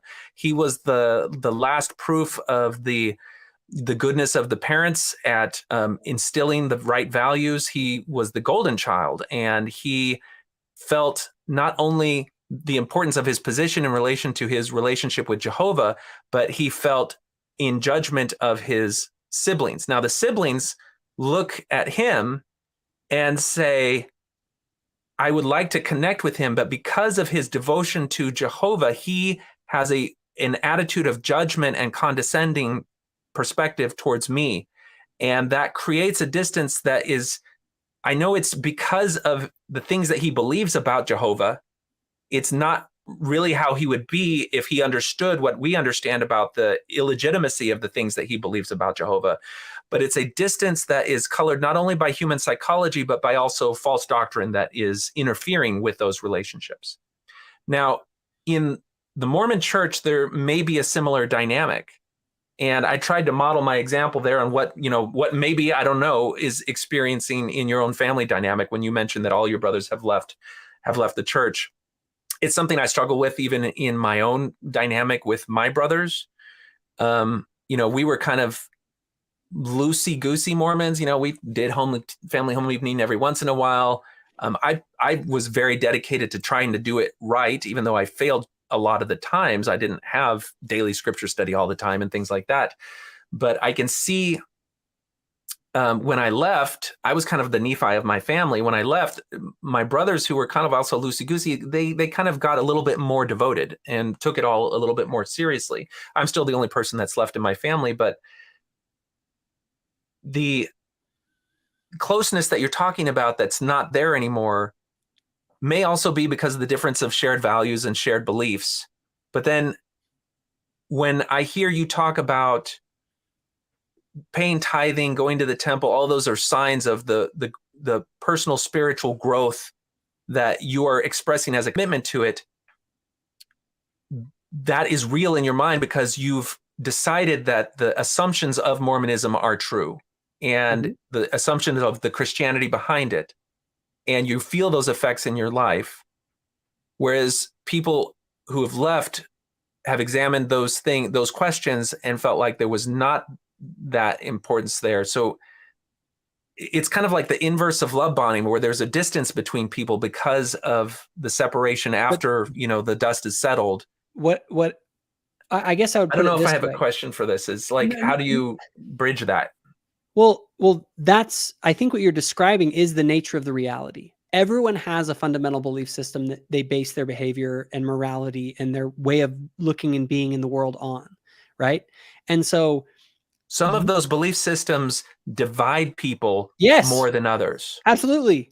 And some of them destroy people and all the rest of it. And I believe that they are, so just to, again, if your worldviews, if those fundamental kind of worldview things line up, you will find that you align with those people. And that, by the way, that is where the tribalism that we see in the world, just as kind of a more general observation, that's what people do. We congregate into groups of people who are passionate about the things that we're passionate about and who tend to view the world the way that we do. Now, we do encourage, hopefully, to get out and get to know other views and worldviews and things like that. Mm-hmm. But the people that you have the deep relationship with, your close friends, the people that you're closest to generally share the values and things that you do. And the depth of your relationship will largely be in measure to the degree to which those things line up. Now, do things create division? Yes, they do. But it's sort of like, how do I describe it? This one's kind of tough. Well, if the division is legitimate, I believe what the gospel is trying to do is trying to maximize the relationships that people can have. I believe what sin is that which alienates us from God and from one another. Sin is the dividing thing. And so someone might say, oh, well, you're not letting people go to their wedding. That's dividing people. And to some extent I say yes, but I also say that is the point of what the temple is symbolizing. It's symbolizing that we aren't all able to have these. It's an outward expression of the inward dynamic change that has happened. And the reality is that we can't have the same kind of unity without a unifying principle that we all unify around. all right. Well, I think that shows your approach to these things. The purpose of this is to get your take on it. When I hear you talk, I'm just like, well, what about this? What about this? What about this? But I'm holding myself back from doing that because this is about your perspective on these things. So love bombing, we've dug in a little bit there, both in the things that can be positive as well as the distance. I would say it's intense, and I'm all for it. All right. Okay, social pressure. Social acceptance and rejection are used to reward and punish. A member becomes driven with a desire to conform. I would say within the church, I'd say that's moderate in my experience. There is a level of kind of social pressure just naturally, but I also, again, there's always social pressure. Yeah, I think this one's hard to tease from just normal social dynamics. Like when you look at social psychologists who do research in things like, there's the classic experiment where people try to guess which line is longer than the others, and everyone is a cohort except for the one test subject. And so then everybody does it wrong. And the person who's a test subject doesn't want to not conform. And so they choose the wrong thing on purpose. And it just shows how susceptible we are to group dynamics. Yeah. And so teasing this out and just the fact that any group that gets together is going to have some element of social pressure that is unavoidable whenever a bunch of humans get together is tough. There are certainly examples where the stakes are higher. And if you don't show an outward and active level of conformity, then you are given punitive measures or consequences that are, severe. Yeah. And so that, you could take people, if you listen to the Jonestown recordings, they would have struggle sessions essentially where people would call out other people who they felt were doing things against what the group wanted. And there would be physical beatings, name calling, and demands for contrition and repentance publicly. And that's like a really strong expression of this social pressure thing. So, when you see how bad it can be, then, I think it helps you put it into perspective more. Where do you rank it here? Yeah. And I think that I would definitely put it as moderate. And again, I would say that social pressure is going to exist in any group, and therefore is it being worked towards a positive end. And, in the scriptures, it talks about, and they made sure there was no iniquity among them. And they, there is a level to which we should be accountable to others in our group.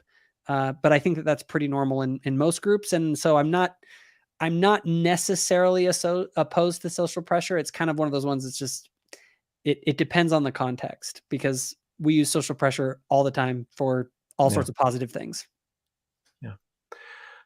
Okay. Induced phobias. Fears are instilled, which may be either imaginary, based on real or exaggerated consequences, or are on artificial effects created from group pressures. So I know this does happen in the church, where people kind of like give the whole like, do you know what the consequences are of breaking your covenants or whatever? And to some extent, like, I think that there's you just quoted Bednar. I know, right? And to some extent, I agree with Bednar. I think that these things do need to be taken seriously, because I do believe that the consequences are real. And I don't mean just like some eternal thing. Like, when you don't live the gospel, like, people's lives get ruined. I've seen people who break commandments, and then because of the commandments that they've broken, innocent people are hurt and lives are severely damaged. So there's a level to which these aren't irrational phobias. However, me personally, it was real mild. I never had fear has never driven my spiritual quest. You're never afraid of Armageddon and Judgment Day? Nope. In fact, I'm weirdly not. Like, I'm so like, look, God is just. And how old are you? Me, 36. Okay, so did you have the duck and cover exercises in school during the Cold War because of nuclear holocaust? No, I didn't. Okay, well then, you weren't raised with constant anxiety and fear over the end of the world that you could contextualize religiously and be like, it's going to be the nuclear holocaust when Christ comes. It's funny. People have worries about so many different things. I have this attitude of like, yeah, if that's going to happen, it's going to happen. Like, I can't do anything about it. Like, if the world's going to end and I'm going to get blown up, like, all right, well, I guess that's happening. Like, no point in worrying about it. Like, I can't change it. To what extent do you think fear of loss of eternal family is used as a way to convey the message of obedience or adherence? It can be. I never had that. And my understanding of the gospel is that I actually had a really powerful sort of experience when it came to both the temple and like the separation of my family, as we've, there's sort of this idea of, I've never believed that there's some like electric fence in heaven that like keeps you away from your family or something like that. I came to understand it as, again, going back to this relationship thing, that I've seen in my family that there has been a separation that has been created because of, and I'm not like blaming someone. I'm just saying the fact of the matter is that there's a oneness that's talked about in John 17 that is no longer possible unless we reunite under the banner of this. And not to say that I don't have good relationships with my siblings. I do. What I'm saying though is that the depth of that relationship can only go so far without a shared worldview on fundamental things. And again, you can have a very good relationship with people that you have different worldviews on, but is it the ideal relationship? And is it as high as it could be? And that, in my mind, that the separation between my family isn't coming in the next life. It's already here. So I don't fear it, because I'm like, I'm already experiencing it. It is what it is. And it sucks, but it's also like, we still have good relationships. You know what I mean? It's not like you're banished to a place that'll never see you again. The one that gets difficult here is when they talk about real consequences, because there's this notion that, you should, for example, not steal, not commit adultery, abstain from smoking, from beer, from alcohol. And those things are tied to the religious authority through which they are conveyed in the context of Mormonism. But even if they weren't, they would have positive effects if they came through someone just believing, you know what, I've looked at the data, I see the positive effects, and so I'm going to incorporate those values into my life, not based on religious decree, but based on my evidence-based review of the consequences of them. And that is something that I think a lot of the fruits that you're talking about, and when I hear you speak of the tangible effects of Mormonism, it's speaking to a lot of these things that even Jordan Peterson will say are principles and ideas dealing with our own, you would say spirituality, other people would say psychology, in terms of how do you understand conflict and overcome conflict? How do you get back up when you fall down? How do you relate best to your family? All of these things may have spiritual ways in the context of religion and scripture to convey them to you, but they may be principles that could actually be tested and found to be valid on the face of what they are for what they are, regardless, they don't require a divine decree in order to show their efficacy. And so it's almost like when fear is used to convey those things, they almost don't have as much power as they could be if they were evidence-based, because they,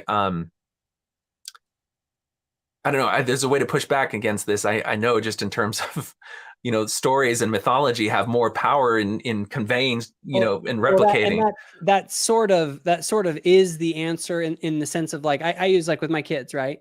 One of the things about, with my kids, I don't tell them in explicit terms about certain things. I say, there's a monster over there, like, don't go over there, right? Now, granted, I'm not saying that we need to, I'm not saying that everything in the gospel is just made up monsters under the bed. You know what I mean? That isn't what I'm saying. That helps us to behave better. I don't believe that. What do you make of that Doctrine and Covenants section where God says that eternal punishment is, I'm eternal, and so it's my punishment, but I say that basically so that I can instill enough fear or anguish in the minds of people that they'll listen to me? Because it sounds like that's kind of what to a certain, but no, and I do believe that is, the gospel is meant for everyone. Okay, and the reality is, Jonathan, this, most people aren't on the level that we are as far as rationality, and so how do you speak to the whole world, both the rational and the non-rational, right? And is there a way to convey things in story and mythology and other things in order to make these things happen? My thing is I don't think these things are so a phobia in my mind. It's like, it isn't bad if it's a legitimate phobia and something you should be worried about. Like, there's you can go too far either direction. If a person has no fear of anything, they're reckless.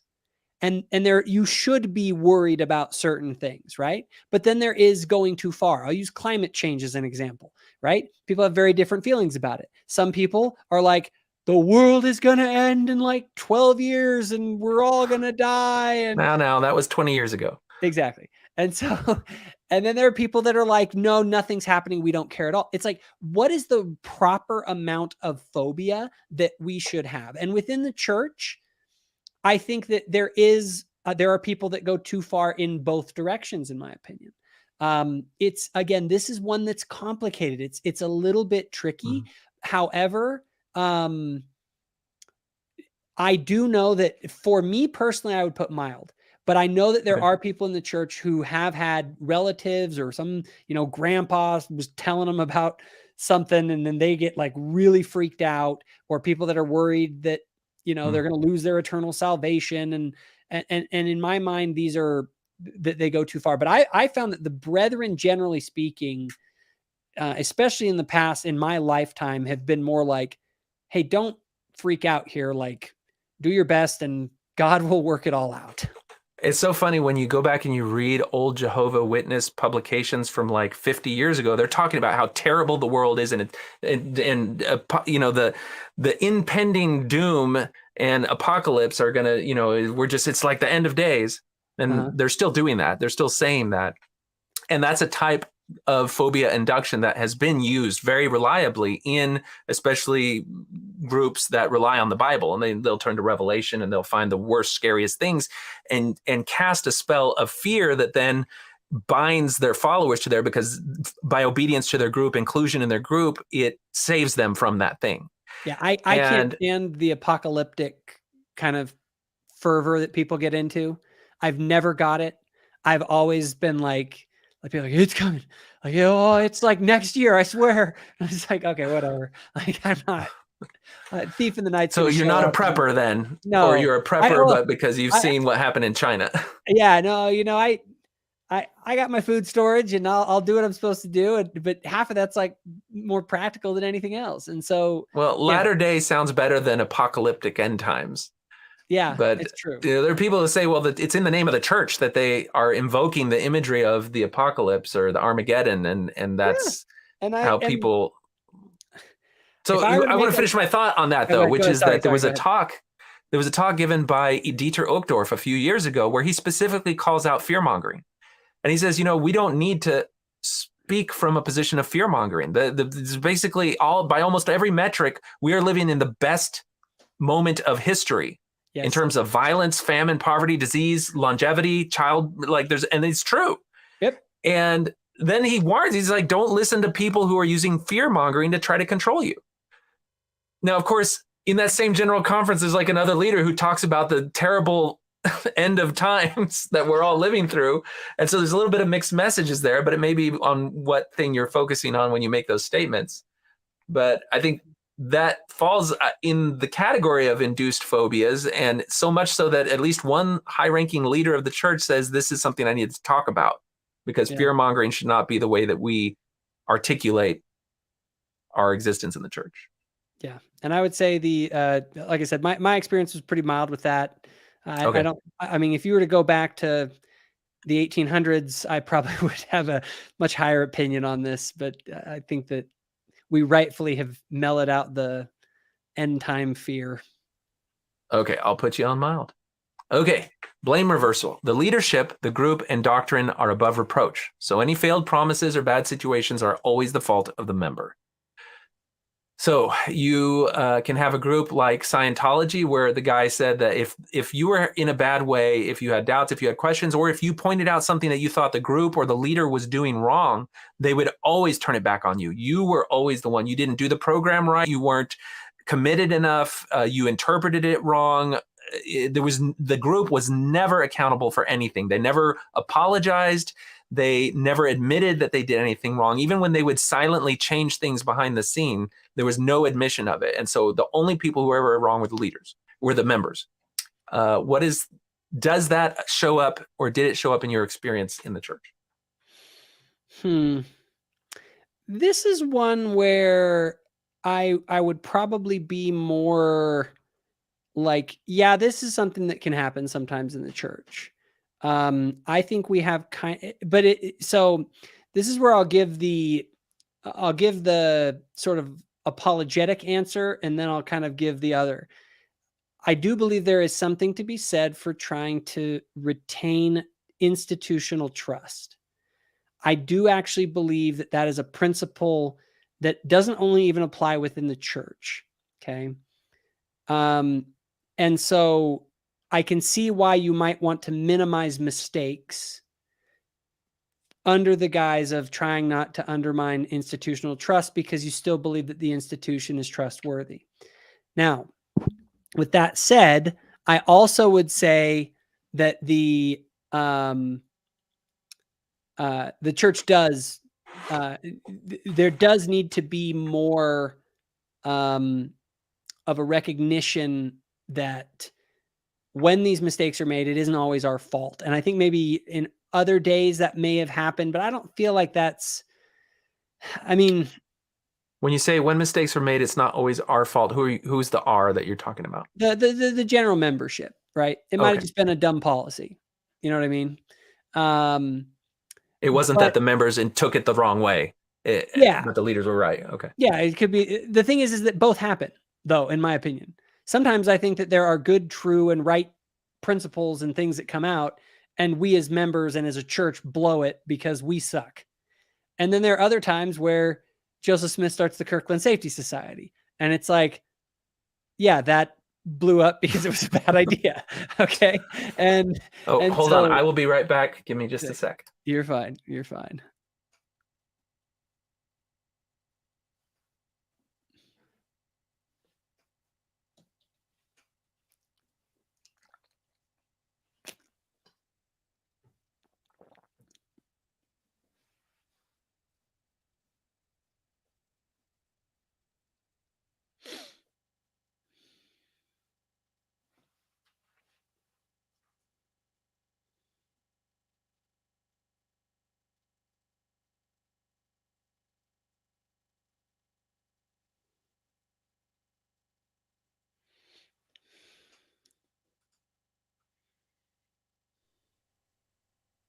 Okay.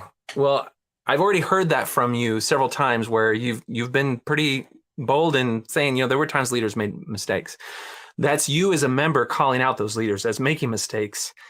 It's different. Like, I think the closest that we had an opportunity for a leader to make a major statement on a major mistake was the B1 celebration in Dallin Oaks comments there, which I felt left something to be desired. But what's your take?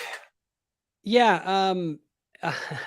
I also am not going to say that we should give the pound of flesh to the wolves that are disingenuous, bad faith actors who want the church to grovel and just want nothing more than to see the church crawling on its belly. And I do think that there is a good reason not to do that, even if the church did make a mistake. And also, when some mistakes are made, that they are put into a certain level of context to let's take out the beams in our own eyes before we start picking at the motes in others. And I'm just very much against this whole, we have to correct or have people now apologize for the mistakes in history that weren't made by those very people. You know what I mean? Yeah. I'm not responsible for the sins of other people. Yeah. So I guess, what damage do you think the Pope is doing to the Catholic brand by going to Canada and apologizing for the acts in the past of prior religious leaders? Blech. What a joke. Did he do something to them? Then why is he apologizing?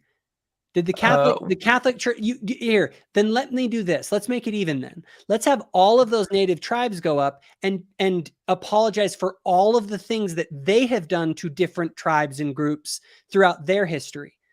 This is real selective, folks. Because I can tell you one thing: the things that the Caribs were doing to one another before Columbus arrived were worse than what Columbus did. Okay, by a long shot. But no one is demanding that the native descendants of the Arawaks start to apologize to the different things that they had done to the other tribes in their region. The reality is that history is ugly. And if you did something wrong or are benefiting from it or doing something that you shouldn't now, then yeah, then there should be, you can make some sort of a restitution to the people that were harmed. But this whole thing of trying to balance the scales of history with people that were not in any way involved simply because they share a similar skin tone or are part of the same religious denomination, that's absurd. That's insane. That's collective justice. Collective justice operates at the level of the individual, not at the level of the group. That's a super dangerous concept.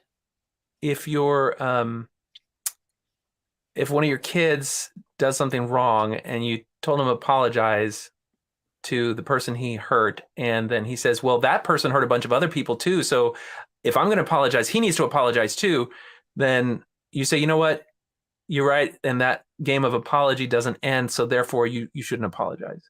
No, don't get me wrong. If Pope Francis did something wrong, he should apologize for it. If Dallin H. Oaks did something wrong, he should apologize for it. And in fact, I sort of think that some of the leaders that existed now that did teach false ideas in the past, I think that they should apologize for those. You mean all of them? They're all that old. Yeah, no, I agree. In fact, I get there's a little bit of an annoyance that I get when, and this is my swing that people are going to hear me talk about the I'm very supportive of the brethren. I sustain them as that, but I will admit, I get a little irked when I have Dallin H. Oaks telling me about the problems with racism, when I'm like, bro, I never taught people that Black people were less valiant in the pre-existence. You probably taught that for most of your adult life. So I think that you might be needing to talk about that, but not me, bro, because I've never been racist. But then again, I also forgive him because I'm like, all right, people in their times and all that. But the thing is that if you did something wrong, you apologize for it. I don't apologize for you, Jonathan Streeter, because you're white and I'm white. These socially. Hey, don't be calling me white, man. My mother is from Mexico. I'm brown. I'm a light shade of brown. But that I'm gonna get canceled now for that. So there we go. Bye, everybody.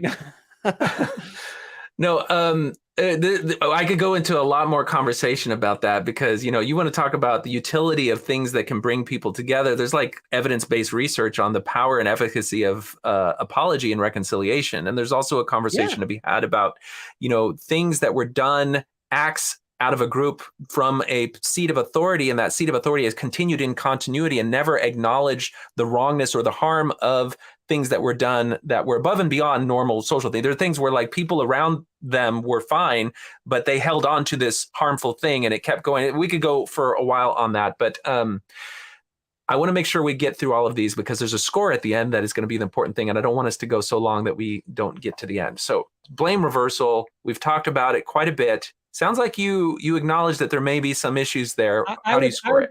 I would put a moderate. I wouldn't put intense, but I would put moderate. That does happen.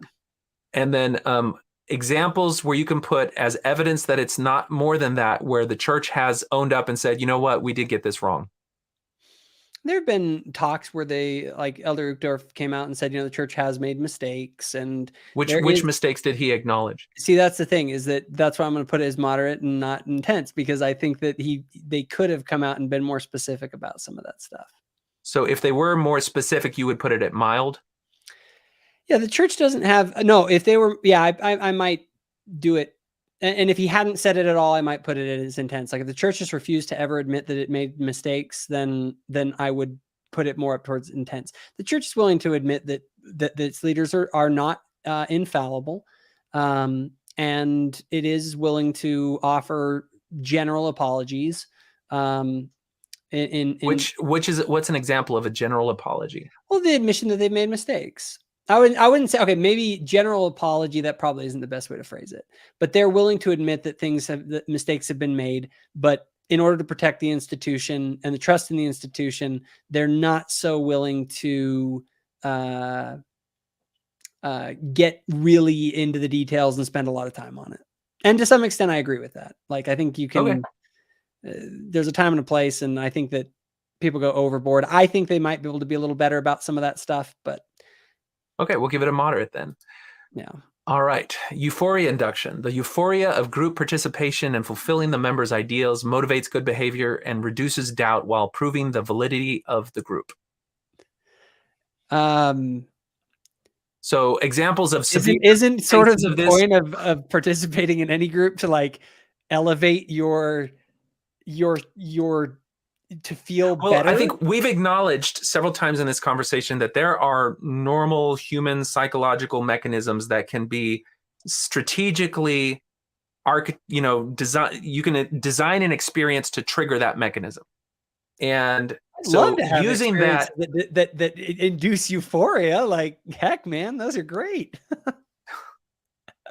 Well, I mean, that's like the model of EFY and other Christian youth groups and the group psychology stuff does that pretty effectively and consistently and reliably. And it's great. I think when people connect with the spirit of truth, they light up. Okay, so you frame those things as a resonance spiritually with truth. Yes. And that's how you see it. And people who point to it in other places would say, well, that's a manipulation because they don't see the truth dimension of it. No, I would say, so here's something that, and again, I'm working on a video on this. I believe that spiritual experiences are incredibly powerful, but they're low resolution. You know that Okay. you've had an experience. You know that you've felt euphoric. And I believe that human beings in the presence of moral truth, inside of us, there is a reaction that says, this is good, this is right. Right? I believe that actually happens. That's why I had a spiritual experience when I listened to Aragorn's speech about Frodo, when he says for Frodo at the end, at the gates of Mordor. You're exactly right. I think you can have spiritual experiences when anytime. It's like spider sense. You know what I mean? Like spidey sense goes off when something bad's going to happen. Well, I really do believe that we have a spiritual just reaction to something that is right and good and true. Now, the problem is people then, but that's why I say it's low resolution. We know that something good has happened, but we can't quite, how do we interpret that? And that's where I think a lot of that's where the debate comes. Like, what does this mean that you've had this? You see how this has been abused then by other groups, which may architect or, there's a word they may orchestrate a euphoria experience based on some good, positive, true things, but then they subvert it into allegiance to the group. That's why, and because of that low resolution where people aren't sure, what does this mean? This fact that I experienced it, well, I'm going to give you now a definition of what it means. It means our group is true and you must do everything we say and never doubt, versus here's some other message. Here's why I'm such a big believer in the epistemological model that doesn't run on feelings alone, because feelings are very low resolution. However, if you have pure rationality without any passion, without any spirit, without any of this, whatever we're talking about, then it's just like dead intellectualism. But if you have pure euphoria with no rationality attached, you just have wild spirituality where people all of a sudden are doing insane things because they're not using, it's all heart, no head. Denver Snuffer and the Remnants. All right. So that very much is why I believe that both need to be properly integrated with one another. So I don't crap on euphoric induction, let's call it, or high states of spiritual experience, because I believe that those are real and genuine and good. But I do believe that they don't exist alone. They are part of. And we're talking about when these are used to manipulate people. So to the extent that euphoria induction was used in that unethical, manipulative way within the church, or in a way that's lends itself to that, maybe by an unscrupulous leader or someone who steps beyond the bounds. I would put mild. In my experience, generally speaking, I didn't feel like I was always encouraged to also study it out in my mind, right? I wasn't just told to like, hey, just because this, and if anyone has ever taught me that, I've just seen through it immediately. Like, that's stupid. Okay, mild. No honorable exit. In the minds of leaders and members, there are no honorable or valid reasons to leave the organization. Those who leave are denigrated and or demonized. So in a group that doesn't have this dimension, if people leave, it's like, hey, that's great. If you ever decide to come back, we'd love to have you. Best of wishes. And, please feel free to come to my house or have your kids interact with mine or anything. There's no dimension of separation for you leaving the group or not deciding to attend, versus the Jehovah's Witnesses or Scientology. If you leave, there's no valid reason you could ever have for leaving. And we're going to tell, and we're going to tell our members that if they do associate you with you, they themselves risk being cast out. Yeah. That's kind of the two extremes. Going to my experience, it's mild in the sense that, is there like, no, I don't think that a Latter-day Saint, if this is the path, if you believe that this is the path to God and to the highest potential, and someone is straying, if you love them, you will be sad that they are leaving. It's not going to be something that you honor as something that is honorable, because we honor things that bring people higher and elevate them. And so if they're taking a path that isn't leading them towards God, we're not going to praise that. Now, with that said, that's a low resolution statement, to use your frame, because you're describing the whole thing as honorable, and this is talking about specific reasons. What would you say is an honorable or valid reason to leave the Church of Jesus Christ of Latter-day Saints? A loss of belief in it, a loss of testimony that the gospel is true. So a lot of the things that you're rooting your position in regards to the church is on that testimony of truth. Oh, 100%. And so you're saying without that, then it would be legitimate to leave. Now, question, because even if you separate the truth aspect of it, we've talked about how adherence to the teachings of it do carry positive social effects, consequences, independent of the religious realm of it. Mm-hmm. So do you think it would be worth leaving without the truth? How would you then take those consequences? Would you lose those positive effects?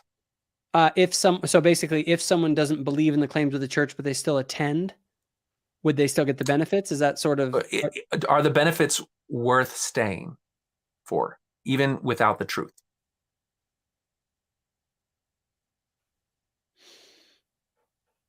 Yes, I would say, in this sense, until you find something better.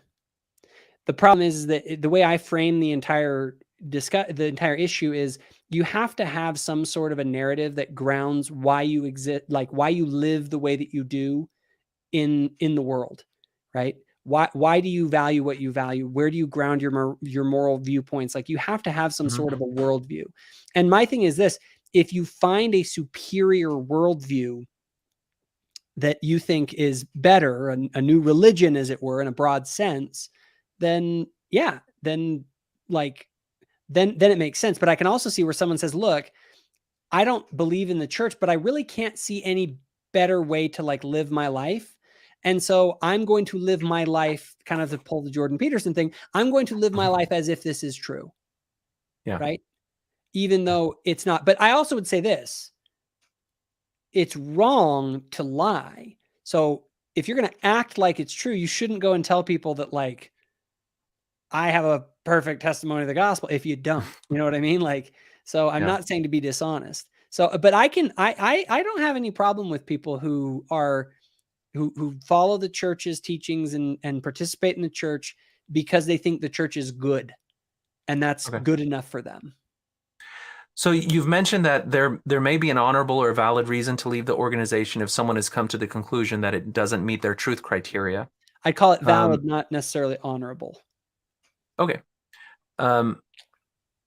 And what about the aspect of those who leave are denigrated or demonized? And I want to remind our viewers, for example, Carden is in our comments saying, you know, the Mormons make cookies if you leave. This is such a stretch. This quiz isn't saying that this is what the Mormon church does. This quiz is to say, does the Mormon church do this in the experience of the person that we're talking with? And so for me, it depends on how they react to the church after they leave. Okay. If a person leaves the church and they're just living their life and, you know, they're not hostile towards the church, they just left.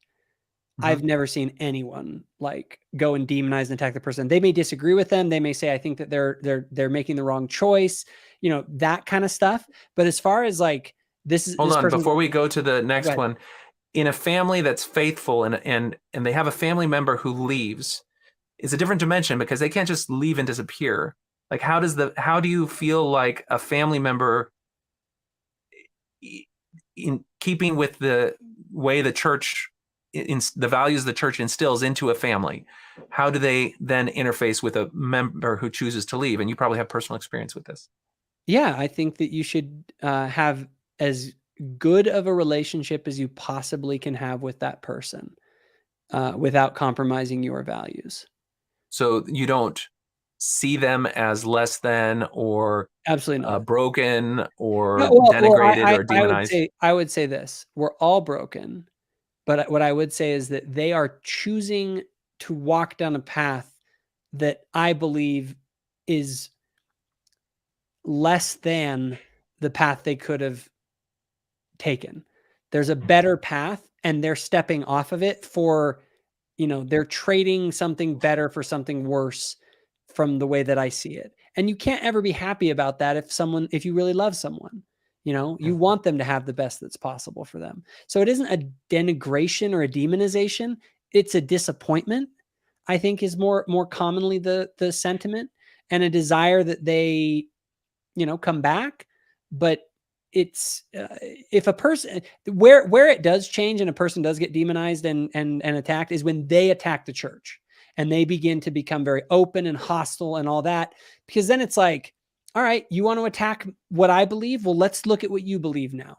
You know what I mean? And that, to me, it's sort of like, if you're going to swing at us, be ready that we're going to come back and say, look, well, you don't have anything better, or here's why that's disingenuous or dishonest. And some people feel like, oh, well, it's kind of like you go pick a fight and then you're like, look at them. They're mean. They're hitting me. And it's like, come on, dude. Like, just anyway. How do you feel about other groups that do something like this? Like if a Jehovah's Witness family, for example, does have a kid die because they withheld a blood transfusion, and then later they learn that that doctrine was based on illegitimate authority, and they now regret deeply and have a great deal of both resentment and anger about being deceived. And so they leave the organization and they start posting all of the things they found because they feel like they have a moral responsibility to warn others so that others don't lose loved ones or shape their life according to a lie. And then the Jehovah's Witnesses now go on the attack. How do you see that as an outsider of that dynamic?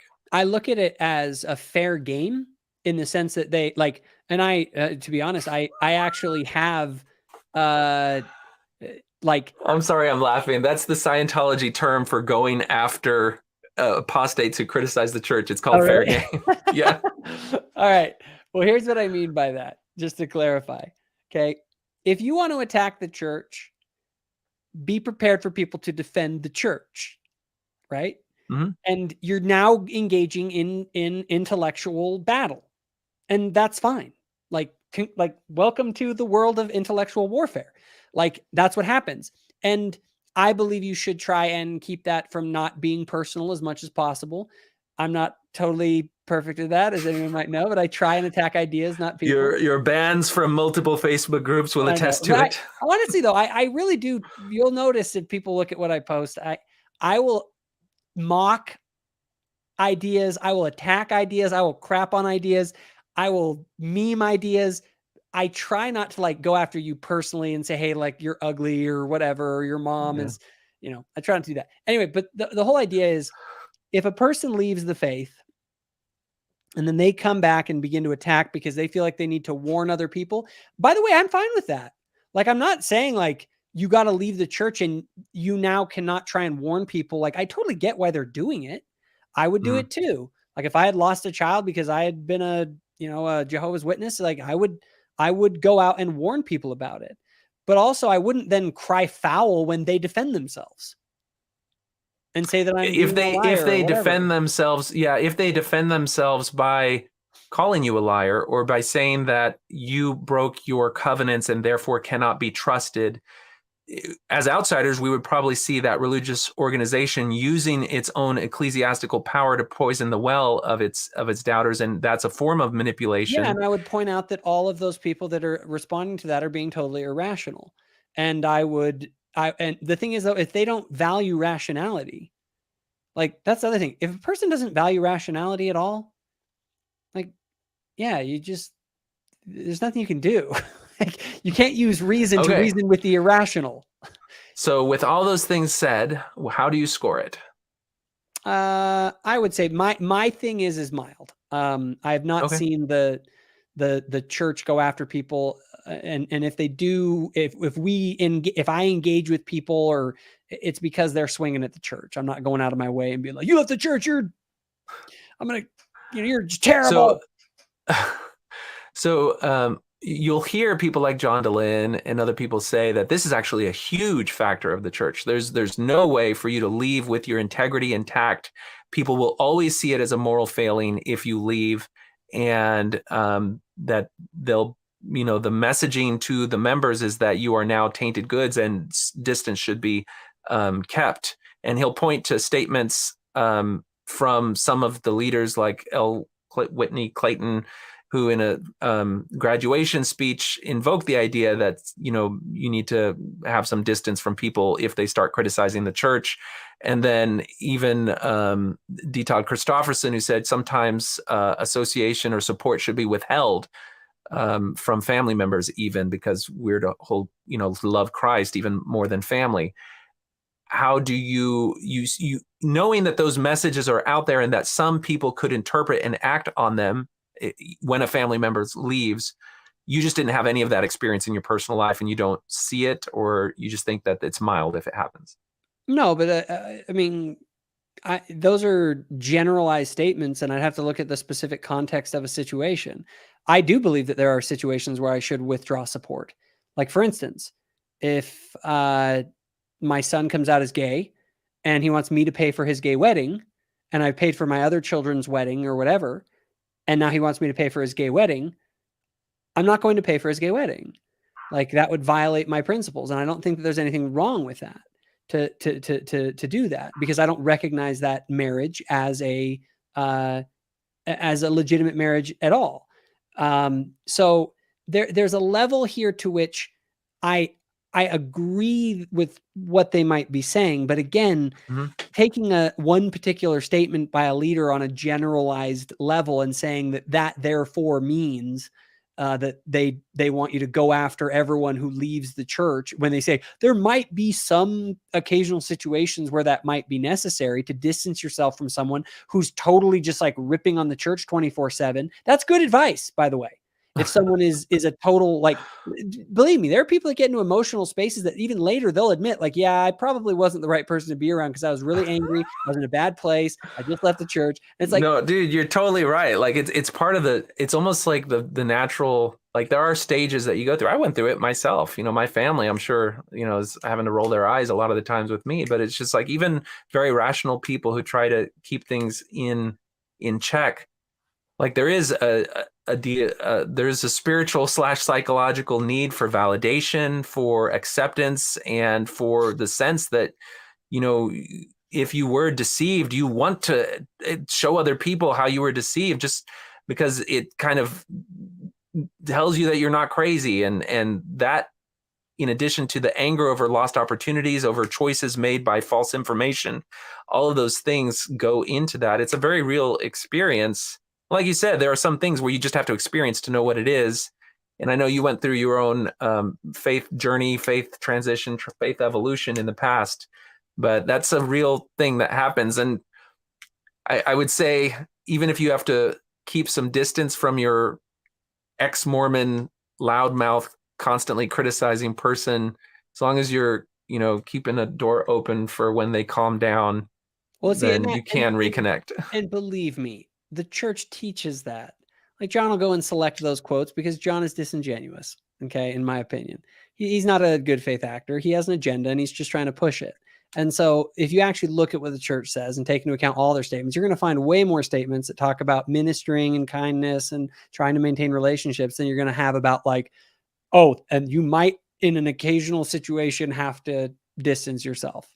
You know what I mean? It's just, there's no nuance there. So yeah, my experience has been that if people want to leave the church and they go on with their life, yeah, we're all going to be disappointed, but it's not like we hate them or think that they're evil or are going to go blood atone them or something like that. I know there's a lot of people who become very invested in the idea that the church is a powerful cult and is a terrible cult. And so I think starting from that position gives you a little bit of a bias and a loss of perspective that can lead you to draw conclusions that are maybe unwarranted or overblown.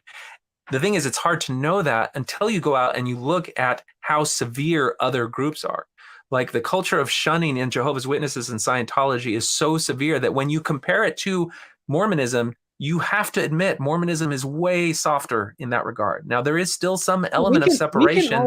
We can always compare Mormonism to Utopia and find all the flaws, but like, go show me, go ask your friends how their woke friends treated them when they betrayed their ideology and they left the woke movement. Yeah, go ask the gay conservatives how they're treated by other members of the gay community. You know what I'm saying? Like, yeah, Mormonism is terrible, except for every other option out there. All right. So we will give you a mile then, correct? Yeah. All right. Okay. This one's hard to hard to explain. It's called the double bind. Damned if you do, damned if you don't. The member is put in a catch-22 situation. They must either comply with the group and betray themselves, or dissent and be condemned by the group. This has, it's like almost invariably described as part of cult dynamics whenever you read any of these books about it, but everyone has a really hard time conveying what it actually means. Seems like it seems like it's dealing with, let me see if I understand it. It's kind of a social pressure thing. It's like, are you true to yourself and what you actually believe, or do you go along with what the group and comply with the group and thus betray your own integrity? Is that sort of the way that it? No, I think that is it. And a lot of it happens when you encounter contradictions in the group, and you may, confront leaders with it, or read books or anything. And the message is given that even if you believe something different, you have to accept what the group is. If you reject what the group says or conveys and hold true to yourself, then you will be ostracized. You will be kicked out. You will have some group. So that's kind of it's an impossible situation where you have to either betray yourself or accept something that you know isn't true or that you don't agree with. And there are other more tangible examples of this that I had a list of at one point, but I forgot to pull it up before this discussion. Well, I can tell you right now, the amount of this I see in kind of woke politics today is pretty intense. Well, but within the church, I was always, it was sort of like, look,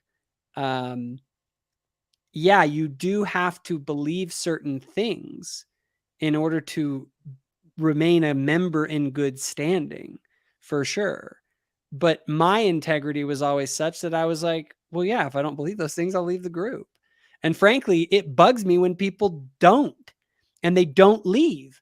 They stay even though they don't believe, because they want to change things within the church. And that to me is like that. And so maybe there are people out there that feel that cognitive dissonance because they're just too cowardly to leave, even though they don't believe, because they think they're going to stay in and, as Kate Kelly said, stay and raise hell. And it's like, I want those people to leave and be true to who they are and get out of the group. But I never felt that. I always felt like, yeah, I'm not going to betray myself. And I always was taught that personal integrity is paramount. A pretty high value. Yeah. Yeah. Well, I think this is something that if you do, like, it sounds like whatever your journey was that brought you to where you are now, you are very grounded in a sense of personal moral authority, even though you couch that authority in your conception of Christianity. It is something that you retain the cognitive mechanism to judge within yourself, and you don't defer that judgment to an external religious authority. So if the external religious authority would try to impose something that was in contradiction with your personal standards and values based on your perception of Christianity, then you would have no compunction against holding to your own personal integrity and rejecting that external moral authority. Absolutely. And that's what the church and I think that's the thing that should teach anyway. If it's not teaching that is the doctrine, as I understand. I mean, you've got a great video about Julie Hanks. And a lot of the stuff that she conveys calls back to this sense of internal personal moral authority. Yeah. And it's a type of personal authority that you have adopted a flavor of. Because so let me break this down real quick, because I've thought a lot about it. So you remember how I talked about the sola scriptura debate that I had with with the Calvinists? So what sola scriptura actually is it is where you are claiming that the scripture is the ultimate authority. It's the trump card, right? Mm-hmm.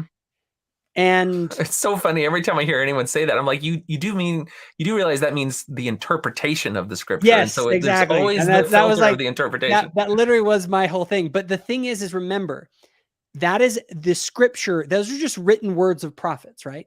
So they are saying that the final trump card are the words of the prophets. And there are I call them Mormon Calvinists, who say that the trump card is the word of the prophets. It doesn't matter what you think. What they say is the trump card. That's the ultimate authority, right? for if it's true or if it's not. Okay. Now, then you have others who will go towards personal authority is the ultimate authority, right? I reject both of those. I say, you want to know who the ultimate authority is? It's God. And how can I know the will of God? How can I know what's true? And that's where my collective sort of Hansen 5, as Carden labeled it, that epistemological model says none of them are the ultimate authority. There is no ultimate authority except for God. What you have are tools that give you a level of confidence that something is true. And if it is true, the truth is the ultimate authority because the truth comes from God, right?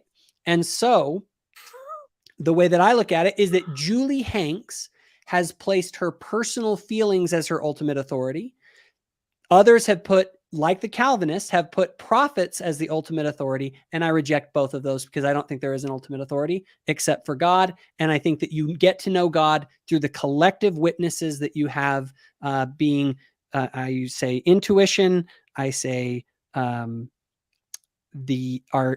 empirical, like sensory experience, reason, the fruits of something, and then authority. All right. That lays it out pretty good. So, all right. So double bind. What do you think? I put mild. I personally, my experience, I never really had that. Okay. Milieu control. Information environment are tightly controlled. Gossip, questioning, and criticism is tightly regulated, as is access to outside information, especially that which may raise doubts or be critical of the group. So you might have something where this is not really an element, where they really don't place any restrictions on where you might go to talk to people or read. And then you have other examples like, it's so funny, all of us know about Xenu and Scientology, but if you go and you talk to members who are really devoted, they have no clue if they haven't yet reached that really high level where they expose that doctrine, because the information control is so tight. They also have a really strong prohibition against just free internet access to any site or talking to former members. So that degree of milieu control really affects where they both place their belief and what informs their decisions for continuing in the group. What do you think on Mormonism? Honestly, I would put it as mild. I'm debating between mild and moderate simply because of this. I was taught, there's this great quote by both Joseph Smith and by Brigham Young that says, look, let truth come from wherever it may. If it's truth, it belongs to this kingdom, right? We're not controlled by some creed or something. If it's true, it's ours. We want it, right? They both express that sentiment. On the other hand, there is a principle of milk before meat. And I believe that that is true. And I do believe that there are some sources that we can point people towards that we believe are more credible than others. And we do this, like, you guys, like, we just went through COVID. Like, everyone was talking about, like, who are the reputable sources of information and who aren't. Like, that's always a debate that you have to have. And the church is not neutral on that ground. We have sources that we believe are more in accordance with the truth. And so we encourage people to, go to reputable sources of information. We do believe the church is an excellent place to start. We don't say that you can't go outside the church. But the church has an agenda. The church believes its own claims. It's not a neutral, objective party in this. Like, that's something I kind of get annoyed with. It's like, you guys, we're believers, guys. Like, we're here to try and get people to actually believe because we believe that the conclusions are ultimately true. Like, we're not sitting here in we're like, okay, we believe this is true. Now what? We're not constantly looking over our shoulder wondering, is it true? Is it true? Is it true? Now, I do believe that we should be open to new information and all that kind of stuff. But I have not seen that it's super tightly regulated. Some parents do that, and I think it can be way overdone. I actually am a big proponent. I just heard recently, I think it was Jeffrey Thane and some other guys on a podcast talking about how to, Dan Ellsworth was the other one. And then I'm trying to remember who it is. Terrell Given's son was also, they were on a podcast talking about how to help kids deal with the hard questions. Like, And they basically came to the consensus that inoculation is the best thing. In other words, what is that if you were going to describe it? Like, I want to start talking with my kids about all the things in the gospel topic essays when they're like 13. Like, we're going to go through all the issues in church history. We're going to talk about the pros and cons. We're going to go through the controversies. Like, we're going to explore all of it together. So that way, so they don't get hit with the South Park experience where everyone was like, what, just peering into a hat with, like, what is that? Exactly. Whereas all the Mormons were like totally blindsided by it. And then Matt Stone and Trey Parker were like, we just like looked into the history and this is what it was. So we depicted it. We didn't know that they didn't know about it. Yeah. And for me, I luckily knew enough about the history that it didn't really surprise me a lot of that stuff either. And I realized that was a big part of the reason that I've been able to handle a lot of the stuff is because I kind of already knew it. You know what I mean? And so I'm a big believer that is actually the model that I think thoughtful Latter-day Saints are actually beginning to want to implement is more transparency, more discussion about it. The church just released a new website and program and institute for basically discussing hard issues and doubts and things like that, with its own manual and talking about sources outside the church as long as they're reliable. Like, so I would say that I would have to say mild on this one.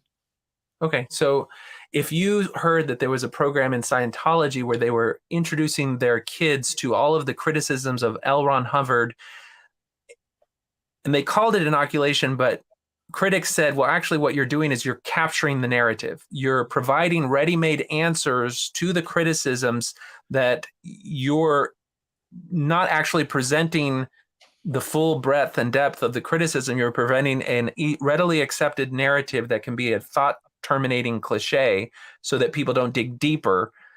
Like, it would be easy to look at Scientology's doing that and say, that's probably what they're doing. How would you receive criticism? I would say someone's going to capture the narrative. Someone's going to capture it. So it better be you. Because is that the same as somebody saying, well, everybody has a bias. I have a bias. You have a bias. So we're just going to say what our bias is and then lean into that bias because we've said what our bias is. And that's how we reach truth. And people will contrast that by saying to someone else who says, well, you have a bias, I have a bias, we all have a bias. So what we need to do is we need to employ methods of rational analysis that acknowledge and try to account for those biases in order to approach truth. Do you see the difference there? And I'm always for people continuing to expand the conversation, right? And to get deeper into it and to look for the best arguments from both sides of the issue. However, I'm going to first present to you. I'm first going to present the best arguments in favor of it. And you'd be surprised how much if people, like many people in the church, they've never even heard the good arguments, the best arguments for it. Yeah. They've heard sort of the like Joe who got called as the Sunday school president and kind of gave what was in the bland manual. And then all of a sudden they get hit by a critic who's sharp, who actually has done their research and who's way smarter than Joe, the Sunday school teacher. And all of a sudden they're like blown away because they're like, wow, this is a much better argument than Joe was. And Joe, he's a Sunday school teacher. He's the Sunday school president. He must know a whole lot. Man, the church is just really stupid compared to this guy I found online. And it's like, no, what you need to do is you need to get the best arguments into them, like give that first and then say, yeah, you can go out and talk to whatever you want. Search it out. I'm confident enough in this argument, the best argument that I've made for the church and why these issues are bad or why they're resolvable.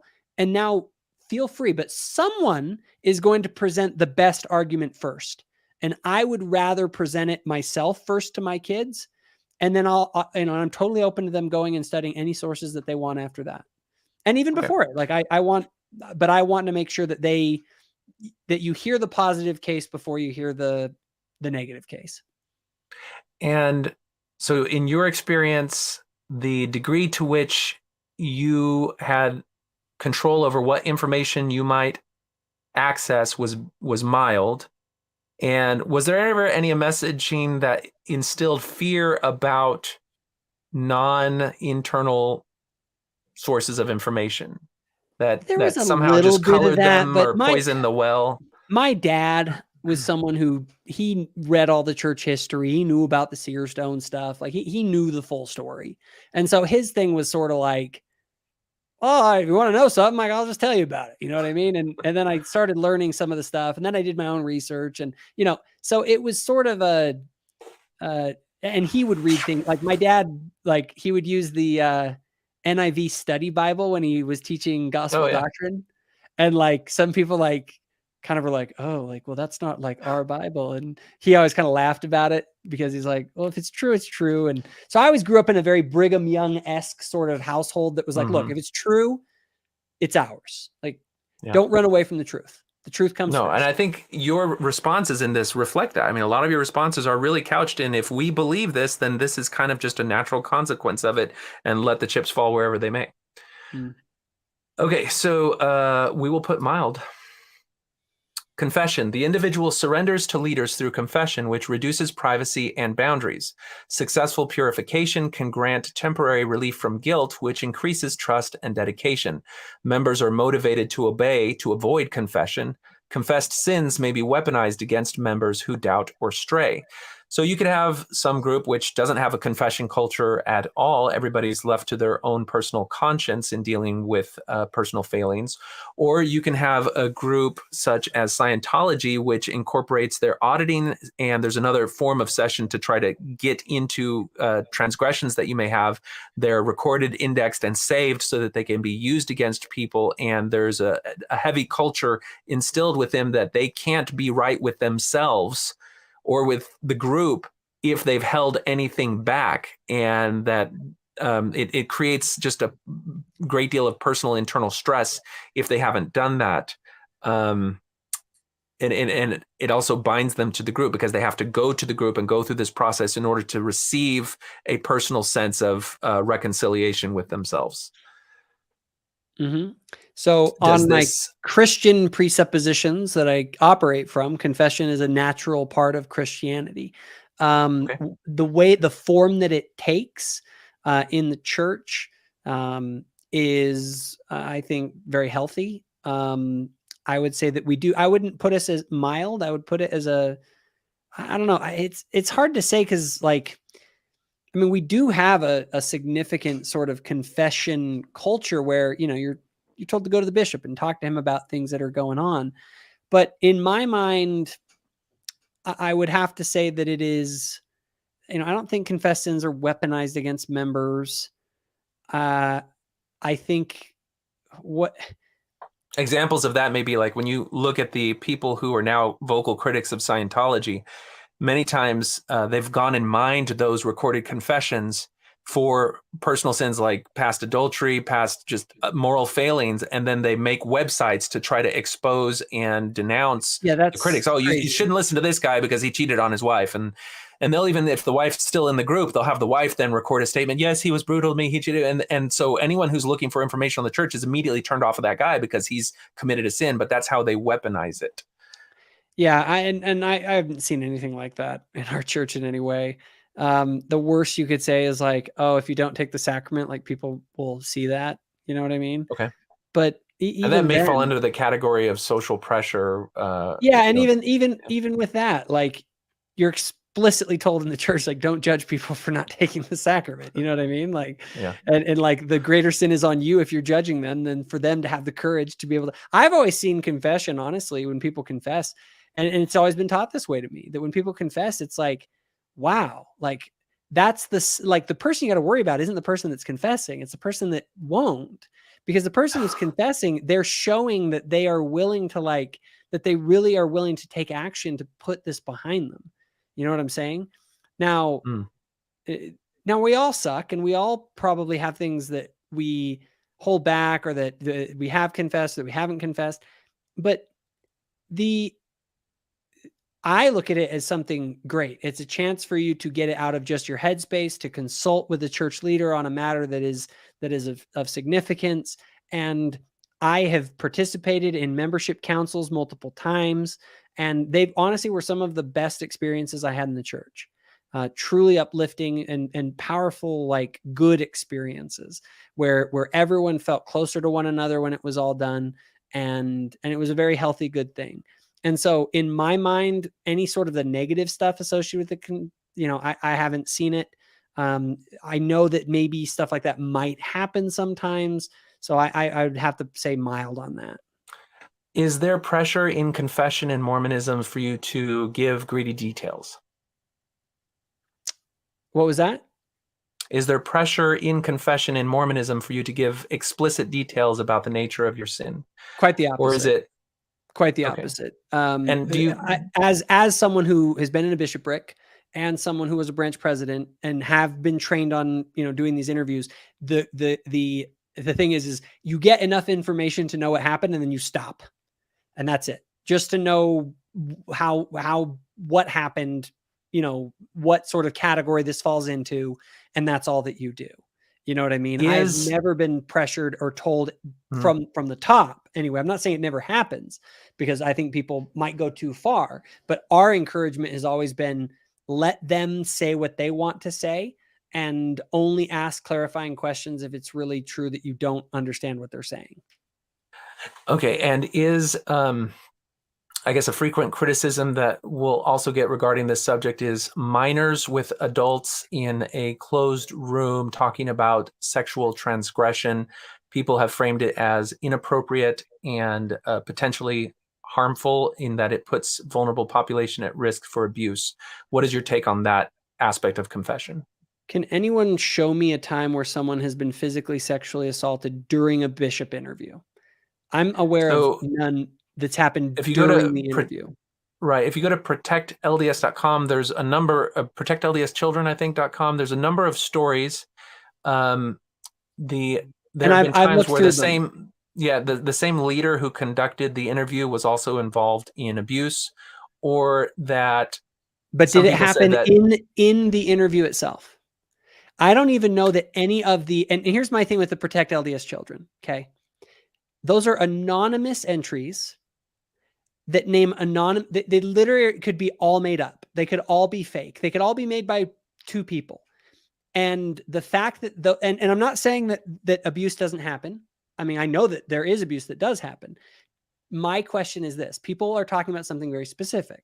They're talking about the bishop interview behind closed doors in the church building, like at church. And I am unaware of, I know that there are people who have done those. Okay. Well, I just, before you in the interview. Yeah. Before you rest your entire argument on a straw man, the discussion around institutional policy regarding safeguarding children from sexual abuse involves a consideration of grooming and environment. And it involves both the perpetrator as well as norms within the culture of an organization. So if you look at the Australian Commission on Child Abuse and the recommendations that they make that should apply to all organizations, it involves not normalizing conversations between adults and minors about sexual matters. Whoa, so we're going to have to have some talk with the school districts about this stuff and the drag queen story hours. That's why people call those things grooming. That's why OK Groomer is a thing, is because normalizing adults talking with children, particularly adults in positions of authority, sets the stage for not necessarily that adult, but another adult who understands that this has been normalized to use that as a wedge to then start inappropriate access to a child. So grooming doesn't describe just the manipulation of the child itself. It also involves manipulating of the environment as well as the family of the child. So I spoke to a pastor because I was involved in Protect LDS Children. I did a lot of research and discussion about it. And I spoke with the local pastor of a church here that acknowledged that they had had problems with abuse in the past. Part of their trying to bring things up to the standard was there was never going to be a one-on-one relationship between any of the leaders. All the leaders were going to have background checks, and they changed the physical structure of the building in that there was never a room that did not have a window that someone had access to. And if there were ever any meetings, there was always visibility by other parties in that meeting. So he showed me the pastor room in this big window. And so whenever he met with them, so all of that reflects sort of standard practices where you can never protect everything 100%, but we can learn from how things have gone wrong in the past, both within the church and within other institutions, and then design policies, procedures, and facilities and norms to safeguard against them. And so that whole discussion is much more than just a bishop abusing a child in the context of an interview. It's a larger cultural discussion about What are the steps that can be taken? So the pressure that was put on the church by Sam Young and the changes that they made, to the extent that you could agree with them, I think just kind of points into a good dimension. And it's worth going and looking at other institutions and what they've done. And it involves even when an instance of abuse happens, if your institutional policy is that you always sign a non-disclosure agreement so that the public does not know the details of the abuse or even the existence of the abuse, then your entire congregation doesn't know the extent or scale of the problem, and so they can't push for change. So when the Catholic Church was surprised with several $1 billion paid out to victims, and the only reason that amount was made public was because a court ordered it, then the people were aghast. They didn't realize that the reality of the scope of abuse was that high. And so in Mormonism, when they make the victims sign non-disclosure agreements and the amount of settlement and the amount of cases of abuse and the nature of those abuses are kept under wraps, then nobody knows what the nature of the problem is. And so you can't then design policy to account for those things. Anyway, it's a big discussion. It's a big part of this confession thing when it deals with minors. I just wanted to set the ground that it's a little bit more than just abuse happening in one particular setting. And that's fun. I think that's probably a separate long discussion that we could have. And considering we're already 4 hours into this, I think we'll continue on with this. Okay. So the other thing is, I'd say mild. Okay. And does the church leader act as the gatekeeper, guardian, or pronouncer of forgiveness? Yes. Okay. As he should. Okay, because there's other paradigms where the pastor, for example, does not pronounce forgiveness. They simply guide the person on their own journey to feeling, and the person will then receive forgiveness from themselves. But it's a different paradigm in different churches. Okay, so you said mild. Yeah, I'd say mild. Okay.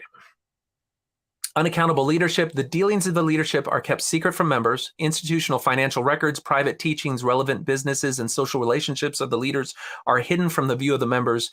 Critics of the secrecy are demonized. I put moderate, and I think that actually I might even put intense, and I don't necessarily have a problem with it in the sense that I'd put moderate, because the leaders still are accountable to be sustained by the general membership. But as far as the church being a totally transparent organization, it's not. It doesn't claim to be, and nor should it be. This isn't our church. It's Christ's church. And in my opinion, the structure is top down, not bottom up. Okay. So one of the frequent things brought up on this is Joseph Smith's polygamy. He made a number of public statements denying polygamy or plural marriage or anything of that sort. It was published in the Doctrine and Covenants while he was secretly teaching it. And this extended after his death, where you had even people like John Taylor entering in debates denying the existence of plural marriage or polygamy while he had already engaged in that practice. And so people would say, well, this is an example of the leaders holding a private teaching and practice among themselves that's different from their outward face, both to the outside world as well as to the general leadership, and that's immoral and wrong. What do you think? In the context of, it's actually funny you mentioned that. I literally just today, I'm doing a study on Brigham Young, and I just read about the August 1852 conference where Orson Pratt was the official person to give the address that actually for the first time came public with polygamy. And I actually read the talk and listened to him actually explain polygamy kind of to the world, essentially. So kind of interesting you brought that up. But on that very topic specifically, yeah, no, that one in particular, I know exactly why they didn't come out public with it. It was because of the legal ramifications that were associated with it. And until they were outside of the United States, it was a matter of legality. That was illegal, and it could. So it was illegal. Joseph Smith's practice of polygamy was illegal. Yes. But it was not immoral. No. From the Mormon doctrinal position. No. And so would it be okay today for the church to engage in secret, illegal practices at the leadership level if they were able to say that God commanded them to do it? It isn't because God commanded them to do it per se. The way to account for it is I don't really care about what is legal. Slavery was legal. The legality of it doesn't matter. The question is the morality of it. I do not believe that polygamy is an inherently immoral practice. I think it is immoral unless it is sanctioned by God for particular times for particular purposes. And therefore, so the article of faith about we believe in sustaining kings and governments or whatever, I forget the exact phraseology of it, but that a lot of people in Mormonism, there should be a big fat asterisk in principle. Asterisk? Yes, yeah. In principle, we believe that, but when you go and see I actually made a meme of that said, we believe in honoring, obeying, and sustaining the law with all of the apostles in their prison outfits back in the days of polygamy. You have a bunch of the original church leaders in prison outfits because of it. And it is true. We do believe in being good citizens and all that stuff, but we believe that God's laws trump man's laws. And if God commands us to practice polygamy and it is illegal at the time, then we will practice it. And if God wants us to not make that public to avoid the legal consequences of it, well, then I don't have a problem with that. I also would, like lying, for instance. Yes, lying can be wrong depending on what you're lying about. If the school shooter shows up and says, I want to kill some kids. Are there kids behind that door? And I know there are kids behind that door, and I say, no, there's no kids behind that door. I haven't done anything wrong. You know what I mean? So Joseph Smith's making public statements that are not reflective of the reality of his private teachings and practice. Some people would call that a lie. You're saying that you could justify it based on God's law being a higher law and there being purposes that were higher than that justified it. And just in terms of making sure the church survives into the next generation. No, but then you also got to, but I totally get what people are looking for. Like, I mean, I'm not stupid. Like from the outside in, you look at that and you're like, he was lying because he wanted to sleep with a bunch of women and he didn't want to get caught. And so that's why he did it. But there's another paradigm here. If indeed God commanded this because polygamy was a necessary part of bringing about the church and making the church into what it needed to be, which is my paradigm, then there is a case that can be made rationally if you accept those premises. But people don't accept those premises, which is fine. You don't believe that he was. Would you, if there was another religious sect that used the same paradigm, they practiced and taught privately illegal things, and they justified it by saying that God's law is higher than man's law, and the government tried to crack down on them, would you defend them or defend the government in that action? I really don't care about what's legal or illegal. I care about what's true and it's not true. Did God actually command them? Because if God commanded them, I'm on their side. Okay. All right. So is accountable leadership a positive thing, or is it something that actually provides a necessary safeguard? If an accountable is accountable leadership a good necessary? thing? Yeah. Yes, in my view of the church leaders are accountable. Accountable to who? To the members or to the God? To God, not to the members. Okay. Well, there is one level of accountability. There is a level of accountability in that we have to sustain them as our leaders. So that is but the thing is once you sustain them as your leader, you're basically giving them the authority to run everything. You're saying, look, I'm sustaining you as a leader. You make the calls now, right? You aren't ultimately my employee. I am acknowledging you as my leader. I'm not. It isn't like democratic stuff where you're my employee, because that's the way it works with the government. The president is actually the employee of all of us as citizens. He works for us. But the leadership. I remember a video wherein dear Biden informed a hard hat wearing person that he did not work for him. Exactly. And that's where a lot of the problems are, is that we need to look at our presidents like we look at our plumbers. Did they get the job done? And that's it. Yeah. The justification that a lot of organizations will use for public financial disclosures is that there is a vulnerability in organizations that deal with large amounts of money for nepotism in the form of awarding contracts to certain companies that may inadvertently benefit members who have responsibility in designating who gets the contract. There's incentives there that are just part of human nature. And so the transparency that is built into those systems is supposed to provide a check against that.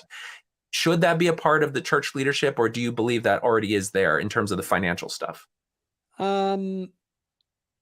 I think you have to weigh the pros and the cons of it, in my opinion. For any of the pros of preventing nepotism, you open it up to every Tom, Dick, and Harry making the judgment calls as to what the church spends its money on. And frankly, it's none of their business what the church spends its money on. The church. So other organizations that do have that level of financial transparency, are they having that same problem where they can't make decisions because there is a transparency, or have they found a way to manage it? No, it just creates an extra level of, in my mind, within the church, the critics of there's not many churches that have as much money as our church has, and Very true. I'm super pumped about that. That's not, you're just like, that's not a bad thing. Yeah, no, I'm super pumped about it. Like, let's make it $1 trillion. And my thing with it is that the church's finances fall under the stewardship of the apostles. And therefore, I sustain them to make that call. I don't even care what, I'm so like I said, I'll burn the money if they tell me to do it. Like, I want them to make the decision that they feel that God is. That's not my call. When I sustain them, one of the things I'm doing is I'm saying, hey guys, you're the leader, not my call anymore. It's on you. And so ultimately, if they're going to go and mismanage the funds, like I said, I was willing to burn the funds. If they mismanage the funds, they're going to be the ones who are accountable to God for that, not me. So why do I care?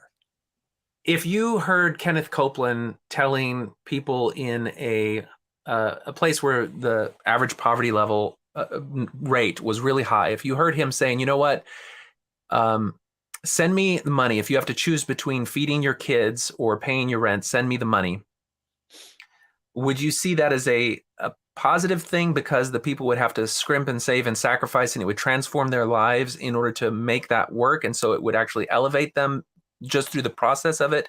Or would you see that as a religious charlatan exploiting poverty, exploiting faithful people in the position of poverty? Yeah, no, I could see how people totally think that, and I can see how people totally would think that about the church. But here's the difference. First of all, the church, the way it's supposed to be organized, is that if you're paying your tithing and doing what's right, you will not lack for the basic necessities of life. Okay. You will have food, you will have shelter and clothing and enough, you're not going to starve to death. Okay. If you're paying your tithing. So you giving up that 10% and you being active in the church will take care of you to the degree that they know about your needs when it comes to basic necessities. So you're talking about the church welfare system will cover that gap. You're not talking about a form of maybe a poor man's prosperity gospel where it's like, you're not going to get rich, but you'll have what you need and God will bless you with it. Yeah, no, I'm not saying, right? I'm saying literally, like, the church itself will take that tithing money that you have, the 50 cents that you give them, because that's all that you made that week. And they will turn around and they will send you to the bishop's storehouse and they will get you what you need to the degree that they're able to do that. The church is designed to do that in that way.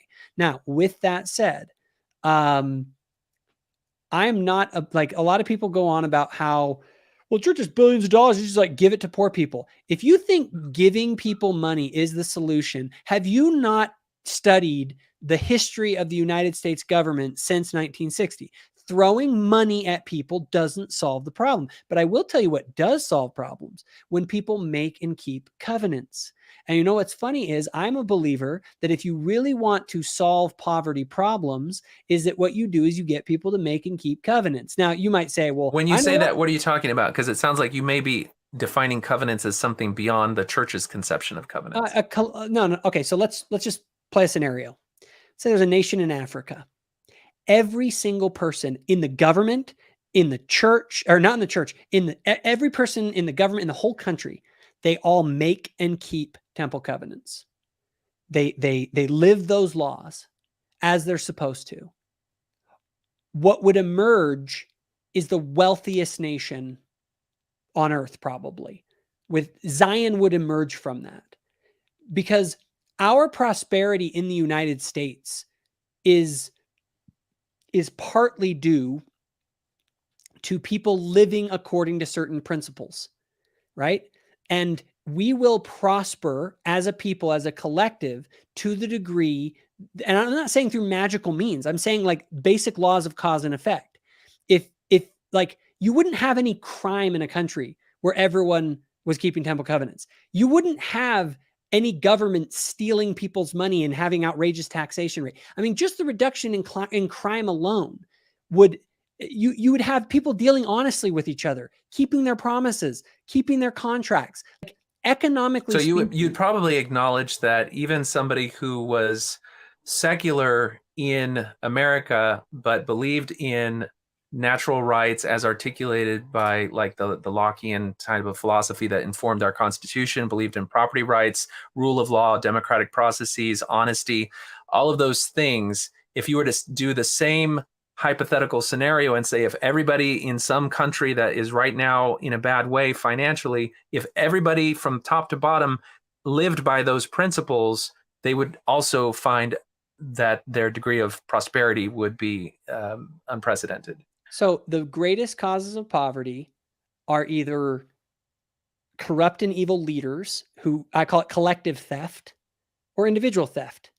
If you just have people stop stealing from each other, you'd be amazed how incredibly prosperous people become. That's basically what the American kind of economic prosperity of capitalism is. Capitalism isn't a system, everybody. Capitalism is just let people keep their stuff. Quit stealing from people. Okay? Whether that's through the government or individually. And when you get rid of that, economic prosperity abounds because people actually, anyway, there's a lot to be done about it, but think about it this. So you're very, very low on the Laffer curve. So here's my thing. If you have a country of people who all make and keep covenants, and you have a group of people, and I mean, even secular people, let's say, I'm using the covenants as kind of the extreme example, but there's degrees to this, right? Like people who respect property rights, you know what they're actually respecting? They're respecting the commandment, thou shalt not steal. That's what it means to respect property rights.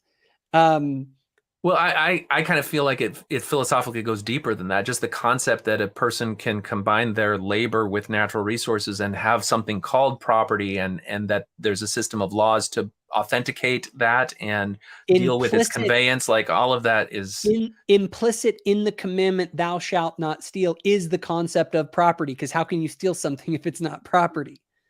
You know what I'm saying? So obviously there is more philosophical stuff that can be drawn out of those concepts. But my whole point is that when people make and keep the commandments and live the principles of righteousness as a society, they thrive, and poverty in the society goes down. Now, I'm not saying that, hey, if you live in a crap hole country with a corrupt government that steals everything from you, that, hey, oh, if you just like go to the temple, that means you're going to be rich. Like, no, I'm sorry. Like that, like people. There's something that I've found is in common with a whole bunch of utopian philosophies, and that it relies on everyone in the system to be an angel. And I think that one of the remarkable things about our own system here in America is that it assumes that everyone is a devil, and then it creates systems to try to keep that in check, whether it's how the government operates with the checks and balances systems or the methods of our judicial processes. And but I would say even the trial by jury. Here's a quick thing with that. But even our system won't work when people get corrupt enough. There's a baseline level of like basic civility that has to exist in a society to have a society at all. But what I'm saying is you can extrapolate that out in the other direction, where as people get better, you have less and less need for social systems at all, because what emerges from it is a sort of spontaneous order where like you don't now you're right.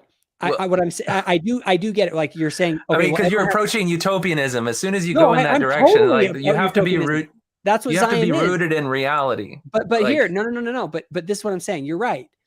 Zion doesn't like it's a utopian dream, but we can be closer to it or farther from it. You see what I'm saying?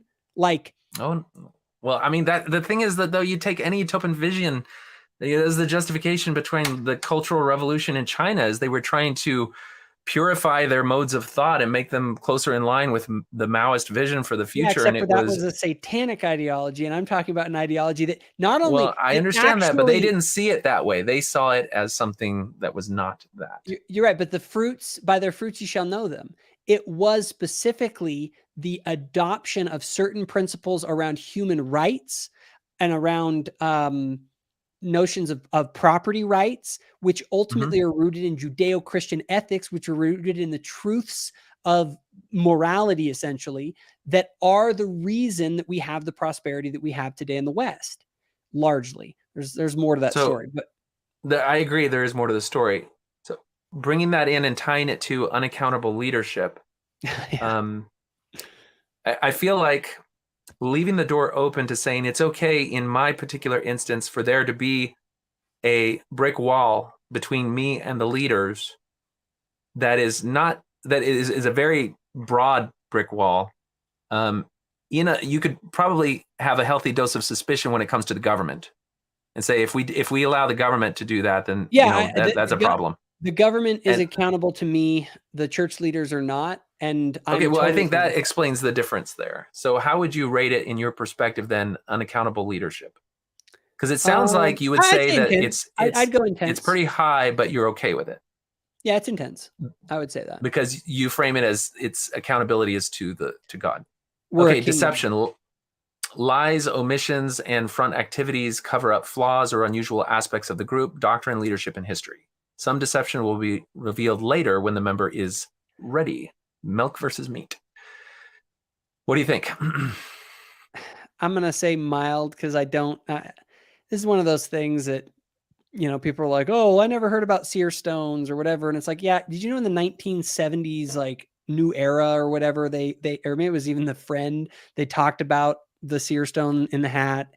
And so here's the thing, though.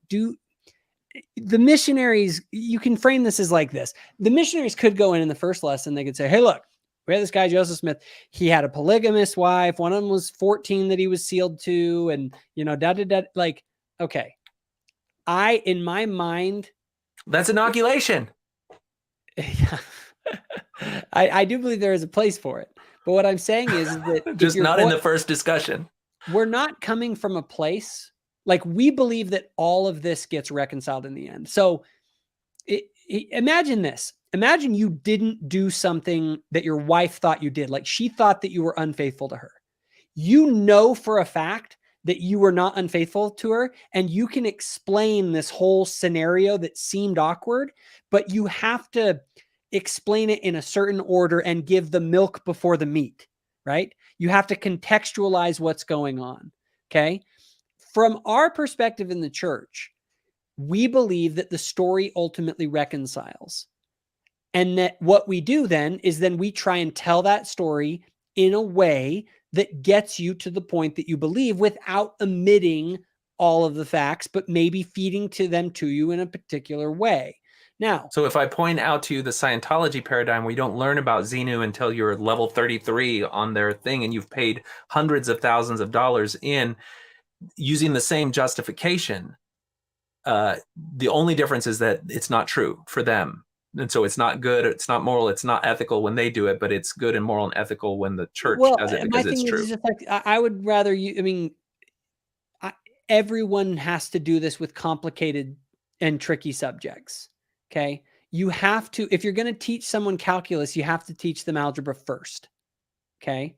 You have to kind of bring people up to that level of understanding, right? Now, this is one of the things I don't like. I've never found that the church is hiding its history. Most of the time, things that are quote unquote hidden history, where the church is hiding its history, in my experience, when I've looked into this, it's been honestly that they didn't know themselves. They were discovering it right along with everyone else, or they had heard about it, but they weren't sure if it was true. And so then they didn't talk about it, but it wasn't that they were, outright intentionally like covering things up. So anyway, you've never encountered anything that you would say, you know what, it does look like they found something embarrassing and they misrepresented the reality of it in order to. Yeah, I again, I mean, we've already talked about polygamy, and you found a rationalization for lying in that, and so you've set the tone where that could be acceptable. Yeah, no, and that's why I would put this as mild.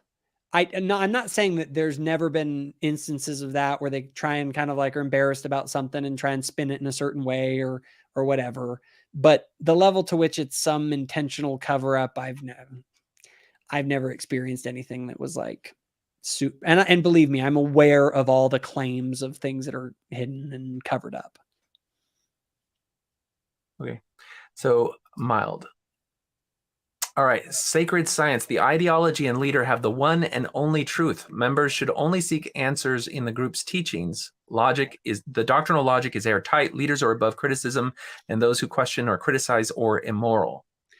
Whoa, nope, not us, not me, not my experience. My thing was are you a multiple paths up the mountain person? No, definitely not multiple paths up the mountain, but we believe that truth can come from any source. And we believe that our doctrinal logic is not airtight. And we frankly have large differences in doctrinal opinion within our church, and interacting, for instance, with Calvinists. That's one of their big attacks on us. Like, you guys don't all agree on your doctrine perfectly, and you guys have fairly broad opinions. So, I have not seen that. Is the soteriology in Mormonism confined to compliance with what is now called the covenant path? In that, can you only achieve God's greatest blessings by obedience to the expectations and teachings of the church? Yeah, absolutely. Okay. So what do you rate this one as? I would say mild, only in the sense that it's, people can construe it that way. Well, oh, you believe there's only one path to God. And it's sort of like, yeah, but that doesn't mean that we have doctrinal logic that's airtight and that there's no other, like, that there isn't a lot of room for interpretation within that framework. Okay. And I think that speaks well to the fact that you've already said a bunch of things that there's probably a great room of debate and positions on that people could hold in the church and still consider themselves to be in good standing, just in terms of a lot of the different doctrinal stuff. I just had a video with Blake Ostler where we were talking all about different conceptions. And there's all sorts of debate between us about ideas. Okay, spying and reporting. Members are encouraged to monitor each other and report any deviation from group teaching. Privacy is considered selfish or wrong. Members are discouraged from being alone, or pairing up members is used to assure accountability. You could have something very mild where there's no reporting mechanism even in place, to something that is really severe where members are not allowed to be alone. They must always be paired up with other people, and you do report in if anyone deviates. You can look at any of the really destructive cults, such as Children of God or the Garbage Eaters or Heaven's Gate, to see examples of that. Again, I'd say mild, just because we do believe that if someone is engaging in serious sin, our scriptures are very explicit about it, that like you're to witness to the elders what they've done, and I think that, if I know that someone who's the stake president is out doing something that he's not supposed to, I should let someone know about that. Okay, and you could say also that there's a danger in having an organization that doesn't have any way of alerting the broader membership to a potential danger within the group. Yeah, absolutely. As a society, we've already acknowledged that we have things like the sex offender registry, and it's a way of safeguarding vulnerable people within the group itself. Yep. Okay, so what do you want to say? Mild? Mild, yeah. Okay. All right. Well, hopefully we're getting near the end. I got to shorten this somehow, but I wanted it to be comprehensive. I'm wearing down. I know. Okay, mystical manipulation. Events and experiences are orchestrated, manipulated, or reframed to appear supernatural and prove that the leader is chosen and the doctrines are true. So I've got a great example of this in a video that I did where these women were kept like a prisoner in this apartment, and the guys claimed that he could control the weather. And so he would go on CNN and look for like disasters happening in the world, and then he would predict that it was going to happen and then show them that it happened as a result of something that they did wrong, and so that these girls believed that he could control the weather, or he had a machine that could control the weather or natural disasters, but he was manipulating their environment and information in order to give himself a sense of supernatural power. And it's that kind of mystical manipulation that you got the faith healings and that kind of stuff. And I'm gonna go with mild on this, just because I think there are people that will twist certain stories or other things in church history that they twist it in a way that to make it seem more supernatural than it really was. I do think that does happen, but I mean, we're not up there. Does that still happen today, do you think? About things happening today?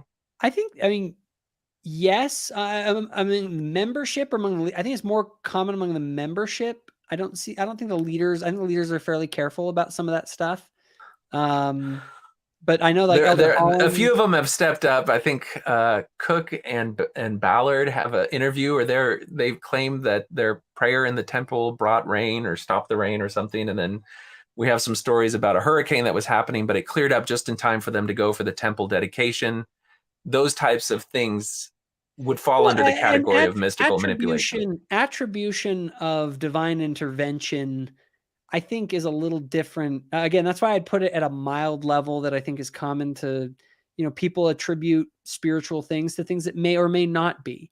I'm not even necessarily going to always contradict that. I'm going to say a person might interpret their experiences as intervened from God. And who am I to say that it isn't possible that God did intervene in some way?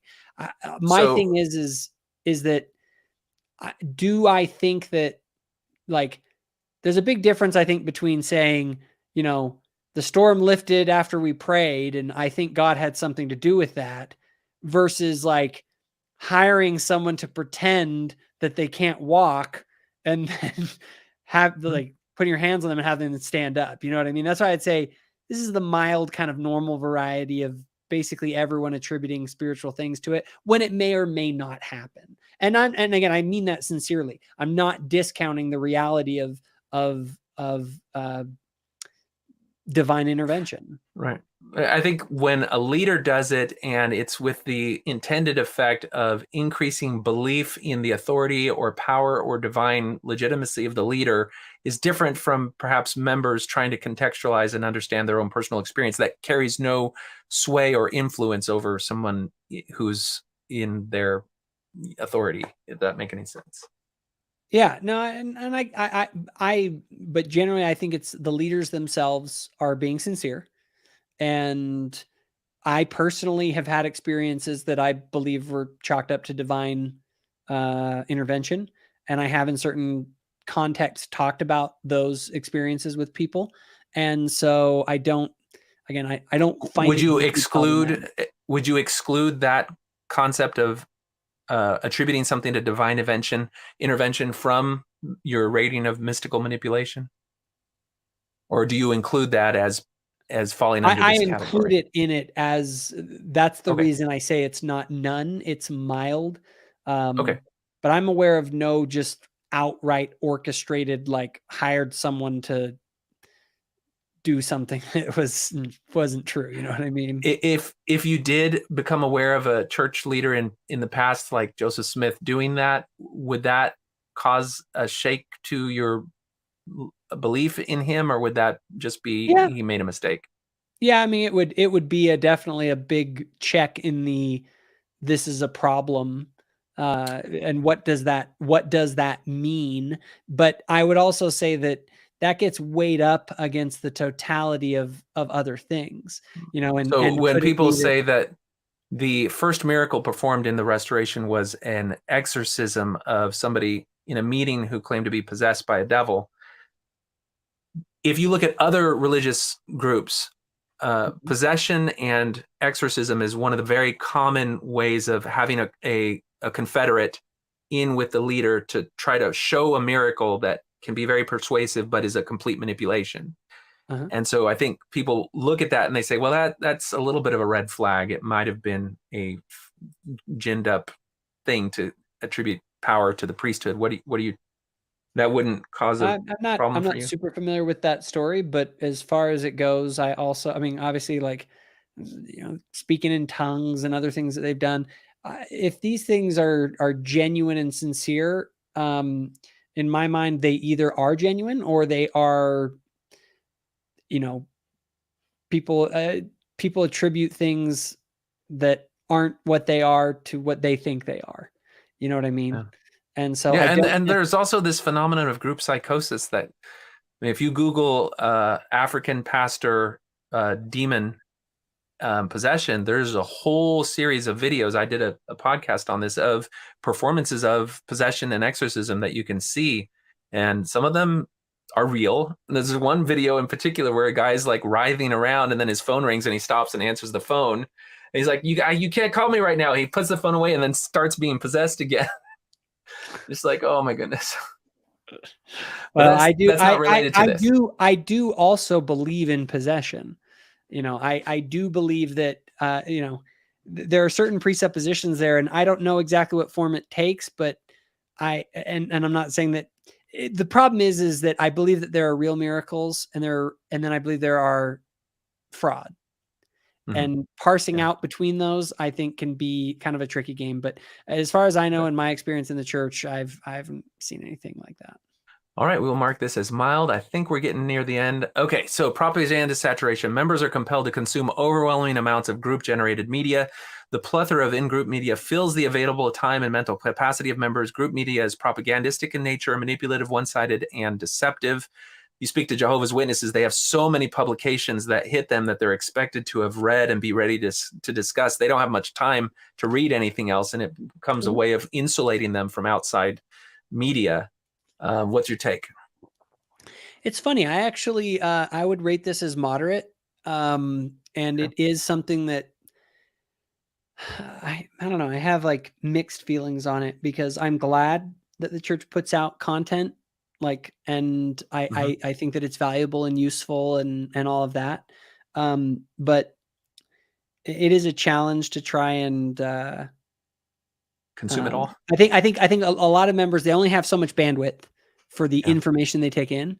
And so with the limited bandwidth that they have, everything they have come in is from the church. And you get these people that literally, like, they've never read a book that isn't published by the church.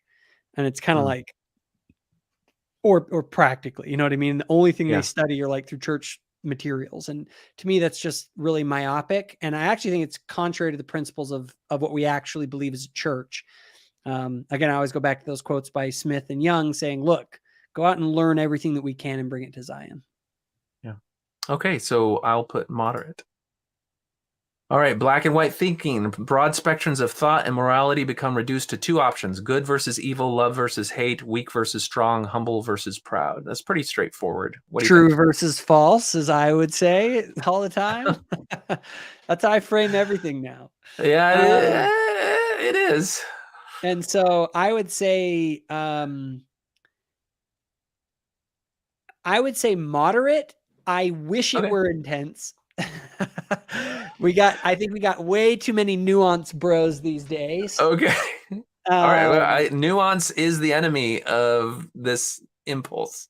But I believe moderate is sort of where it should be, because I think you can get to where it's so nuanced, there is no truth.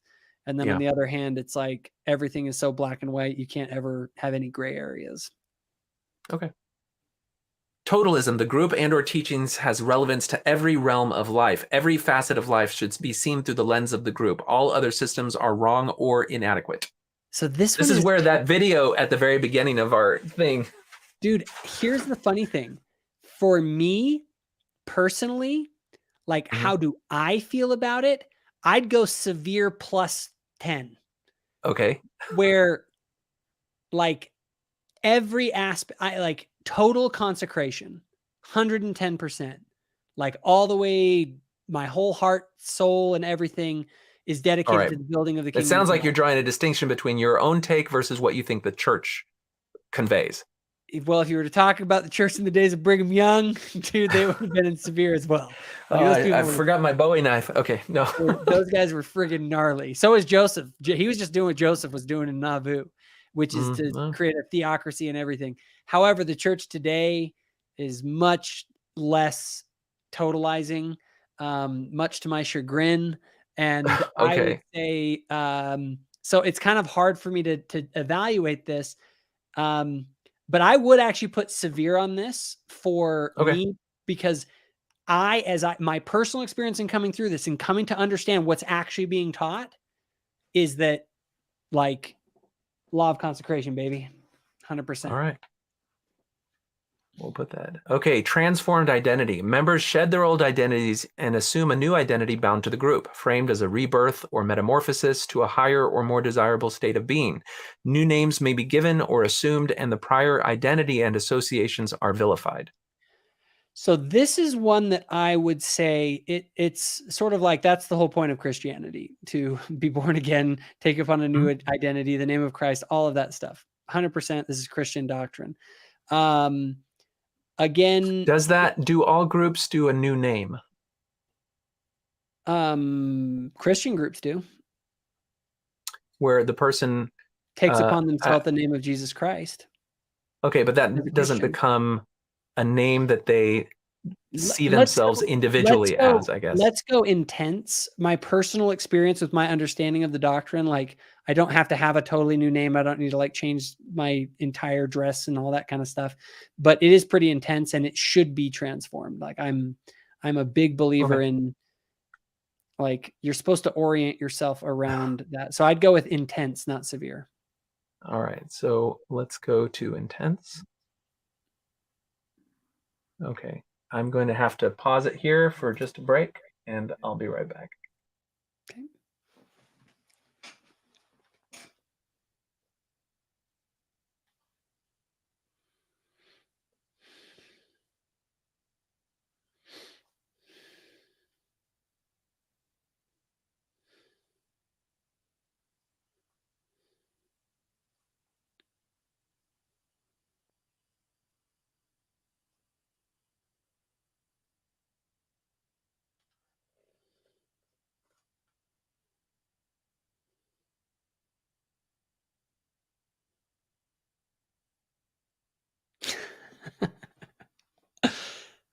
Okay, I promise we're getting near the end. I keep saying that. Okay, doctrine over self. Just telling me to like do a monologue or tell some jokes or something. Yes. You should have some good dad jokes, like, ready to go. I know. Okay, so the individual is subordinate to the group leader and teachings. When personal desires, goals, and values conflict with group values, they are considered selfish or immoral. And the person must always prioritize the group's values and goals over their own internal ones. I don't like how this talks about the group, because in the gospel, it's not about the group. It's about, God. And in a sense, everything is subordinate to God. Like, that's kind of the whole point of Christianity. And if your desires and goals and values conflict with that of the Lord Jesus Christ, you're wrong, not him. You know what I mean? Is Christ expecting every Mormon boy to serve a mission at 18, or is the group? He is. Okay. And the reason we know that is because his mouthpiece conveys that. The reason that I believe it is true is because I believe that is inspired counsel given by the church leadership, both not just because they said it, but because of a personal experience and witness that I've had, having served a mission myself. Okay. And from the scriptures, and it's consistent with the idea of God's commandments. It's nothing inconsistent about God expecting his priesthood holders to preach the gospel. The other example that will be brought up frequently recently is the November 2015 policy, which prevented the children of gay married couples from receiving baptism or priesthood ordination, if I recall correctly. And then that a few years later was reversed. Do you see that as, and in that window of time, there were people who believed it was wrong, but felt compelled to accept it as right, because there were other leaders that came up and said, if you search for a personal witness, you'll see that it's right. But then it was later reversed. How do you see that outsiders would say, well, this is just an example where people had to subordinate their own views to what the group or the leader taught, and that conflict was so strong the church had to reverse it. But what's your take on that? Yeah, my personal take on it was I felt it was inspired. I didn't see anything wrong with it. And then I think that the reaction of people who have their own agency to that made the cost of it higher than the benefit, or it wasn't going to have the effected purpose on the work that it should have had. And was so, it the first tablets that Moses brought down, and then they completely threw it down? They went back up, and it was the second tablets. That's what we got now. I would put it something along that sort of an analogy. I'm an open theist, so I actually believe that we actually can alter what God's plans are, and and so my take on it is I don't necessarily have a strong opinion on it either way. I could just as easily say, yeah, it was just a mistake. You know what I mean? Okay. Like I could chalk it up to that. But you don't see that as an example of doctrine over self in the way that the church members struggled with it, but were told fairly consistently by the leadership that they did need to accept it and realize that it was a revelation and God's way of things. Yeah, and those leaders might have been wrong. I don't know. Okay. So knowing that you're open to that possibility, I think speaks to there being a degree of freedom of you to hold that opinion and still be in good standing with the church. So how do you take the concept of doctrine over self? Does it exist within the church? I'm gonna put moderate on that because it's somewhere in the middle. I think there's a balance between, again, sort of that personal authority versus prophetic authority, and I believe that there is a balance between those two, and that neither one of them are ultimate. And that, okay. And that's how it plays out in the life of members. Totalist reframing: situations, questions, thoughts, or feelings are reinterpreted in a way that suits the goals of the organization. This is used to continually prove the ideology correct, to squelch doubts, and to silence outsiders. So this is, people will say, well, when apologists seem to always be able to provide an explanation for anything that goes wrong or any conflict or any contradiction, they always provide an explanation which affirms the truthfulness of the church and the integrity of the leaders rather than allowing any other interpretation. Or when something goes wrong, they find some good part of it and they say, see, it was all part of God's plan. Everything always points to the organization being true. This would be I'd put moderate, but this is sort of like, yeah, this is what a religion does, because by definition, we are the believers. Mm-hmm. So like, we're not coming at this from hey, we don't have any, horse in the race. It's like, we believe that this is fundamentally true. And so now we are going to examine the facts and try and how does this make sense given that it's true? It's kind of like, imagine this. If God came down that sounds like that a priori thing. Oh, there is well, I'll put it this way. Once you operate from the assumption that God has told you that it's true and that it's right, the rest of it is trying to make sense of what that means.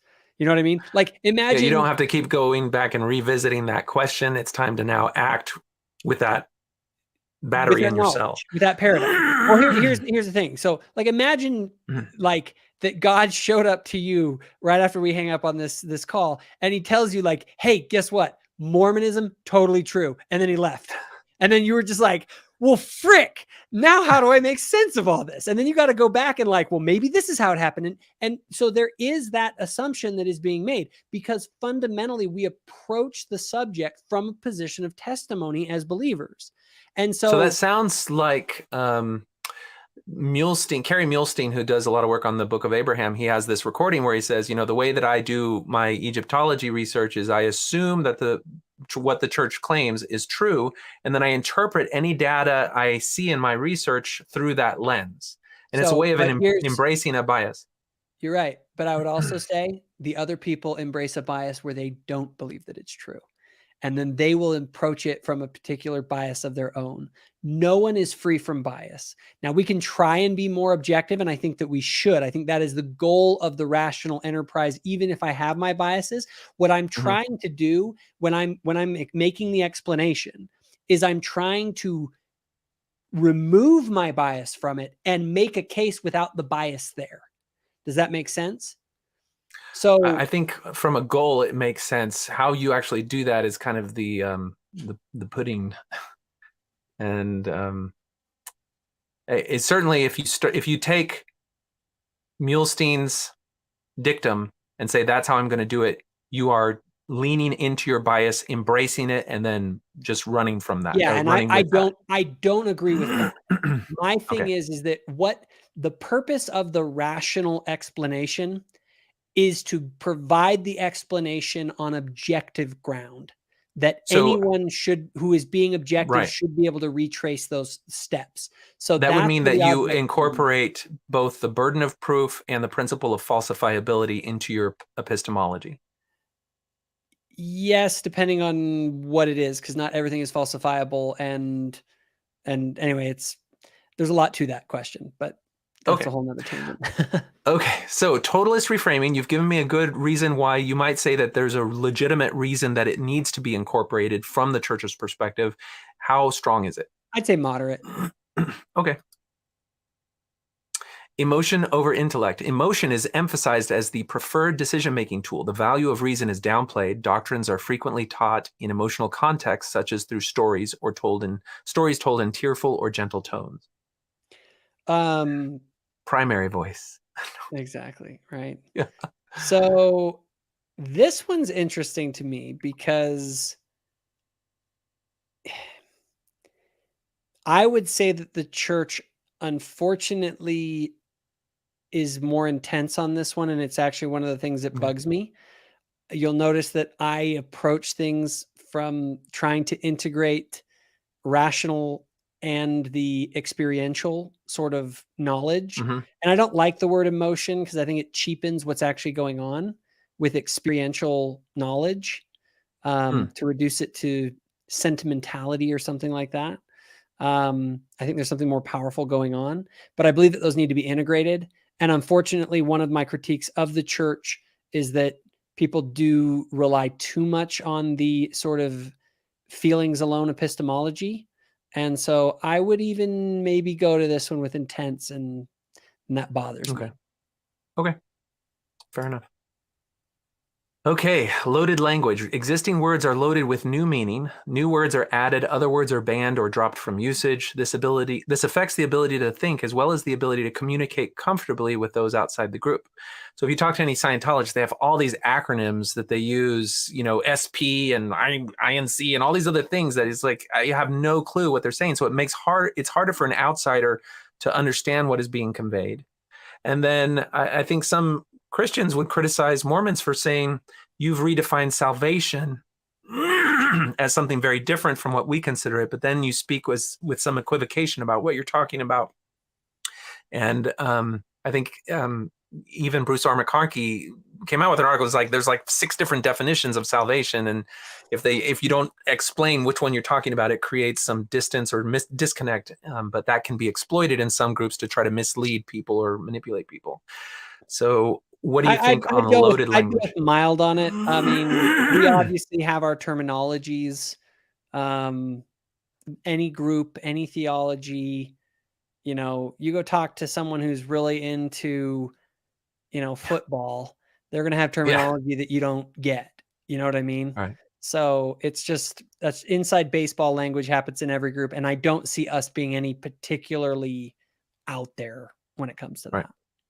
Okay. And no private secret definitions of words that we hold to ourselves that we get to use to mislead the public. There's a thing called footnote 22, which if you look at the Gospel Topic essay on polygamy, footnote 22 is Joseph Smith's denials of polygamy were not lies because they were carefully worded denials that relied on their own definition of polygamy, which was distinct and separate from celestial marriage. And so you could say, we don't do polygamy, but you did do celestial marriage. I'll give it, That's an example I'll of give it a this. mild instead of a none, and I think that's An example of in my it. opinion. Okay. Like, people just be more straight up. Okay, thought-terminating cliches. Short phrases, pat answers, metaphors, and emotional reactions are pre-established to frame doubt. Doubts and questions are automatically shut down. So Love is love, Scientology, they'll baby. say, Love is love. oh, I think you'll find a lot of examples like that even outside of religion. But, No, Scientologists will say you're being, my that's a body, suppressive thought. my choice. Do we have some of those in the church? Yeah, I think we do. But People will point to doubt your doubts as a common one. that one's played up a lot outside the church by kind of the anti-Mo community. I have found very, I have not heard that said a lot within the context of church and the people that I interact with. So on a level of personal experience, I haven't seen that. Not essential for your salvation. Whenever you have a question that's difficult or uncomfortable, I heard that one quite a bit with my own exploration. Oh, don't worry about that. That's not essential for your salvation. Yeah, I mean, we have them. I'm just trying to think if, that's more of something that I think is part of natural human nature to sort of try and get a quick, easy out from something that you don't want to talk about, or that you don't have answers and for. a lot of these things do kind of evolve from just normal human psychological processes. We all have a tendency to avoid things that will either trigger cognitive dissonance or make us feel uncomfortable or, go down pathways that we'd rather not go down. Yeah, I in my personal experience, I would say mild. I've actually found that I've had a lot of great discussions about the gospel and about spirituality and religion with members of our faith. And, there are people that will bail on those, but they're just people that don't, they just don't want to have those conversations anyway. Okay. Identification and example. Those who behave correctly or incorrectly are used as examples. Suggested behavior can be inferred from these stories without direct commandment. Stories are told which may be reframed or blatantly untrue to demonstrate consequences. So isn't this just like every storytelling movie, everything ever? Like, this one seems really broad.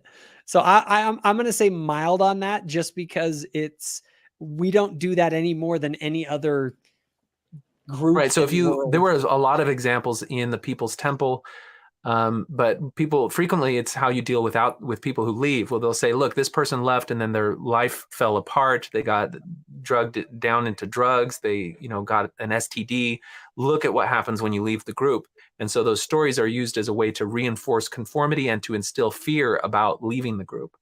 And so it's different from maybe a story like the Good Samaritan is used to promote a positive value, whereas something where the nexus of the moral vector of the group is whether or not you stay in or out of the group is something different, of a different quality.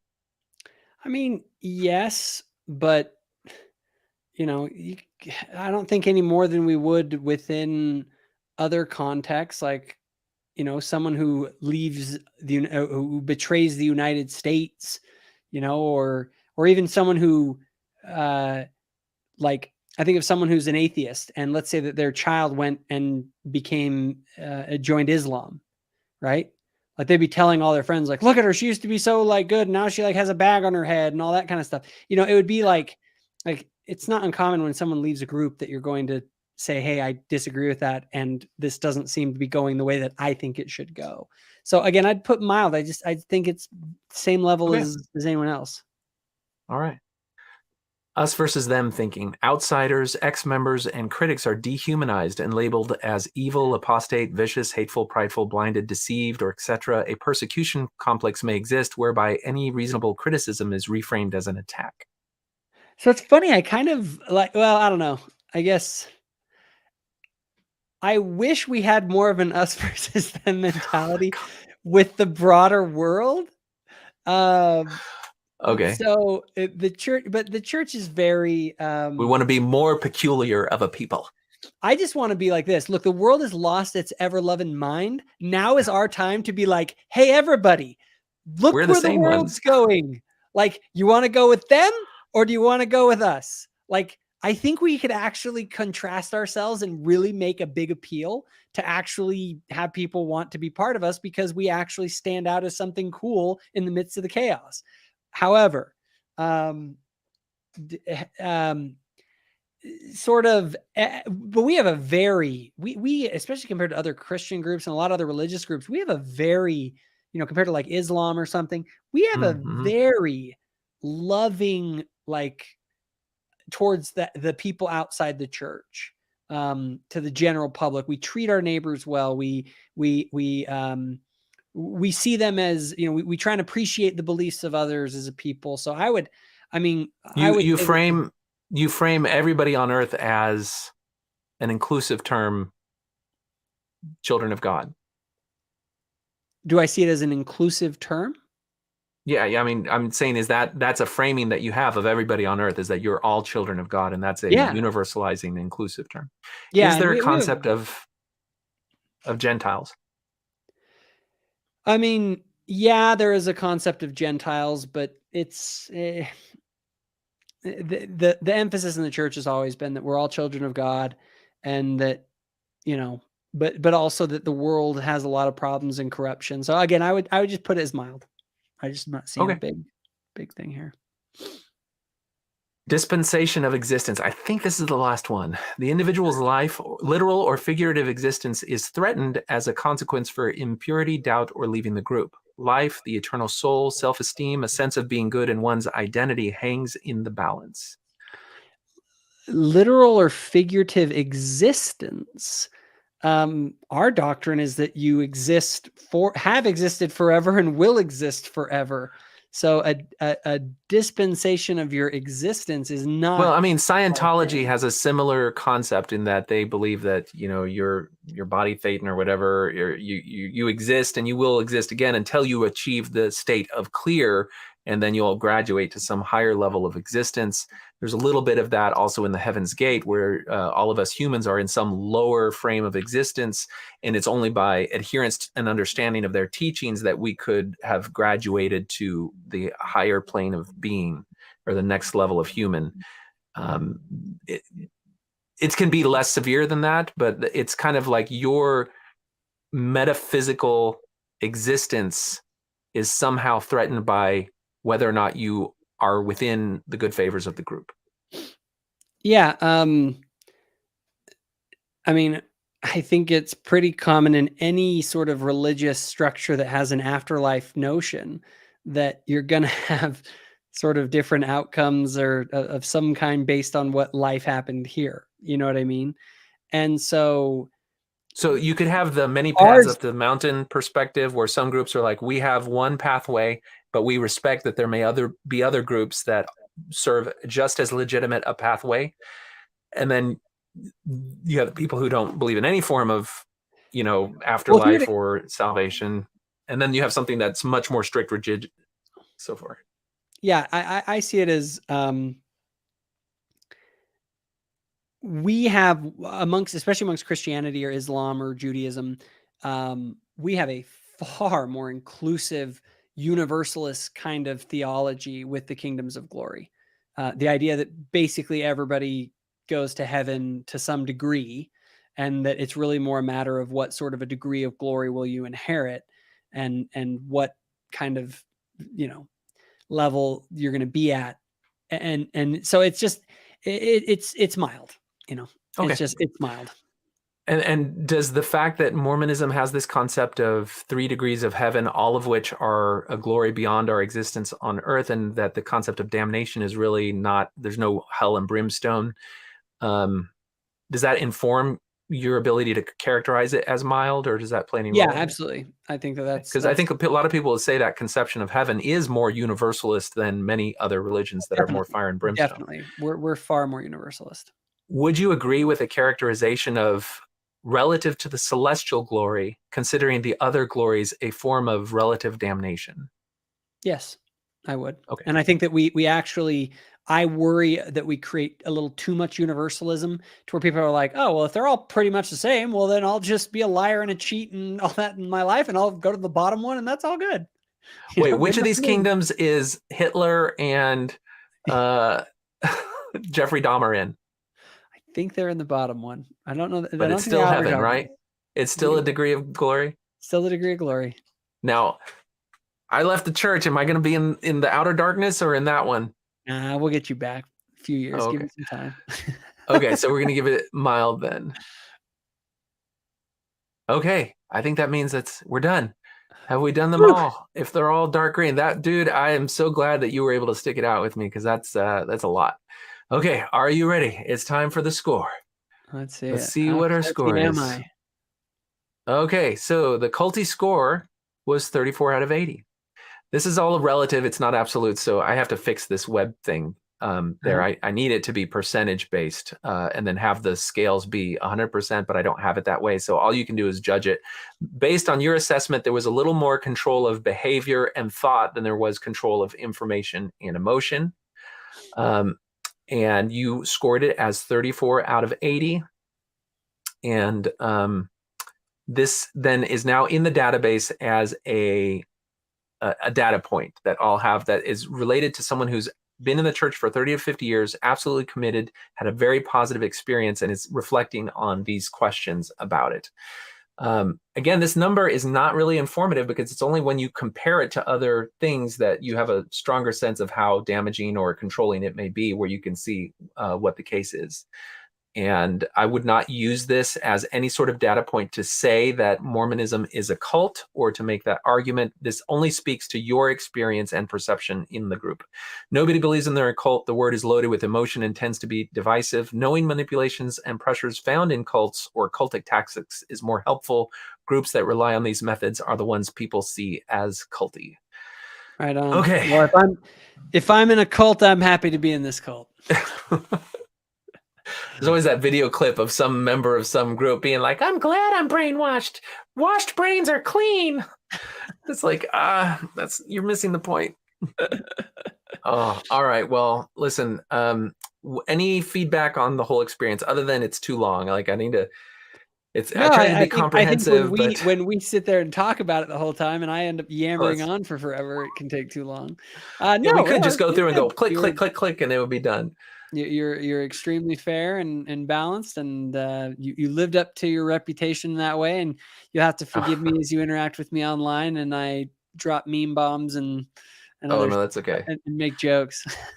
Well, there were some comments even before this started where people were like, well, why are you giving a platform to this hateful, bigoted person? And I am very strongly of the rejecting the idea of deplatforming as a concept that should have any place in public discourse. I think if there's somebody who has a perspective that is worth listening to or is controversial, it's worth listening to just to see if you can challenge your own perspective, understand what the arguments are of the other side, just so that you can understand why you think differently. And if you do think differently, and many times we have misconceptions about what the other side thinks, and it's only by listening to them where we can actually discover our own misconceptions about it. And I think giving my audience a chance to hear your perspective is important, because there is, like, your take on a lot of these things is very different than a lot of people's lived experience in Mormonism, where they had to deal with either the Chapel Mormon variety or the stronger concrete fundamentalist variety.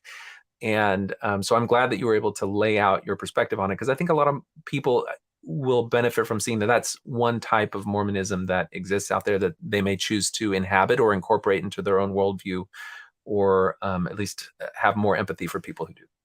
Definitely. And I would, I agree with you 100%. The need to be able to have conversations with people of different points of view.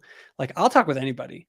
And what's funny is a lot of people will notice when they actually talk with me face to face in an interview like this, is that, like, I'm fully capable of having like a good civil exchange of changing ideas and things like that. You're only half the jackass I thought you were.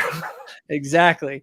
But at the same time, like, I think that I like to do what I say, kind of, and I'm down for a debate. Like, if somebody wants to actually, like, I've done formal debates and I'm totally down for that. But at the same time, a lot of times before I want to debate with someone, I'd rather do a discussion with the goal of the discussion not being to convince you or me or whoever I'm speaking with, but rather to simply compare and contrast, and say, like, okay, well, that's the way you see it. I see it this way. Here's why. and then you say, well, this is where I have a problem with that. But there is no intention to like convince anyone. It's just to let's lay out both of our cases as best we can, steelman each other's arguments, and then kind of let the chips fall where they may. And then if we want to do a debate, it's kind of like actually do a debate, but don't do the debate.